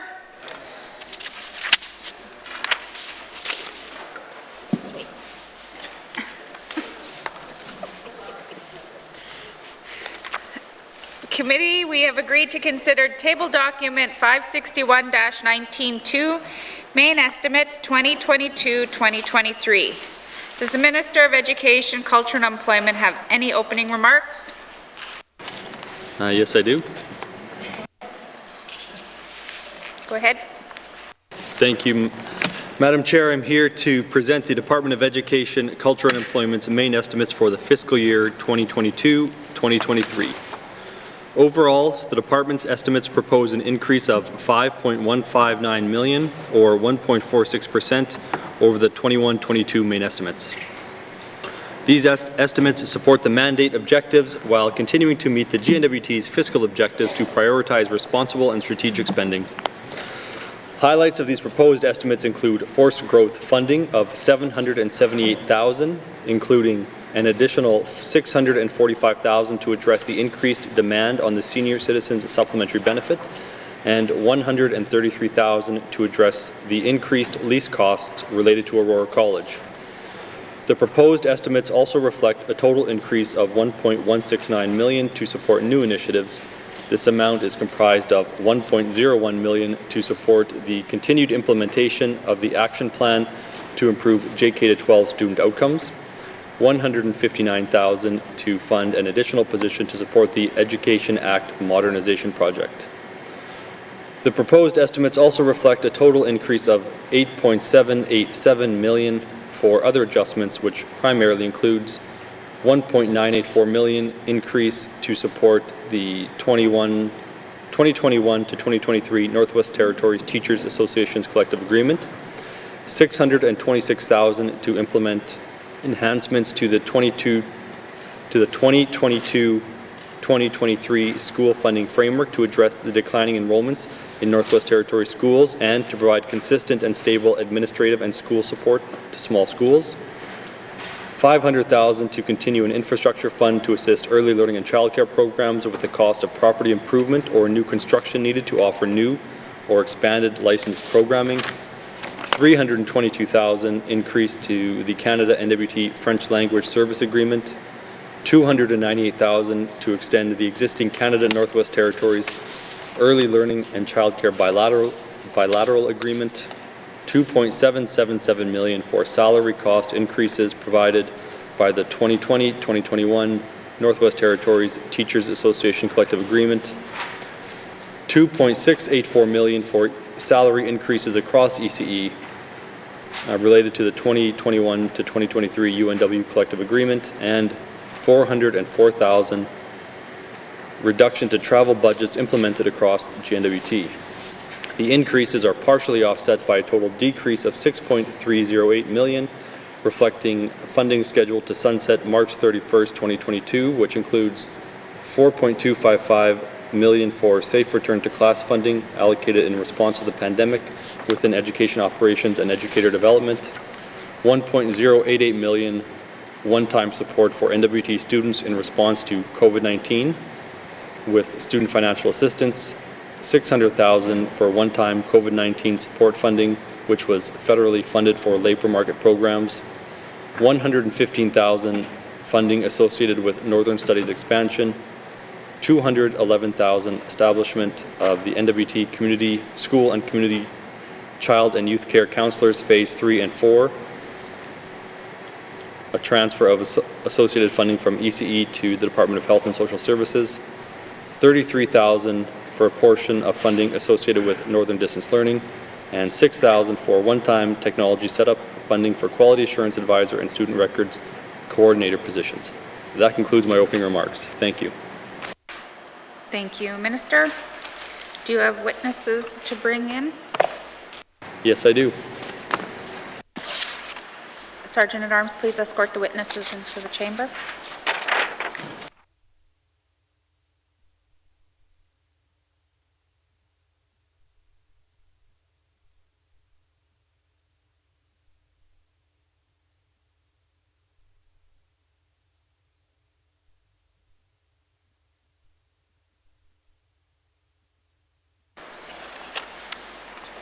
Minister, will you please introduce your witnesses? Thank you, Madam Chair. To your left, we have Sam Shannon, Assistant Deputy Minister of Corporate Services, and to your right, John McDonald, Deputy Minister. Thank you. Thank you. Welcome. Committee has agreed to forego general comments. Does the committee agree to proceed to the detail contained in the table document? Committee will defer the departmental summary and review the estimates by activity, beginning with corporate management, starting on page 33 with information items on page 34. Questions?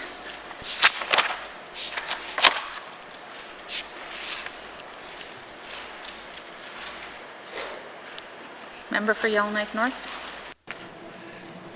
Thank you, Madam Chair. I see here that about half of your budget, or $4 million of this budget, is chargebacks. Can I just confirm that that is the TSC chargeback? Thank you. Minister? Thank you. That is correct. Thank you. Member for Yellowknife North. Thank you, Madam Chair. I have an oddly specific question. So here, under EC&E, it lists that you guys are paying TSC $4 million, but then when I go to the infrastructure chargeback for EC&E, it says $5.5 million. Does anyone have an explanation for why there's a $1.5 million difference? And I suspect perhaps it might be that the school boards also charge back TSC, and that's not showing up here, but I may be wrong on that. Thank you, Madam Chair. Thank you. Member, Minister of EC&E. Thank you. Aurora College makes up that difference. Thank you. Thank you, Minister. Member for Yellowknife North. No further questions. Thank you. Are there any other questions under corporate management? Member for Cam Lake. Thank you very much, Madam Chair. Madam Chair, I see that there's one additional staff member for corporate management. Can the minister inform us as to where that staff member is going? Minister of EC&E. Thank you. That staff member is being added to support the Education Act modernization. Thank you. Thank you, Minister. Member for Cam Lake. Thank you very much, Madam Chair. I see that there is not a substantial increase to policy, legislation, and communication for that line item. So is that being funded from within? Thank you. Thank you. Minister of EC&E. Thank you. I'll just send that over to Mr. Shannon. Thanks. Thank you. ADM Shannon. Thank you, Madam Chair. The new position that's contemplated in the 22-23 estimates will be located in the Planning, Research and Evaluation Division. This is one of 3 positions as part of the EDAC project. The new one that's being added this upcoming year is in the Finance and Capital Planning. There are 2 existing positions that came in last fiscal year, one located in Policy, Legislation and Communications, and one in Planning, Research and Evaluation. Thank you, Madam Chair. Thank you. Member for Cam Lake. Thank you very much, Madam Chair. Sitting on the Standing Committee for Social Development, we definitely get to spend a lot of time with the Department of Education, Culture and Employment because they do have a lot of legislative initiatives that they are working on. There are a lot that we are also anticipating seeing, one of which was the Education Act. Does the addition of 1 staff give them the human resources that they need to push this work forward? Thank you. Thank you. Minister of EC&E. Thank you. So as was noted, we have in previous years increased the staff who are dedicated to this item. And yes, we do have a lot of initiatives and they are across the department. And so they're not all supported directly by corporate services. There are initiatives that are being undertaken by the Labor Division and other areas. So we do have a lot, but it is, we feel as though we can undertake them and do it successfully with the contingent that we have. Thank you. Thank you, Minister. Member for Cam Lake. Thank you very much, Madam Chair. Madam Chair, just in regards to the Education Act, that was one piece of legislation that we had anticipated seeing in the 19th Assembly. Can the Minister speak to the new timeline that EC is working toward completing that work by? Thank you. Thank you. Minister of EC&E. Thank you. So we have taken a different approach with the Education Act. I would have loved to get it all done in 4 years and have a brand new modern act, but through our initial engagement, we realized that it's going to take much longer to really overhaul that entire act. And so I expect that we won't see a fully modernized act until sometime in the next Legislative Assembly. However, my hope is that during this Legislative Assembly, we can make some more minor amendments to the Education Act to address some long-standing issues that are, not just housekeeping issues, but not substantive, perhaps. But we believe they would make a difference in the years that we are modernizing the rest of the Act. So we're breaking it into 2 phases. The first phase, I hope, will be complete this year, and this Assembly, and phase 2, my hope is that it would be completed during the next Assembly, but we are fully committed to fully engaging and co-developing with our Indigenous government partners, and so the time is it's unknown when it will be completed. Thank you. Thank you. Are there any further questions under corporate management from members? Member for Deschaux. Madam Chair, I'm just wondering if this is the section where we can discuss the curriculum change? No, I am booted out then.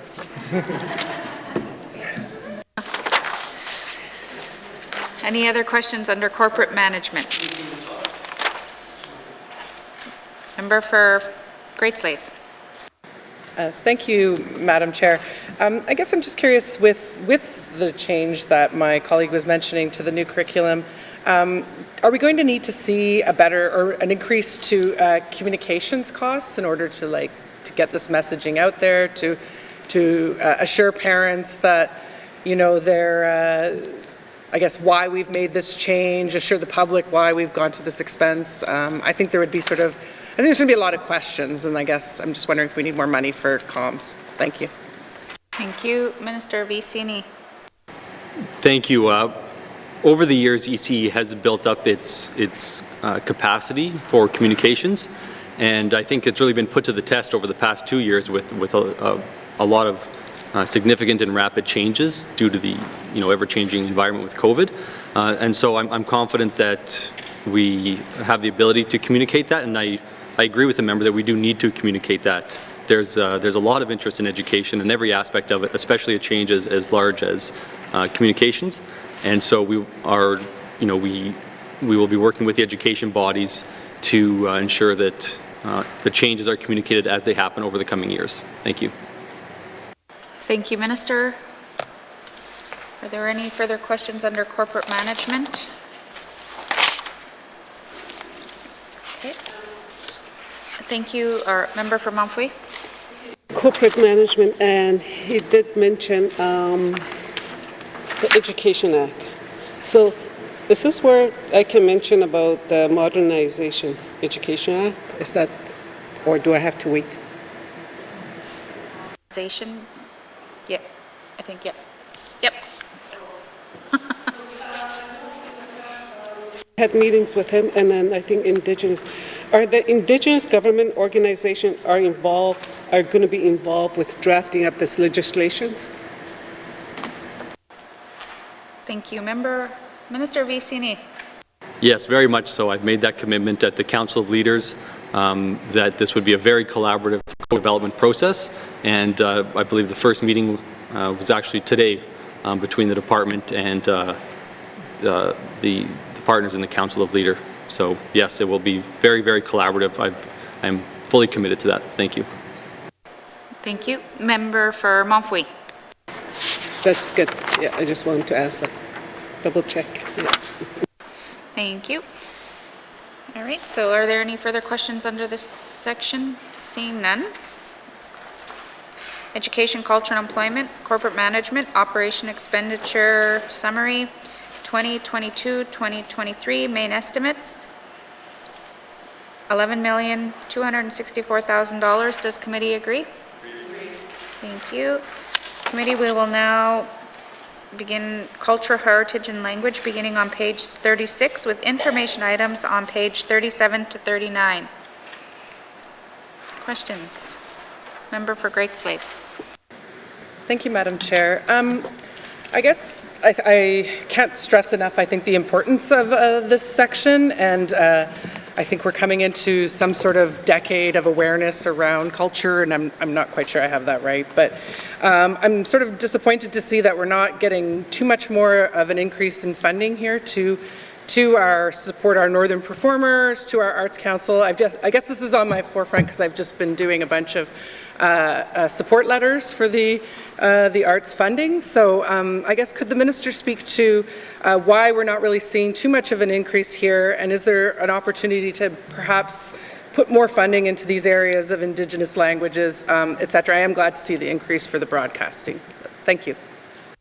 Thank you. Minister Vicini. Thank you for that. And so there's a few areas here. So we have things like culture and heritage, and we have Indigenous languages. Most of our Indigenous languages funding, or a significant portion of it, comes from the federal government, and we have been negotiating with the federal government for a new agreement. We don't have that signed off yet, but we expect that we will get an extension of what we currently have. There's been a lot of work in the past number of years on Indigenous languages, and I think it is one of the bright spots in the N.W.T. In terms of the culture funding, the funding for the arts, things like that, we are embarking on a review of all of our arts funding as part of the review noted in the art strategy, and that will inform the future funding. So perhaps we can spend the money we have in a more efficient way, or perhaps we want to seek some targeted increases, but that work is underway, and I will reiterate what was mentioned earlier, that the department has a lot of different initiatives right now, and it would be great if we could do everything at once, but the fact is we sort of have to space these things out, and so we prioritize a number of areas, and the work is happening for that, and the work for the work on the art strategy and that sector is it's in the future as laid out in the art strategy. Thank you. Thank you, Minister. Member for Great Slave. Thank you, Madam Chair. I appreciate that. I do hear good things in amongst the arts community, the ones that do reach out to me. I guess I would like to reiterate a concern I think we raise often, and that is the multi-year funding. And that these are the types of organizations that can benefit from having guaranteed funding for several years versus having to always apply for this funding. This way they can hire staff. They're more guaranteed to be stable. And I do believe now that the N.W.T. music does have a paid position, where before it was all volunteer, but maybe the minister could speak a little bit more to whether that seems to be a possibility going forward for that sort of core type of funding. Thank you. Thank you. Minister Vicini. Thank you, and that's exactly the things that we're looking at under the review of the art strategy, how we can best support organizations. Maybe project funding is not as efficient as a different type of multi-year funding, so that's exactly the type of things we're looking at. Thank you. Thank you. Member for Great Slave.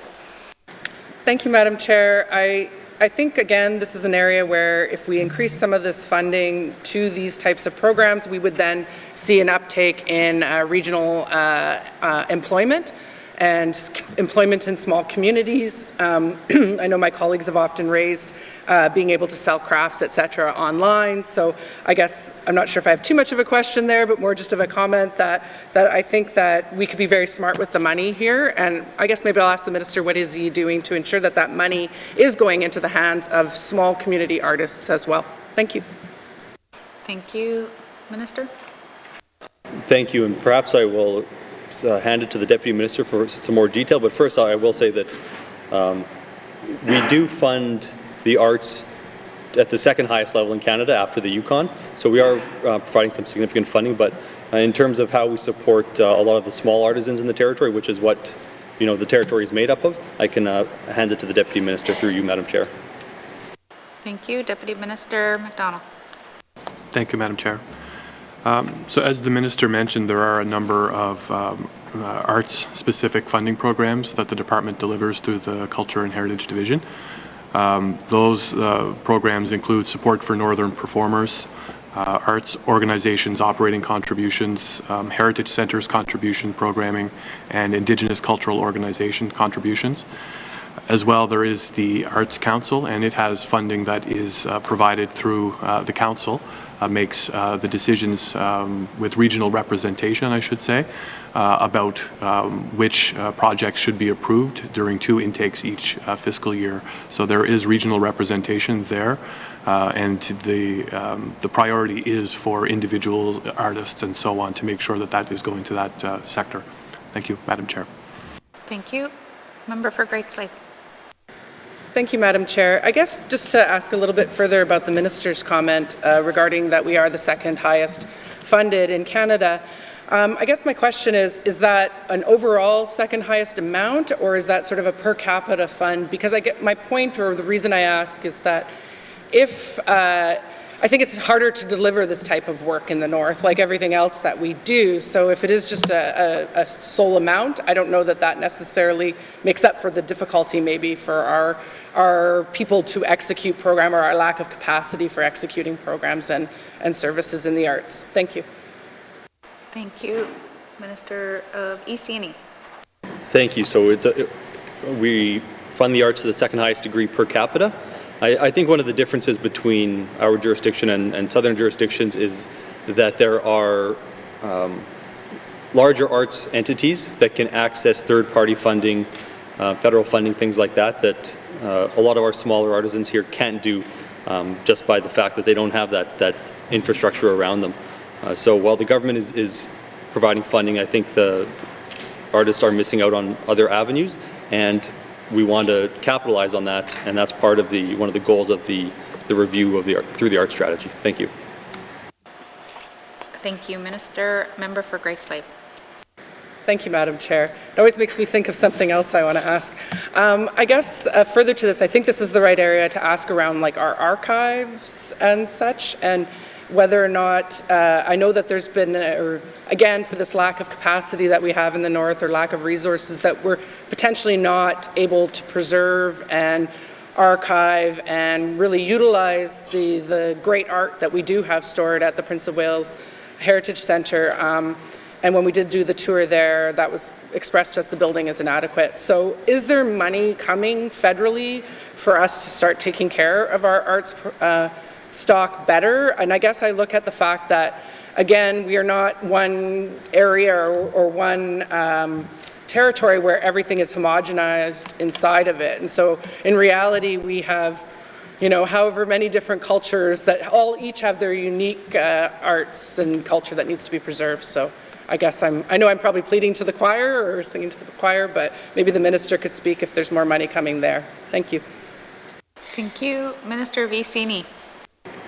Thank you. So through the capital process, we are looking at ways to enhance the ability of the Prince of Wales Northern Heritage Centre to store and display art. There is not the level of federal funding that one might think available for things like this. It's actually quite limited. Generally, museums, art galleries are not 100% funded by a provincial or territorial government. Again, there's other avenues for funding, and so we are exploring, how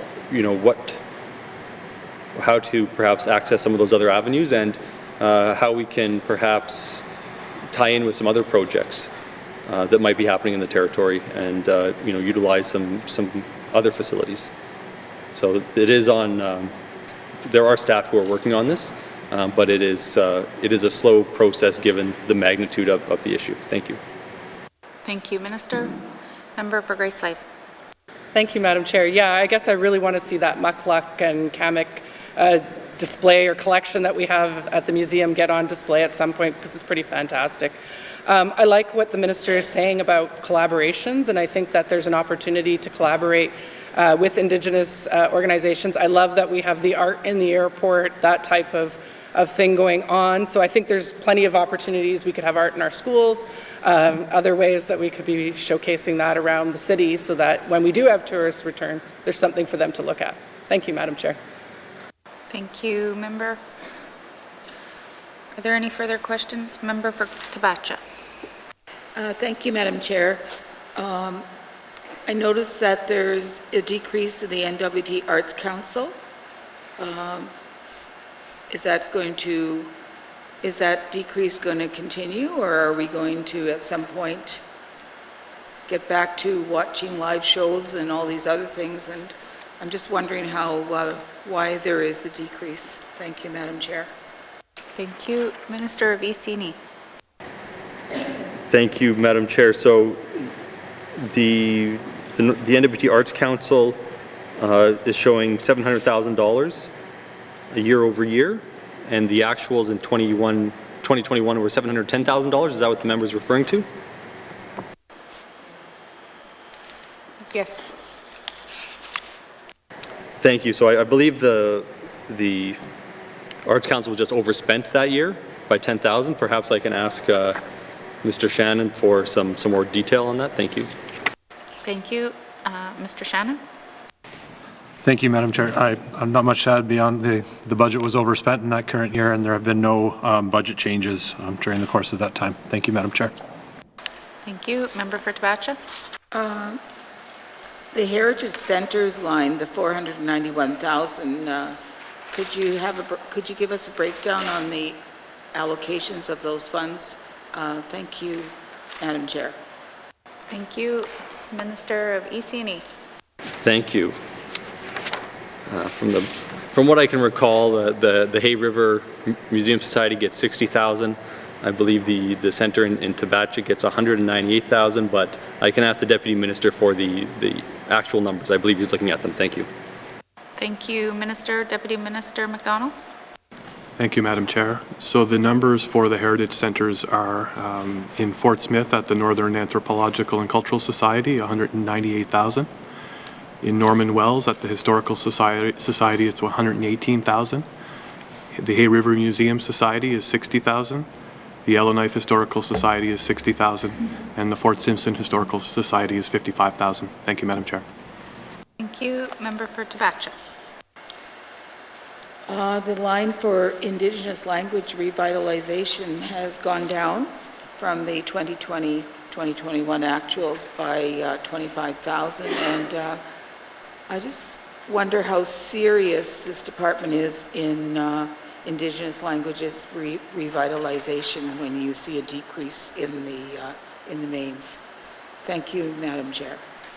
Thank you. Member or Minister of ECNI. Thank you, Madam Chair. Very serious. I'm very passionate about this file, and like I've said, I think there's a lot of good work happening, work that wasn't happening, just 5 years ago. A lot of strides have been made. For some of the details on the funding, I can ask the Deputy Minister to provide that. Thank you. Thank you. Deputy Minister McDonald. Thank you, Madam Chair. So that, I think, is just an internal move from grants to contributions. So the total amount of funding allocated for Indigenous language revitalization would not have changed. Thank you, Madam Chair. Thank you. Member for Tabacha.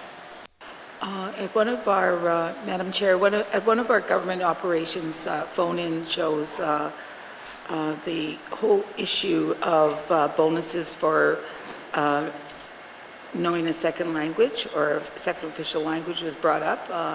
I just want to hear the explanation if that includes all Indigenous languages or just the French language. Thank you, Madam Chair. Thank you. Minister of ECNI. Thank you. So I believe there is some sort of a GNWT policy on languages. I can't say I'm overly familiar with it. The issue that comes up through ECE is often Indigenous language instructors. There are Indigenous language instructors in the schools who might not have education degrees, and so they are not paid at the same rate as teachers who have education degrees. And this is something that the department has brought forward numerous times to the and has brought forward to finance, who has then brought forward to the negotiations with the with the union. So we are working on trying to ensure that Indigenous languages are valued the way that we believe they should be. Thank you. Thank you, Minister. Member for Tabacha. Thank you, Madam Chair. Just for real clarity, the Indigenous language teachers at the elementary school and the high school in Fort Smith all have degrees from the teacher education program. And are they paid on par with the French teacher at those schools? Thank you, Madam Chair. Thank you. Minister Vicini. Thank you. Perhaps I'll send it to the Deputy Minister for that level of detail. Thank you. Thank you. Deputy Minister McDonald. Thank you, Madam Chair.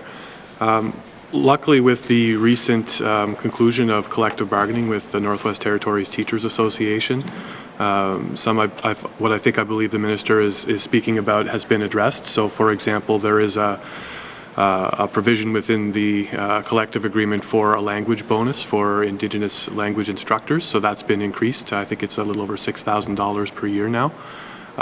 As well, in the table, the certification and the salary grid for teachers, the parties agreed to remove the initial step, which was 1 year or less of experience. So Indigenous language instructors are now paid at 2 years or less, which brings them up a pay level and brings them to be equal to other educators within the system with that level of experience and education. Thank you, Madam Chair. Thank you. Member for Tabacha. I don't have any other questions. Thank you. Thank you, Member. Are there any further questions under Culture, Heritage and Languages? Oh, yes, sorry. Member for Cam Lake. Thank you very much, Madam Chair. So I wanted to start off on the travel line item. I see that there was a slight decrease to travel for this item. I'm wondering who within this key activity is doing the most travel, and so would this travel, given what line items are here, would this be mostly in territory travel, and why the decrease? Thank you. Thank you. Minister Vicini. Thank you. I can probably ask Mr. Shannon to explain or Mr. McDonald to explain the changes. Thank you. Thank you. Deputy Minister McDonald. Thank you, Madam Chair. As the Minister mentioned in his opening remarks, ECE's contribution to the government-wide travel reduction was a little over $400,000.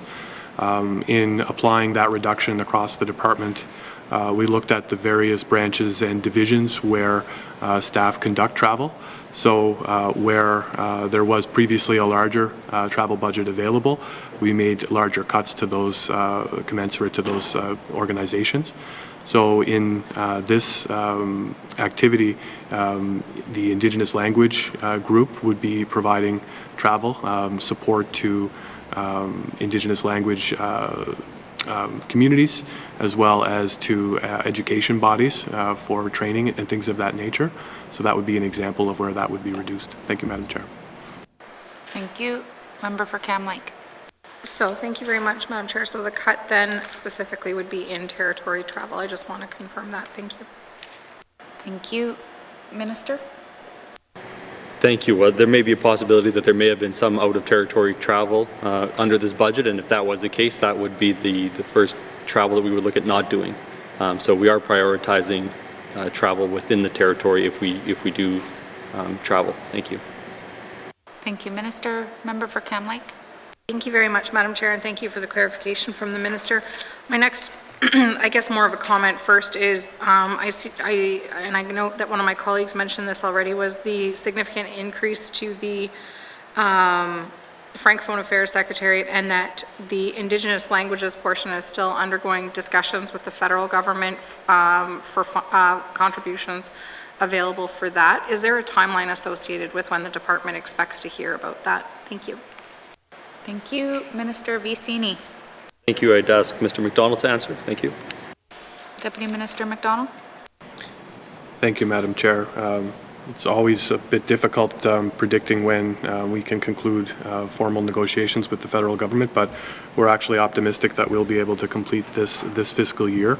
And as the minister, I think, mentioned when responding to a previous question, we're looking for a 3-year extension to the existing Indigenous Languages Agreement. Thank you, Madam Chair. Thank you. Member for Cam Lake. Thank you very much, Madam Chair. Madam Chair, the next thing that I wanted to talk about really quickly was the Indigenous Languages Broadcasting line item, which is found on page 37. It's been a stagnant number for a number of years now at 878. And the reason I wanted to point this out is in looking at different ways that different areas have been, or different areas of the world have been able to do language revitalization. One of the places that was able to have quite a lot of success was Hawaii, and they found about 50 years ago that they had lost quite a bit of language speakers, and through radio and television broadcasting were able to increase their language speakers by 9 times. And I thought that was really interesting, and so I'm wondering if there is an intent to increase this line item. Thank you. Thank you. Minister Vicini. Thank you. In this current year, there is not an intent. Thank you. Thank you. Member for Cam Lake. Thank you very much, Madam Chair. Madam Chair, one of the things that I think is really exciting is the opportunity for young kids to hear the languages that they're learning in schools or from family members on TVs, on the radio and such. And so I'm wondering if there is I know there's not a line increase this year. I'm wondering if there is intent to add to this line item or grow this line item in the future. Thank you. Thank you. Minister Vicini. Thank you. So there is Indigenous language programming on the radio, and it is much appreciated, and I know that we utilize it every time we need to get information out to Indigenous communities. But while this line item might be stagnant, the way that people can communicate has changed over the years, and so Facebook, YouTube, there are other ways that people now communicate, and I'm not sure that a focus on radio is necessarily the way to go. That being said, I can ask the Deputy Minister if there's been any conversations in the department, because I could be totally off base. Thank you, Madam Chair. Thank you. Deputy Minister McDonald. Thank you, Madam Chair. There are, I should back up and say that a number of our initiatives under Indigenous languages all link back to our Indigenous languages strategy and action plan, which was built upon engagements with Indigenous governments and organizations and other partners. Those actions include funding for broadcasting societies, for radio, community radio. Those are different budget lines. And there are also funding that's provided to create regional resources, products, apps. They've been used for applications, for phones and for tablets and so on and so forth. So there are various funding streams that allow for these types of innovative solutions. Thank you, Madam Chair. Thank you. Member for Cam Lake. Thank you very much, Madam Chair. I'm wondering if the Minister can, and I know that this is slightly out of scope of the budget a little bit, but maybe not so much. I'm wondering if the Minister can speak to what kind of work the Indigenous Languages and Education Secretariat does with ITI as far as their film division and building Indigenous languages into films coming out of the Northwest Territories. Thank you. Thank you. Minister Vicini. Thank you. I'll pass that to the Deputy Minister. Thank you. Thank you. Deputy Minister McDonald. Thank you, Madam Chair. To be honest, not a huge amount of interdepartmental work on that issue has occurred in the past, but it is an area of opportunity. One of the things that the Indigenous Languages and Education Secretariat has done of late is establish a new committee across government with all departments. So Indigenous language coordinators in each department now have a forum to meet regularly with IELTS staff, share information, provide feedback on initiatives, and to move the needle forward in terms of the ability of departments and agencies to provide services. Thank you, Madam Chair. Thank you. Member for Montfouet, did you have questions for this section? Yeah, here, indigenous languages revitalizations. I'm here, Ty. It says, can you clarify that for us, please? What does that mean? It's because you said development towards indigenous language diploma program, etc. Thank you. Minister of EC&E. Thank you. So under the Indigenous Languages line, there's a number of different initiatives that are taking place. The member is correct that there's work being done to develop an Indigenous Languages diploma. We have a mentor apprentice program. Perhaps I can get the Deputy Minister to go into detail on some of the number of programs that we have. Thank you. Thank you. Deputy Minister McDonald. Thank you, Madam Chair. So as the Minister mentioned, it's through the Indigenous Language Action Plan, which is broken into really two parts. One part is on revitalization, and the other part is on services. And over the past number of years, as EC has been implementing that action plan, the focus has been on revitalization because there's an urgent need to arrest the decline in languages in various language communities across the territory. So under that action plan, the number of actions that the Minister referenced, such as the Mentor Apprentice program, are meant to do just that. So in that case, that's a program that ECE uses to partner with 6 Indigenous governments and organizations to provide training and support for a mentor in the language to work with an apprentice. And there are currently 66 pairs working on that program right now across the territory. And in fact, that group will be graduating later this month. And there's a high success rate, and the performance indicators are really showing some success. So that's an example of revitalization. So I'll stop there unless there are other questions, but thank you, Madam Chair. Thank you. Member for Montfouet, did you have any follow-up questions? No.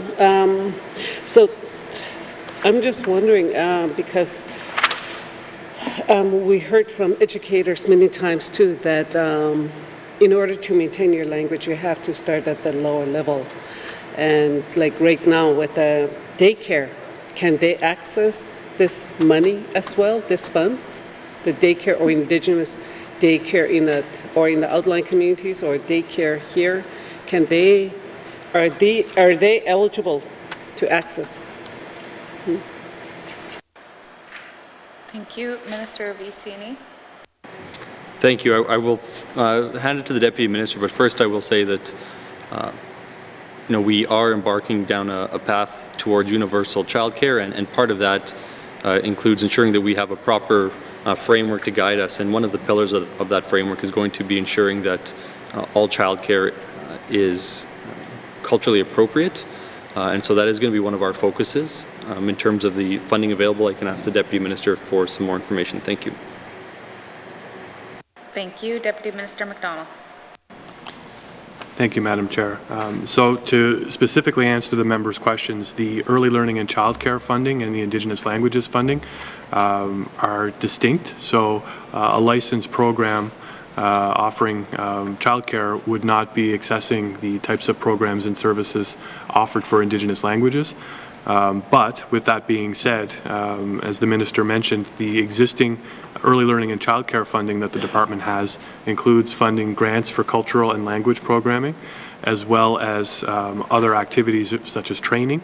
And there is what's known as an early learning framework, which is essentially a culturally representative, I don't want to say curriculum, but it's a framework for instruction within licensed programs across the territory.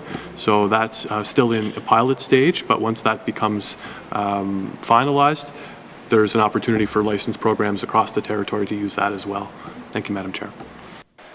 Thank you. Are there any further questions under culture, heritage, and language? Member for Hay River South.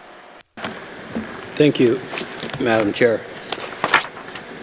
Just looking at these numbers, and I noticed that if you add up the Arts Council, support to Northern Performers, Arts Organization, Operating Fund, and there was one more in there. But anyways, they come out to about 1.6 million. And then we have heritage centers. Like I understand, putting a lot of money to the, a lot of funding to the arts councils and to the performers and organizations. I think it is very important. But just as important as well is heritage centers. We have in heritage centers throughout the territories, we have artwork, we have carvings, we have all kinds of exhibits and artifacts that are not being looked after properly because of lack of funding. They're there, sitting there, and it's cold out and the heat's turned off, so we've got to put more money to it. And I heard the minister say as well that it's just not that easy to get money for the heritage centers. And one thing I'd like to see is that we look at that number, and in this budget here, we should see it. Like I would like to see an increase anyway in that area, and also maybe a one-time shot to some of them, just so that they could hire more people and maybe look at sourcing other funds. So is there any, I just asked the minister if there's anything that could be done in that area. Thank you. Thank you, Member. Minister Vicini. Thank you. So the numbers in the budget are what's in the budget. So there are no increases this year. That being said, the numbers in here don't represent the totality of the funding that heritage centers receive from the N.W.T. The ITI also provides funding to heritage centers. It's not specific for heritage centers, but they can and have accessed ITI funding a number of times to undertake capital upgrades to their facilities and whatnot. But the Prince of Wales Northern Heritage Centre also provides in-kind support. So we have staff from the Prince of Wales Northern Heritage Centre that will go to heritage centres and help them with their, ensure that the way that they are handling, displaying, storing their collections is appropriate. But that being said, this number, this $491,000, hasn't increased in a number of years, and I don't think I've met anyone who knows how many years since it's increased. So it's in the double digits for sure, over 10 years. So I think at some point in the near future, it is probably due for an increase. Thank you. Thank you. Member for Hay River South. Thank you, Madam Chair. I know we've got artists out there, and some of them have passed on, like Don Cardinal. We have, other ones there as well, like Antoine Mountain, Archie Beaulieu. We got Kalinda Cardinal. We've got, Sonny McDonald, and they've got, well, we see his work sitting here near the Speaker's chair, and I think that it's, we talk about, that the museum can provide supports, but we've talked about that for a couple of years, and I still see the artifacts, I still see the objects and that's exhibits sitting there in Hay River in the cold, and it's deteriorating, and I don't think we're really serious about it. I look around this building here, the artwork that's in here, it's magnificent, and it should be shown, it should be out there. And I know the minister and I had a discussion about hopefully sourcing funding to put up a building up possibly in Hay River to showcase this and for the Northwest Territories. And I think the Premier might be in on that one, but it's something that we have to really take serious, because we have a lot here, and I just don't want to see it lost, because it is our history. We have artists who have passed, we have artists who are still alive and still producing, and we have emerging artists, and we have to make sure that we preserve what they create. So I just ask the minister to keep that in mind as well. I just want to talk about Indigenous languages and revitalization. and I see there's 200,000 there. I guess I'd ask with that, has any of that money gone to supporting any revitalization of the Michif language in the Northwest Territories? Thank you, Madam Chair. Thank you. Minister Vicini. Thank you. So the 200,000 specifically is for the development of an Indigenous Languages Diploma program, but we do have a much larger pot of money for Indigenous languages. Perhaps I can ask. No. So the answer would be no. Thank you. Thank you. Member for Hay River South. Thank you, Madam Chair. And has there ever been any interest showing from any of the Indigenous organization with respect to looking for funding for the Michif language? Thank you. Thank you. Minister Vicini. Thank you. I don't have that that level of detail with me. Thank you. Member for Hay River South. Thank you, Madam Chair. I guess I'll just have to, work with my colleague from the Debt Show, and we'll have to push that, and also colleague from the Batcha, can't forget her, and try and get some of the Métis organizations to maybe access some of that funding. Thank you. That's just a comment. Thank you. That's all. Thank you, Member. Are there any further questions under Culture, Heritage and Language? Member for Decho. Yeah, I don't have too many questions. Here, I'm just struck by when they mentioned the MAP program, the Mentor Apprenticeship Program, and that we don't have a line item for it in here. So is there any specific budget going to this, and how does that program work? If I could get some clarification, and Masi. Thank you, Member. Minister Vicini. Thank you. And yes, we don't have all of the programs broken out in here, but it does have funding associated with it. Perhaps I can ask Mr. McDonald for the details on exactly how that funding is distributed and how the program works. Thank you. Thank you, Minister. Deputy Minister McDonald. Thank you, Madam Chair. So the Mentor Apprentice Program it's in its second year of operation, which is still considered a pilot. So after 1 year, it was expanded based on feedback and a program evaluation that was conducted. So as I mentioned earlier, there are now 6 Indigenous governments and 6 languages being supported through that program. So there is an annual allocation right now of $300,000 for that program. And that program is an annual intake where ECE provides support for mentors and apprentices to come together. So those funding provides for training supports and information for those pairs, funding for them to participate and to work together to have that time with the mentor language speaker. It provides funding for individuals to support those pairs and to provide language expertise and instructional expertise, and so on and so forth. So it's essentially a program that runs over the course of a year. So for example, for the upcoming year, there will be a call for individuals to apply, and they'll be able to apply in the spring. They'll be onboarded through training, and then they'll have coursework and opportunities to work together in pairs over the course of the year and speak the language and develop language proficiency. Thank you, Madam Chair. Thank you. Member for Decho. Masi for that. I'm just wondering which organizations you would work with in the communities to advance this. It sounds like a real well thought out program to really encourage the speakers of the languages. I don't know what you actually pay a mentor for their services, but I'm just wondering if if you had lots of turnovers in this and whether there's any complaints about any of the pay. Because I don't know what they're getting paid right now, but I see. Thank you. Minister Vicini.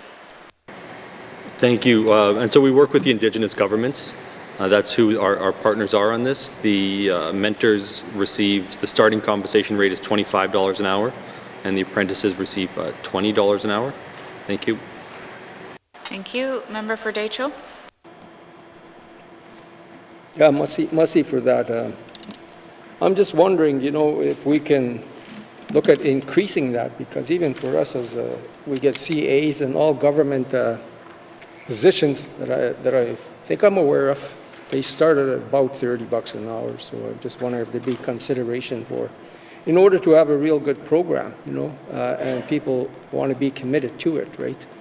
So we don't, you know, put the money there, you know, it won't be as successful. That's what I would think anyways, Mussy. Thank you. Did you have any further questions? No. Okay. Are there any further questions under cultural heritage and language? Member for Frame Lake.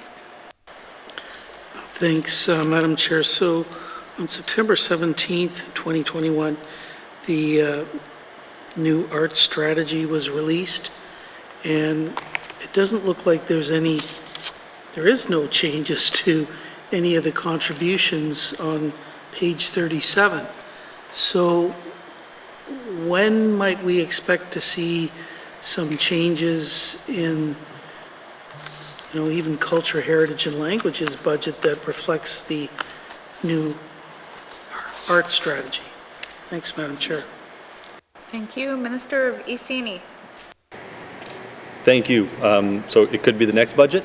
The program evaluation is happening, and you know, I'm of two minds of these strategies. Do I just do the work without telling anyone what we're doing, or do we release something that is very high level so that people know what we're doing, but then I get criticized for not having dollars attached to it?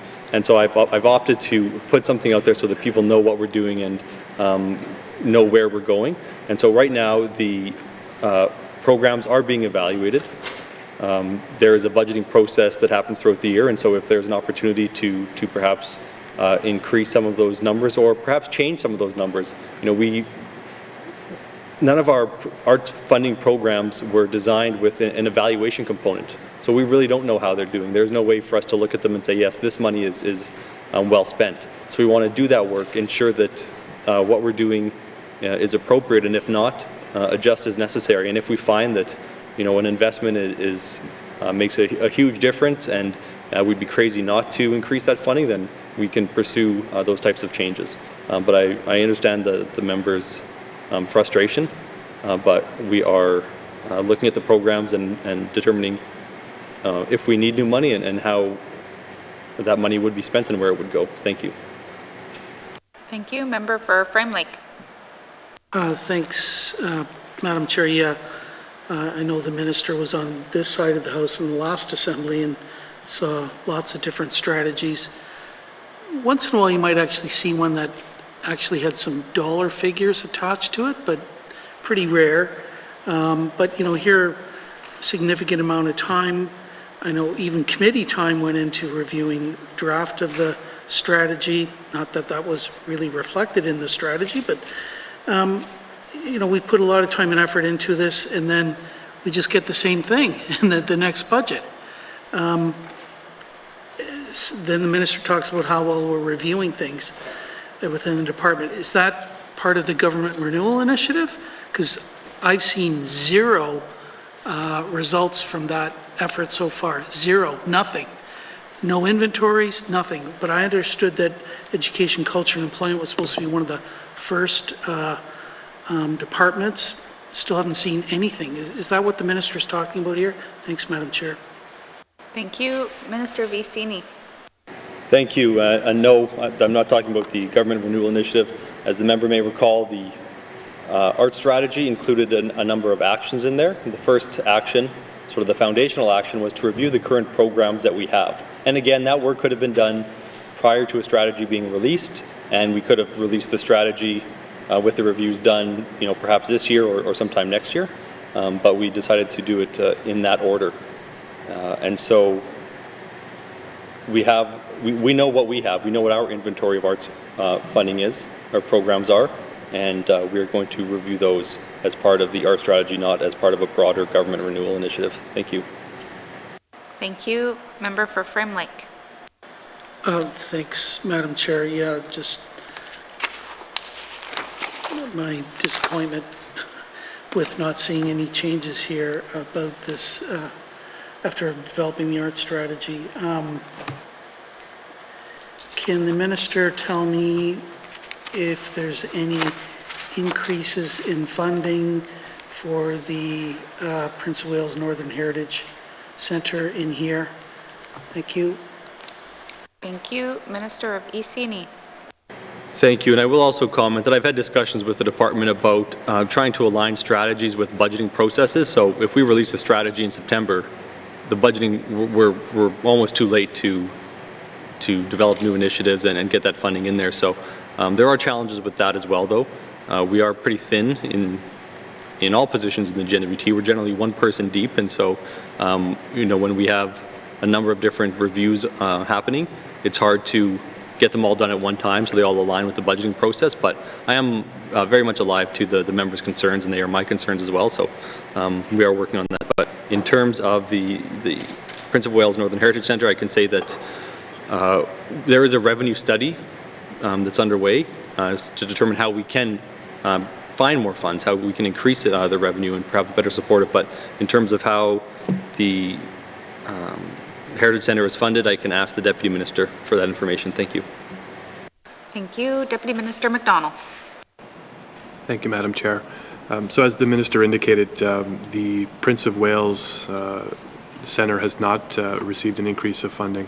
But to maybe expand on that comment about the revenue study, this is meant to be the final component of a more comprehensive planning study to look at the museum.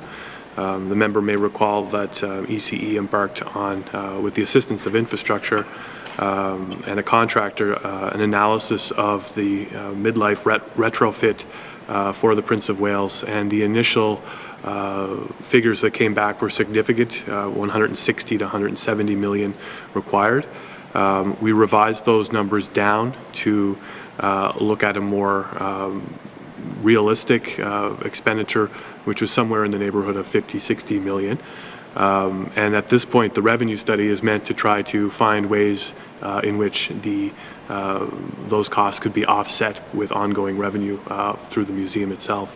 So we're anticipating that will be complete by the end of this fiscal year, and that will feed into future discussions around the Prince of Wales. Thank you, Madam Chair.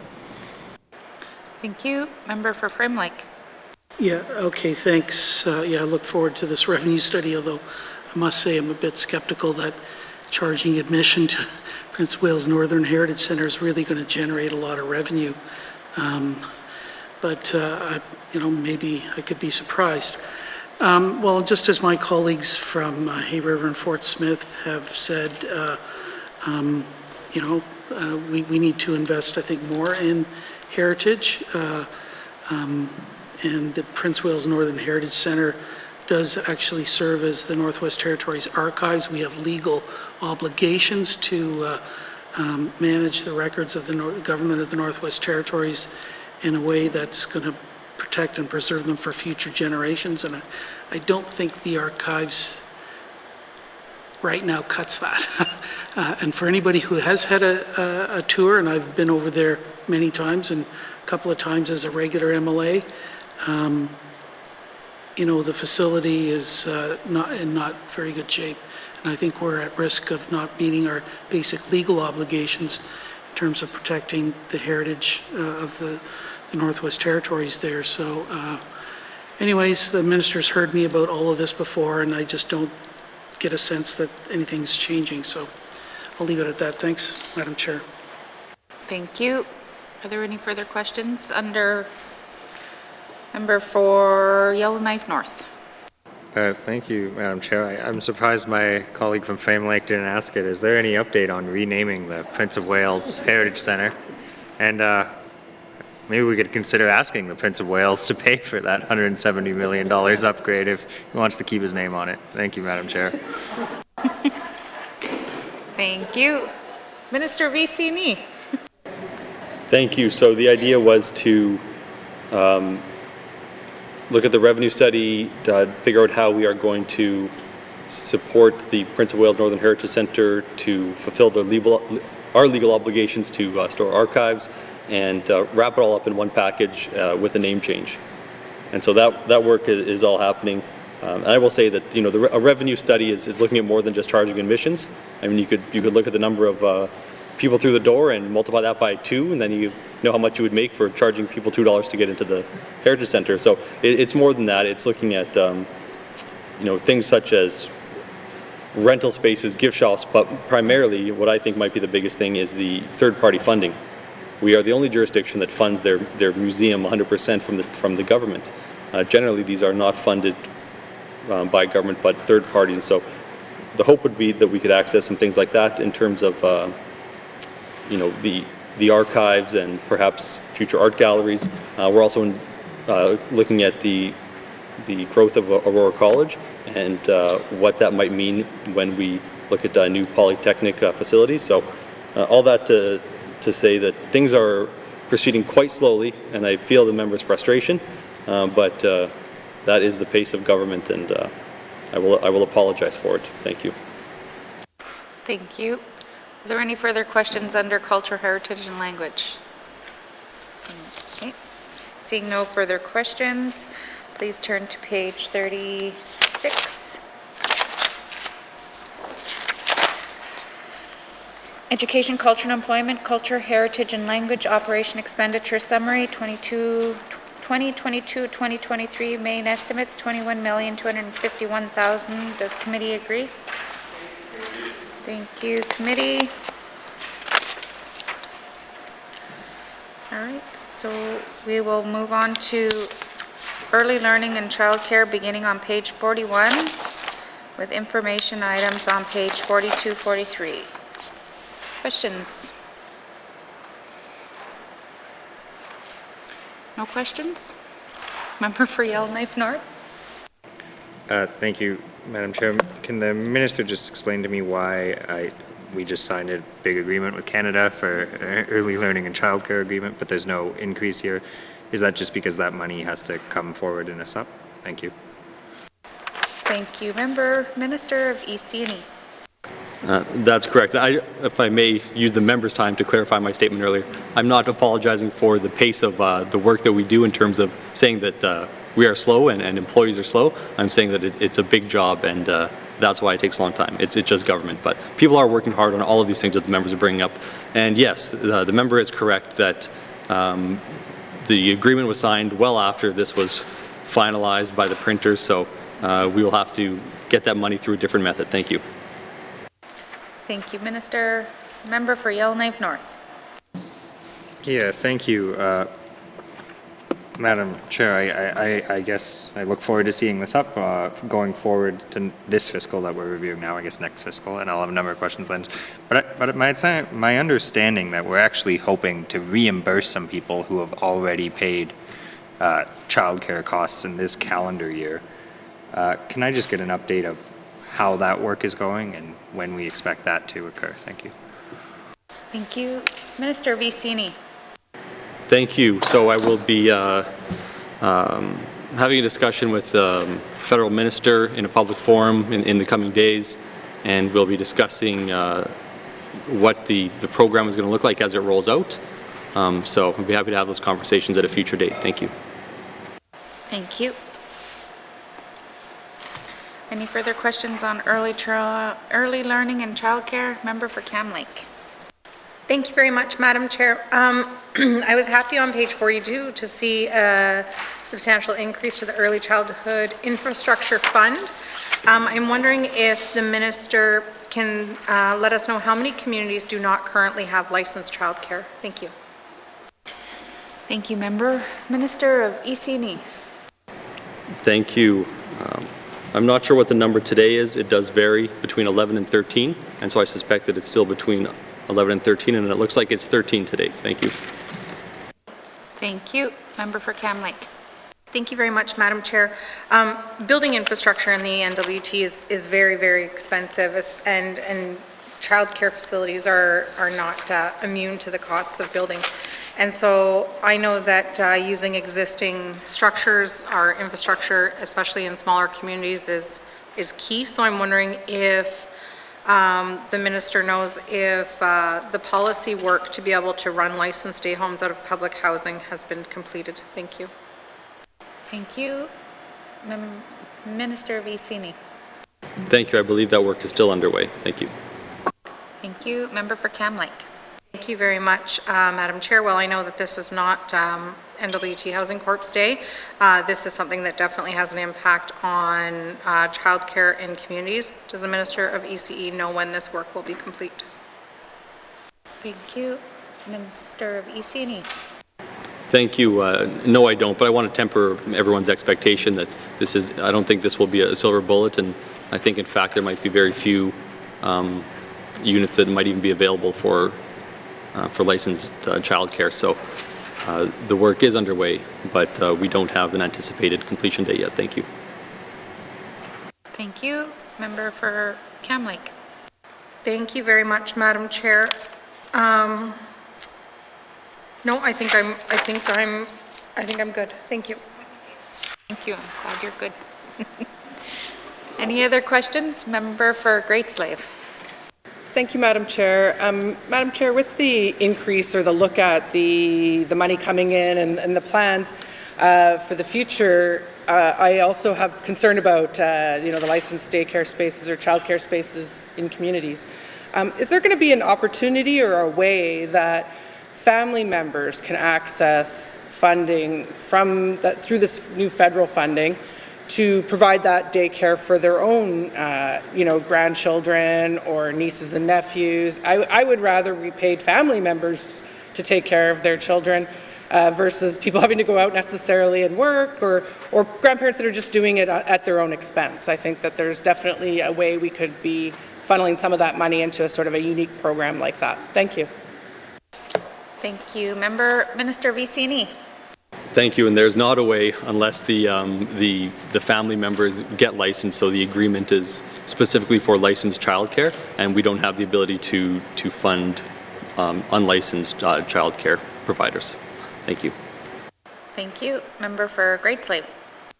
Thank you, Madam Chair. Is there potentially a way to carve off a chunk of money that then could be provided as a support to people, or even through an NGO type organization, so that I guess I get really hung up again on, we are a small territory with lacking capacity.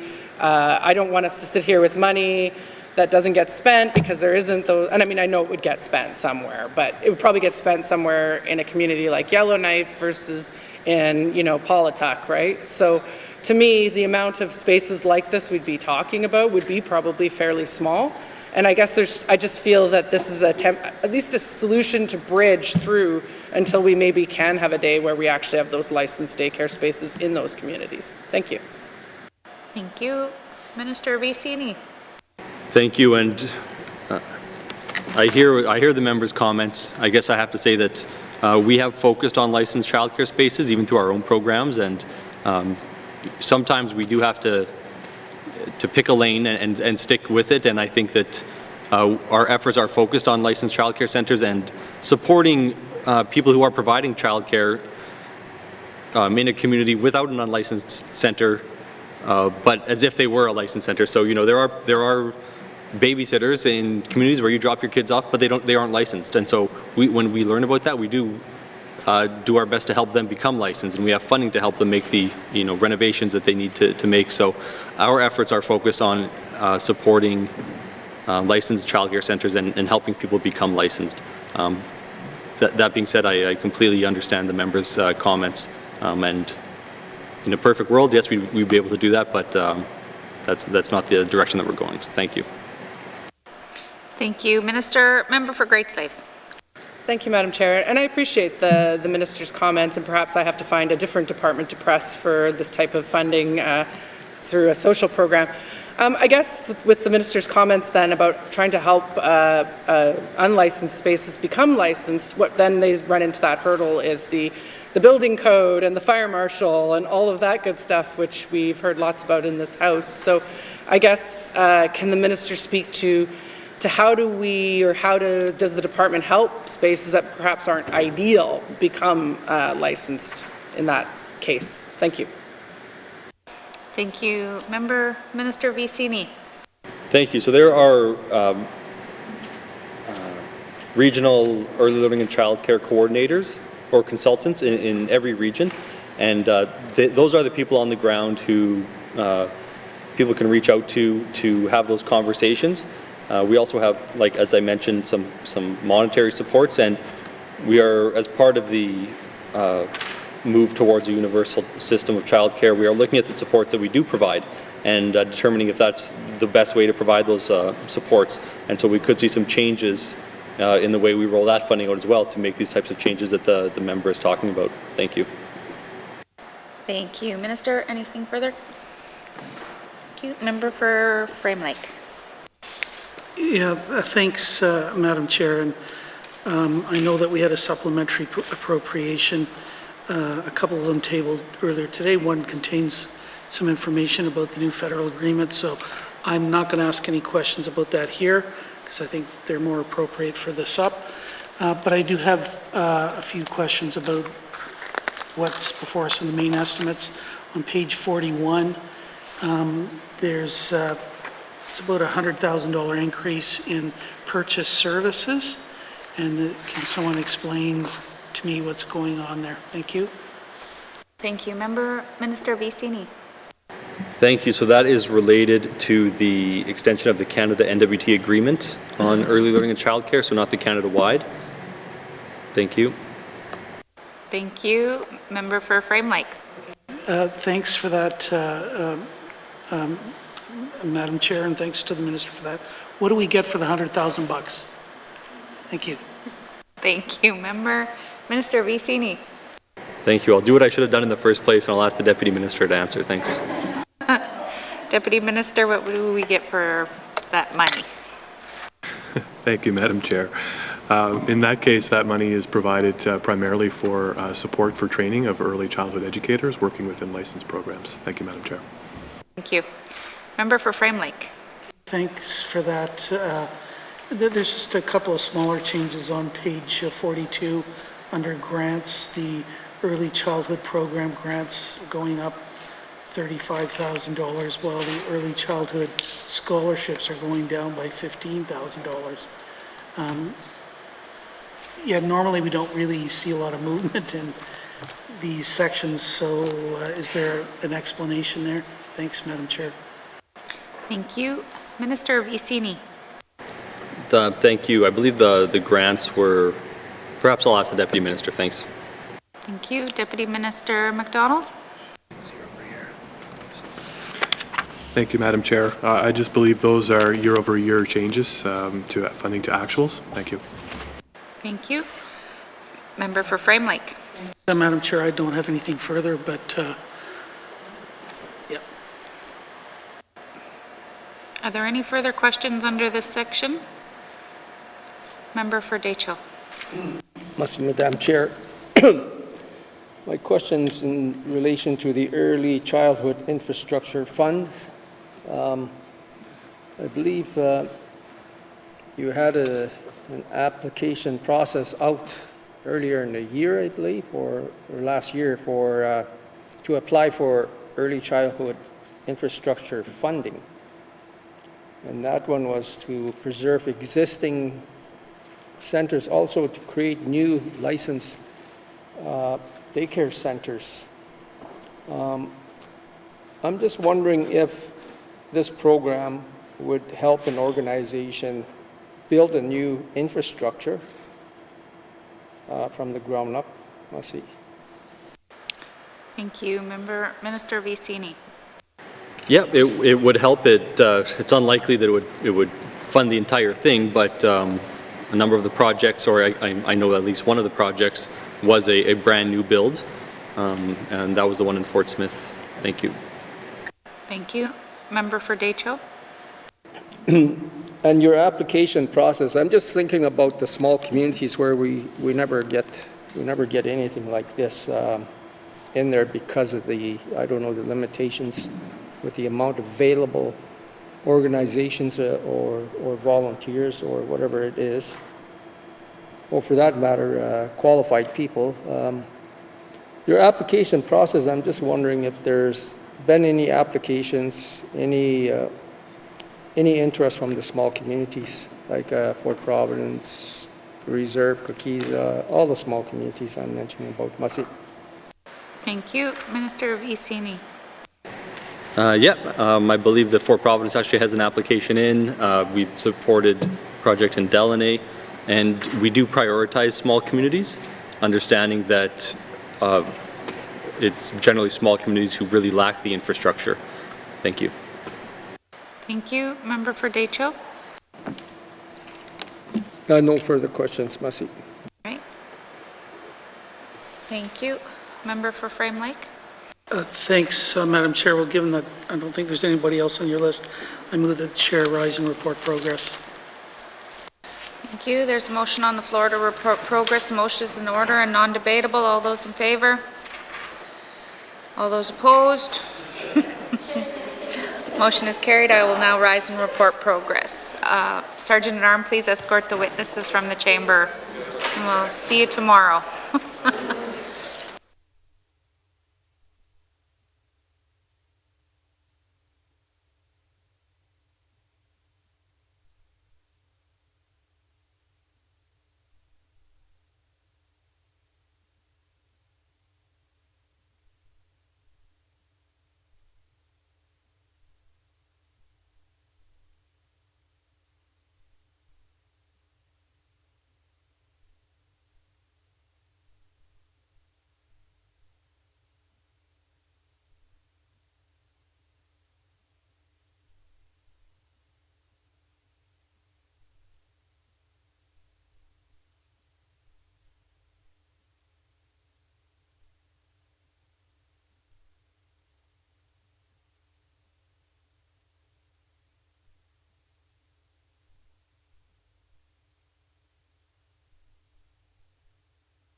May I please have the report of Committee of the Whole, Member for N.W.T. Lakes.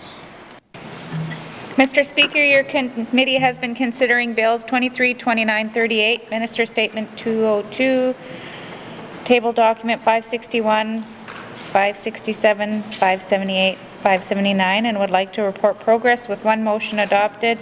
And Mr. Speaker, I move that report of the Committee of the Whole be concurred with. Thank you. Thank you, Member for the N.W.T. Lakes. Do we have a seconder? Member for Cam Lake. All those in favor? All those opposed? Any abstentions? Motion is carried. Third reading of bills. Third reading of bills. Mr. Clerk, orders of the day. Orders of the day for Wednesday, March 2nd, 2022, 1:30 p.m. Prayer, minister statements, member statements, returns to oral questions, recognition of visitors in the gallery, replies to budget address, day 7 of 7, acknowledgements, oral questions, returns to written questions, replies to commissioner's address, reports of committees on the review of bills, reports of standing and special committees, petitions, tabling of documents, notices of motion, motions, notices of motion for the first reading of bills, first reading of bills, second reading of bills, consideration in committee of the whole of bills and other matters, bills 23, 29, and 38, minister statement 202-19-2, table documents 561 and 567-19-2, report of committee of the whole, third reading of bills, orders of the day. Mr. Clerk, this House stands adjourned until Wednesday, March 2nd, 2022 at 1:30 p.m. Order.